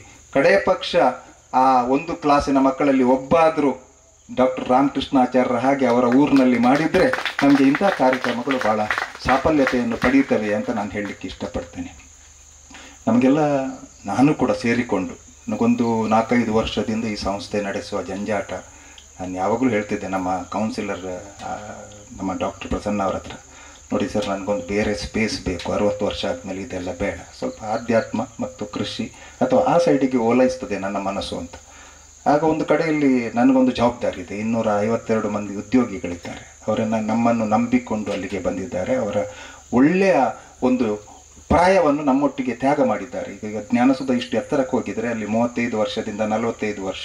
ಈಗ ನಮ್ಮ ಈ CEO ದಿನೇಶ್ ಅವ್ರನ್ನ ಎಕ್ಸಾಂಪಲ್ ತಗೊಂಡ್ರೆ ಅವ್ರಿಗೆ ಈಗ 51 ವರ್ಷ, 51 ನಡೀತದೆ. ಅವರು ಬಂದು 13 ವರ್ಷ ಆಯಿತು. ಅಂದರೆ ಜೀವನದ ಭಾಳ ಪ್ರಾಮುಖ್ಯವಾದ ಪ್ರಾಯವನ್ನು ನನ್ನೊಟ್ಟಿಗೆ ಕಳಿಸಿದ್ದಾರೆ. ಅವರು ರಿಟೈರ್ಡ್ ಆಗುವ ಹೊತ್ತಿಗೆ ಅವರಿಗೊಂದು ಬದುಕನ್ನು ಕಟ್ಟಿಕೊಳ್ಬೇಕು.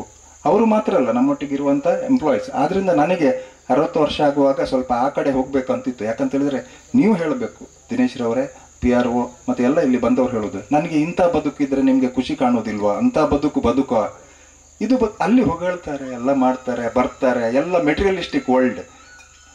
ಒಬ್ಬ IITಗೆ ಹೋದವ ಅವ ನಮ್ಮ ದೇಶದಲ್ಲಿ ನಿಲ್ಲುವುದಿಲ್ಲ ಸರ್, ಅವ ಸೀದಾ ಅಮೆರಿಕಕ್ಕೆ ಹೋಗ್ಬಿಡ್ತಾನೆ. ಕಾಂಟ್ರಿಬ್ಯೂಷನ್ ಇಲ್ಲ. ನಮ್ಮಲ್ಲಿರುವವರು ಯಾರಂದ್ರೆ ಈ ಎವರೇಜ್ ಮಕ್ಕಳು ಅಥವಾ ತೀರಾ ಕೆಳಗೆ ಮಾರ್ಕ್ ಇರುವವರು, ಅವರೆಲ್ಲ ದೇಶದಲ್ಲಿ ಇದ್ದುಕೊಂಡು, ಬಹುಶಃ ರಾಮಕೃಷ್ಣ ಆಚಾರ್ಯರು ಕೂಡ ಬಹಳ ಬುದ್ಧಿವಂತ ಮೇಧಾವಿ ವಿದ್ಯಾರ್ಥಿ ಅಲ್ಲ, ಬಟ್ ಪರಿಶ್ರಮದ ವಿದ್ಯಾರ್ಥಿ, ಸ್ವಾಭಿಮಾನಿ ವಿದ್ಯಾರ್ಥಿ. ಇವತ್ತು ಅವರು ಈ ಏರಿದ ಎತ್ತರದ ಹಿಂದೆ ಖಂಡಿತ ನಾನು ಹೇಳ್ತೇನೆ, ಒಬ್ಬ ಎತ್ತರ ಮಾತ್ರ ನಮ್ಗೆ ಕಾಣ್ತದೆ, ಒಂದು ಮರದಲ್ಲಿರೋ ಹಣ್ಣು ಮಾತ್ರ ನಮಗೆ ಕಾಣ್ತದೆ.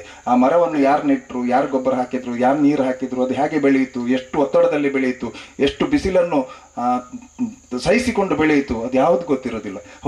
ಫ್ರೂಟ್ಸ್ ಭಾಳ ಚೆನ್ನಾಗಿ ಉಂಟು ಮಾರ್ರೆ, ಮರದಲ್ಲಿ ಭಾಳ ಬಿಟ್ಟಿದೆ, ಎಸ್ಕೇಪ್ ಚೆನ್ನಾಗಿದೆ ಮಾರ್ರೆ, ಅವರ ಆದಾಯ ತುಂಬ ಚೆನ್ನಾಗಿದೆ, ಜ್ಞಾನಸುಧ ತುಂಬ ಚೆನ್ನಾಗಿದೆ ಮಾರ್ರೆ, ಭಯಂಕರ ಮಾರ್ರೆ. ಅಲ್ಲಿ ಈ ರೀತಿಯ ಬರಬೇಕಾದ್ರೆ ಅದರ ಹಿಂದೆ ಈಗ ಯಾವುದೇ ಮನೆಯವರು ಶ್ರೀಮಂತರಾಗಿದ್ದರೆ ಖಂಡಿತ ಹೇಳ್ತೇನೆ, ಯಾವುದೋ ಒಂದು ತಲೆಮಾರು ತ್ಯಾಗ ಮಾಡಿದೆ ಅಂತ ಅರ್ಥ.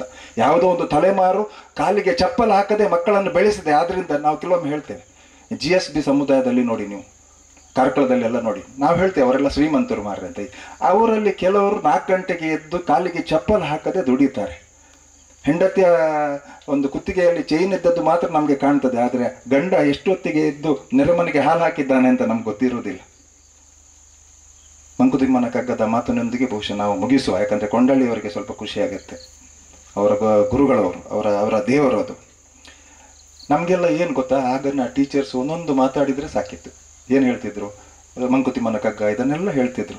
ಮನೆಯಲ್ಲಿ ತಂದೆ ತಾಯಿ ಸಾಗುವಳಿ ಕೆಲಸ ಮಾಡ್ತಿದ್ರು, ಸಗಣಿಯ ವಾಸನೆ ಇದೆಲ್ಲ ನಮಗೆ ಬದುಕು ಕೊಟ್ಟಿದೆ. ಈಗ ಖಂಡಿತ ಹೇಳ್ತೇನೆ, ನಾವೆಲ್ಲ ಇವತ್ತು ಇಷ್ಟು ಕಾಯಿಲೆಯಿಂದ ಇರುವ ಕಾರಣ ಏನು ಅಂತ ಹೇಳಿದರೆ, ನಮ್ಮ ಫುಡ್, ನಮ್ಮ ಪರಿಸರ, ನಮಗಿರುವಂಥ ದೊಡ್ಡ ಆರೋಗ್ಯದ ಸಮಸ್ಯೆ, ಮಾನಸಿಕ ಸಮಸ್ಯೆ ಪ್ರತಿಯೊಬ್ಬರಿಗೂ ಇರುವಂಥದ್ದು. ನಾನು ಹೇಳ್ತೇನೆ, ಮಾನಸಿಕವಾಗಿ ಸ್ವಲ್ಪ ಆದರೂ ಕೊರತೆ ಇದೆ. ಯಾರಿಗೆ ಇಲ್ಲ ಮಾನಸಿಕ ಕೊರತೆ ಅಂತ ಹೇಳಿದ್ರೆ, ಸಂಜೆ ಟೈಟ್ ಆಗಿ ದಾರಿಯ ಬದಿಯಲ್ಲಿ ಬೀಳ್ತಾನೆ ನೋಡಿ, ಅವನಿಗೆ ಮಾತ್ರ ಮಾನಸಿಕ ಕೊರತೆ ಇಲ್ಲ. ಯಾಕಂದ್ರೆ ಅವನಿಗೆ ಜವಾಬ್ದಾರಿ ಇಲ್ಲದವನಿಗೆ ಏನೂ ಇಲ್ಲ. ಆದರೂ ಅವನಿಗೆ ಬೆಳಿಗ್ಗೆ ಸ್ವಲ್ಪ ಟೆನ್ಷನ್ ಆಗ್ತದೆ, ಇವತ್ತು ಸಂಜೆಗೆ ಹೇಗೆ ಅರೇಂಜ್ಮೆಂಟ್ ಮಾಡೋದು ಅನ್ನೋದೊಂದಿದೆ. ಅಲ್ಲಿ ನಮಗೆ ಸೂಸೈಡ್ ಮಾಡ್ಕೊಳ್ಳಿಕ್ಕೂ ಮನಸ್ಸಾಗ್ತಿರ್ಲಿಲ್ಲ. ಯಾಕಂದರೆ ಇಂಥ ಮಾತುಗಳು, ಏನಾನು ಮುಮ್ಮಾಡು ಕೈಗೆ ಬಂದು ಜುಗವ, ನಾನೇನು ಹುಲುಕಡ್ಡಿ ಎಂಬ ಭ್ರಮೆ ಬೇಡ, ಹೀನ ಮಾವುದು ಇಲ್ಲ ಜಗದ ಗುಡಿ ಯೂಳಿಗದಿ, ತಾಣ ನಿನಗಿಯುವುದಿಲ್ಲಿ ಮಂಕುತಿಮ್ಮ ಅಂತ.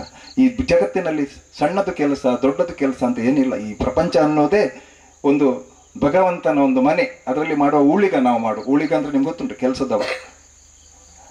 ನಾವು ನಮ್ಮಲ್ಲಿ ಕಾಲೇಜಿನಲ್ಲಿ ಟಾಯ್ಲೆಟ್ ತೊಳುವವರು ದೊಡ್ಡದು, ಸುಧಾಕರ್ ಶೆಟ್ಟಿ ದೊಡ್ಡದು, ಟಾಯ್ಲೆಟ್ ತೆಳುವವರು ಸಣ್ಣದು, ಇದೆಲ್ಲ ಇಲ್ಲ. ಇಲ್ಲಿ ಏನಂತ ಹೇಳಿದ್ರೆ, ಜಗವೆಂಬ ಊಳಿಗದಲ್ಲಿ ಇದರಲ್ಲಿ ಹೀನ ಆವುದು ಇಲ್ಲ, ಹೀನ ಅನ್ನೋದು ಯಾವುದೂ ಇಲ್ಲ. ಎಲ್ಲವೂ ವ್ಯವಸ್ಥಿತವಾಗಿದ್ದರೆ ಮಾತ್ರ. ನಮ್ಮ ಕಾಲೇಜ್ನಲ್ಲಿ ಟಾಯ್ಲೆಟ್ ತೊಳೆಯೋರೇ ಇಲ್ಲದಿದ್ರೆ ನಮ್ಮ ಕಾಲೇಜ್ ಚೆನ್ನಾಗಿದೆ ಅಂತ ಯಾರು ಹೇಳ್ತಾರೆ ಹೇಳಿ? ಮೂಗೆ ಮುಚ್ಚಿಕೊಂಡು ಬರ್ತಾರೆ ಅಲ್ವಾ? ಸುಧಾಕರ್ ಶೆಟ್ಟಿ ಪ್ರೆಸಿಡೆಂಟ್ ಅಂತ ಯಾರು ಹೇಳ್ತಾರೆ? ಇದನ್ನೆಲ್ಲ ಅರ್ಥ ಮಾಡಿಕೊಳ್ಳುವ.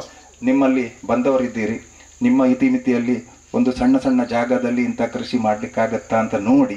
ಯಾಕಂದರೆ ಇಂಥ ಜಾಗಗಳು ನಮಗೆ ಪ್ರೇರಣೆ ಆಗಲಿ. ನಾವೆಲ್ಲ ನಿಟ್ಟೆಯಲ್ಲಿ ಕೆಲಸ ಮಾಡಿದೆವು, ಆಳ್ವಾಸ್ನಲ್ಲಿ ಕೆಲಸ ಮಾಡಿದೆವು, ನಮಗೆ ಪ್ರೇರಣೆ ಆಯಿತು ಒಂದು ಸಂಸ್ಥೆ ಮಾಡಬೇಕು ಅಂತ. ಹೋದ ಜಾಗದಿಂದ ಪ್ರೇರಣೆ ನಮಗೆ ಆಗಬೇಕು. ಪ್ರೇರಣೆ ಆದರೆ ಬದುಕು ಸುಂದರವಾಗಿರ್ತದೆ. ರಾಮಕೃಷ್ಣ ಆಚಾರ್ಯ ಇನ್ನೇನು 100 ವರ್ಷ ಇರುವುದಿಲ್ಲ ಈ ಪ್ರಪಂಚದಲ್ಲಿ ಅಲ್ವಾ? ಆದರೆ ಚಿಂತನೆ ಇದೆ, ನೆಕ್ಸ್ಟ್ ಜನ್ರೇಷನ್ ಈ ರೀತಿಯ ಚಿಂತನೆಯಲ್ಲಿ ಬದುಕಬೇಕು, ನಮ್ಮ ದೇಶ ಉಳಿಬೇಕು ಅಂತ. ನಮ್ಮ ದೇಶದಲ್ಲಿರುವ ಸಂಪತ್ತು ಏನು ಅಂತ ಹೇಳಿದರೆ, ಬಹುಶಃ ಅವರು ಹೇಳಿದ ಹಾಗೆ ರೈತರು ಬಹಳ ದೊಡ್ಡ ಸಂಪತ್ತು. ನಮ್ಮ ಹಳ್ಳಿಯಲ್ಲಿ ಆಗುವಂಥ ಒಂದು ಬೆಂಡೆ ಇರ್ಬೋದು, ಬಸಳೆ ಇರ್ಬೋದು, ಹರಿವೆ ಇರ್ಬೋದು, ಅದರ ರುಚಿಯೇ ಬೇರೆ. ಆ ರುಚಿ ಈಗ ಎಲ್ಲಿ ಸಿಗ್ತದೆ ಹೇಳಿ? ಆದ್ದರಿಂದ ನಮಗೆ ಈ ಸಂದರ್ಭದಲ್ಲಿ ತುಂಬ ಮಾತಾಡಬೇಕು ಅಂತ ಅನ್ನಿಸುತ್ತದೆ. ಆದರೂ ಕೂಡ ಎಲ್ಲರಿಗೂ ಮನೆಗೆ ಹೋಗಬೇಕು. ಬಹುಶಃ ನನಗೊಂದು ಇನ್ನೊಂದು 10 ನಿಮಿಷ ಸಿಕ್ಕಿದರೆ ಒಳ್ಳೆಯದಿತ್ತು ಅಂತ ನನಗೆ ಅನ್ನಿಸ್ತದೆ. ಆದರೂ ಕೂಡ ಇಂಥ ಒಂದು ಪ್ರೀತಿಯಿಂದ ನಮ್ಮನ್ನು ಕರೆದು ಜ್ಞಾನಸುಧದಿಂದ ನಾವೊಂದು 30-32 ಮಂದಿ ಬಂದಿದ್ದೇವೆ, ನಮ್ಮ ಗೆಳೆಯರೆಲ್ಲ ಒಟ್ಟಾಗಿ. ಅದು ಕೂಡ ನ್ಯಾಷನಲ್ ವೇಸ್ಟ್ ಆಗಬಾರ್ದು ಅಂತ ಎಲ್ಲರೂ ಕಾರ್ ನಮ್ಮ ಕಾಲೇಜ್ನಲ್ಲೇ ಇಟ್ಟು ಎಲ್ಲರೂ ಬಸ್ನಲ್ಲಿ ಬಂದಿದ್ದೇವೆ, ಒಂದೇ ಬಸ್ನಲ್ಲಿ ಬಂದಿದ್ದೇವೆ. ಅಥವಾ ನಾವೆಲ್ಲ ಆ ರೀತಿ ಚಿಂತನೆ ಮಾಡಬೇಕು. ನಾವೆಲ್ಲ ಒಬ್ಬೊಬ್ಬರು ಒಂದೊಂದು ಕಾರ್ನಲ್ಲಿ ಬರ್ಬೋದಾದಂಥ ಸಾಮರ್ಥ್ಯ ಇದ್ದರೂ ಕೂಡ ಒಟ್ಟಿಗೆ ಬಂದಿದ್ದೇವೆ. ಒಟ್ಟಿಗೆ ಬರುವಾಗ ಒಂದು ಶಾಲೆಯ ನೆನಪುಗಳನ್ನು ಮೆಲುಕು ಹಾಕಿಕೊಂಡು ಬಂದಿದ್ದೇವೆ. ಬಹುಶಃ ಆ ಬಸ್ನಲ್ಲಿ ಕೂತಾಗ ನಮಗೆ ಕೂಡ ಸಣ್ಣದಾಗಿದ್ದೇವೆ ಅಂತ ಅನ್ನಿಸಿದ್ದೇವೆ. ಅದರಿಂದ ಮಾತು ಮುಗಿಸುವ ಮುನ್ನ ನಮ್ಮ ತ್ರಿವಿಕ್ರಮಣಿ ಅವರು ಯಾವಾಗಲೂ ಹೇಳ್ತಾರೆ, ನನಗೆ ಸಣ್ಣಂದಿನ ಕೆಲವು ಪದ್ಯ ನೆನಪುಂಟಂತ.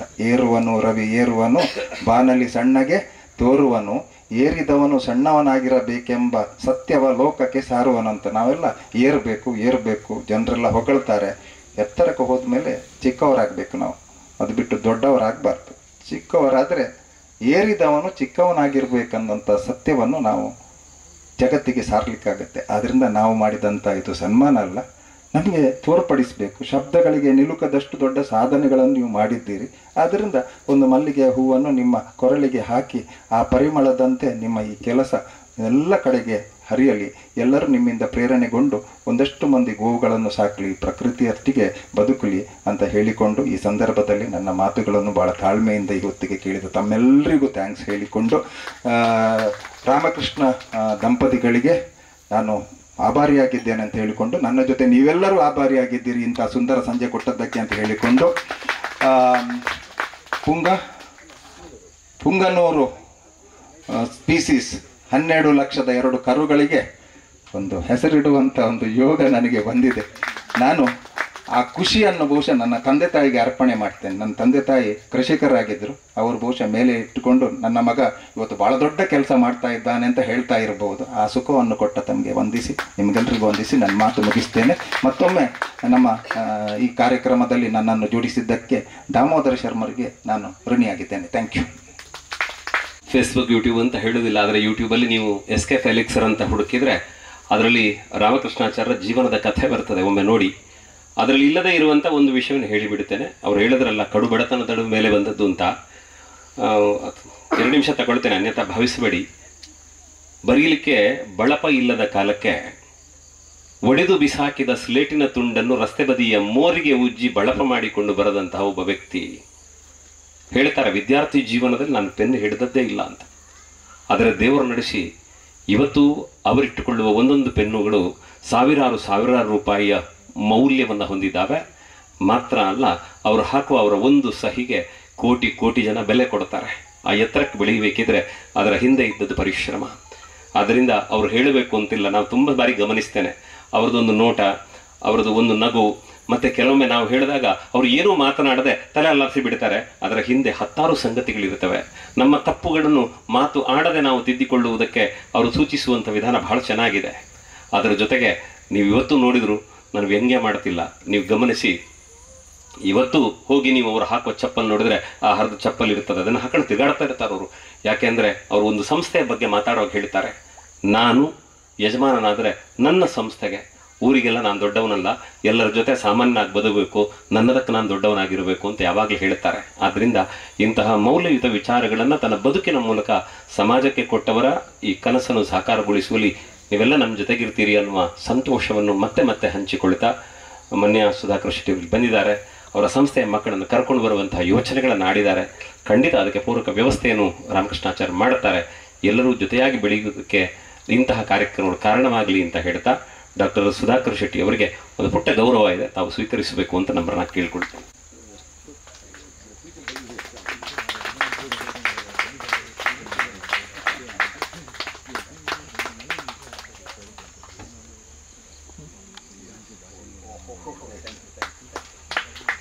ಬಂಧುಗಳೇ, ನೀವೆಲ್ಲ ಇಲ್ಲಿವರೆಗೆ ಬಂದಿದ್ದೀರಿ. ರಾಮಕೃಷ್ಣಾಚಾರ್ಯಗೊಂದು ಅಭಿಪ್ರಾಯ ಇರ್ತದೆ, ನೀವು ನಮ್ಮ ಪ್ರಯೋಜನಕ್ಕಾಗಿ ಅವ್ರ ಹತ್ರ ಹೋದರೆ ಅಥವಾ ಅವರೇ ನಮ್ಮ ಹತ್ರ 10 ನಿಮಿಷ ಮಾತಾಡಿ ನಮ್ಗೆ ಒಳ್ಳೆಯದನ್ನೇ ಮಾಡಿದ್ರು, ಅವ್ರು ಕೊನೆಗೆ ಹೇಳ್ತಾರೆ, ನಿಮ್ಮ 10 ನಿಮಿಷ ನಾನು ವ್ಯರ್ಥ ಮಾಡಿದೆ, ದಯವಿಟ್ಟು ಕ್ಷಮಿಸಿ ಅಂತ ಯಾವಾಗಲೂ ಕೇಳ್ತಿರ್ತಾರೆ. ಯಥಾರ್ಥಕ್ಕೆ ಅವರು ಮಾತಾಡಿದ್ದೆ ನಮ್ಮ ಪ್ರಯೋಜನ ಆಗಿರುತ್ತದೆ. ಹಾಗಾಗಿ ನಿಮ್ಮ ಅಮೂಲ್ಯ ಸಮಯವನ್ನು ಇಲ್ಲಿ ಕೊಟ್ಟಿದ್ದೀರಿ, ನೀವು ಕಾರ್ಯಕ್ರಮಕ್ಕೆ ಬಂದಿದ್ದೀರಿ, ನಮ್ಮ ಯೋಚನೆ ಸಾಕಾರಗೊಳ್ಳುವುದಕ್ಕೆ ಕಾರಣರಾಗಿದ್ದೀರಿ. ಡಾಕ್ಟರ್ ಸುಧಾಕರ್ ಶೆಟ್ಟಿಯವರು ಮೊದಲುಗೊಂಡು ಅವರ ಜೊತೆಗೆ ಈ ಗೋಧಾಮಕ್ಕೆ ಹೆಜ್ಜೆ ಹಾಕಿದ ಎಲ್ಲರಿಗೂ ಕೂಡ ಮುನಿಯಲ್ನ ಗೋಧಾಮದ ಪರವಾಗಿ, ಡಾಕ್ಟರ್ ಜಿ ರಾಮಕೃಷ್ಣಾಚಾರ್ಯ ದಂಪತಿಗಳ ಪರವಾಗಿ ಒಂದೇ ಮಾತಿನಲ್ಲಿ ಹಾರ್ದಿಕವಾದ ಧನ್ಯವಾದಗಳನ್ನು ಹೇಳ್ತೇನೆ. ಅಂತೆಯೇ ಸತ್ಕಾರವನ್ನು ಸ್ವೀಕರಿಸಿ ತಾವು ತೆರಳಬೇಕು ಅಂತ ಕೇಳ್ತಾ ಎಲ್ಲರ ಜೊತೆ ಇಡುತ್ತೇವೆ. ನಮಸ್ತೆ.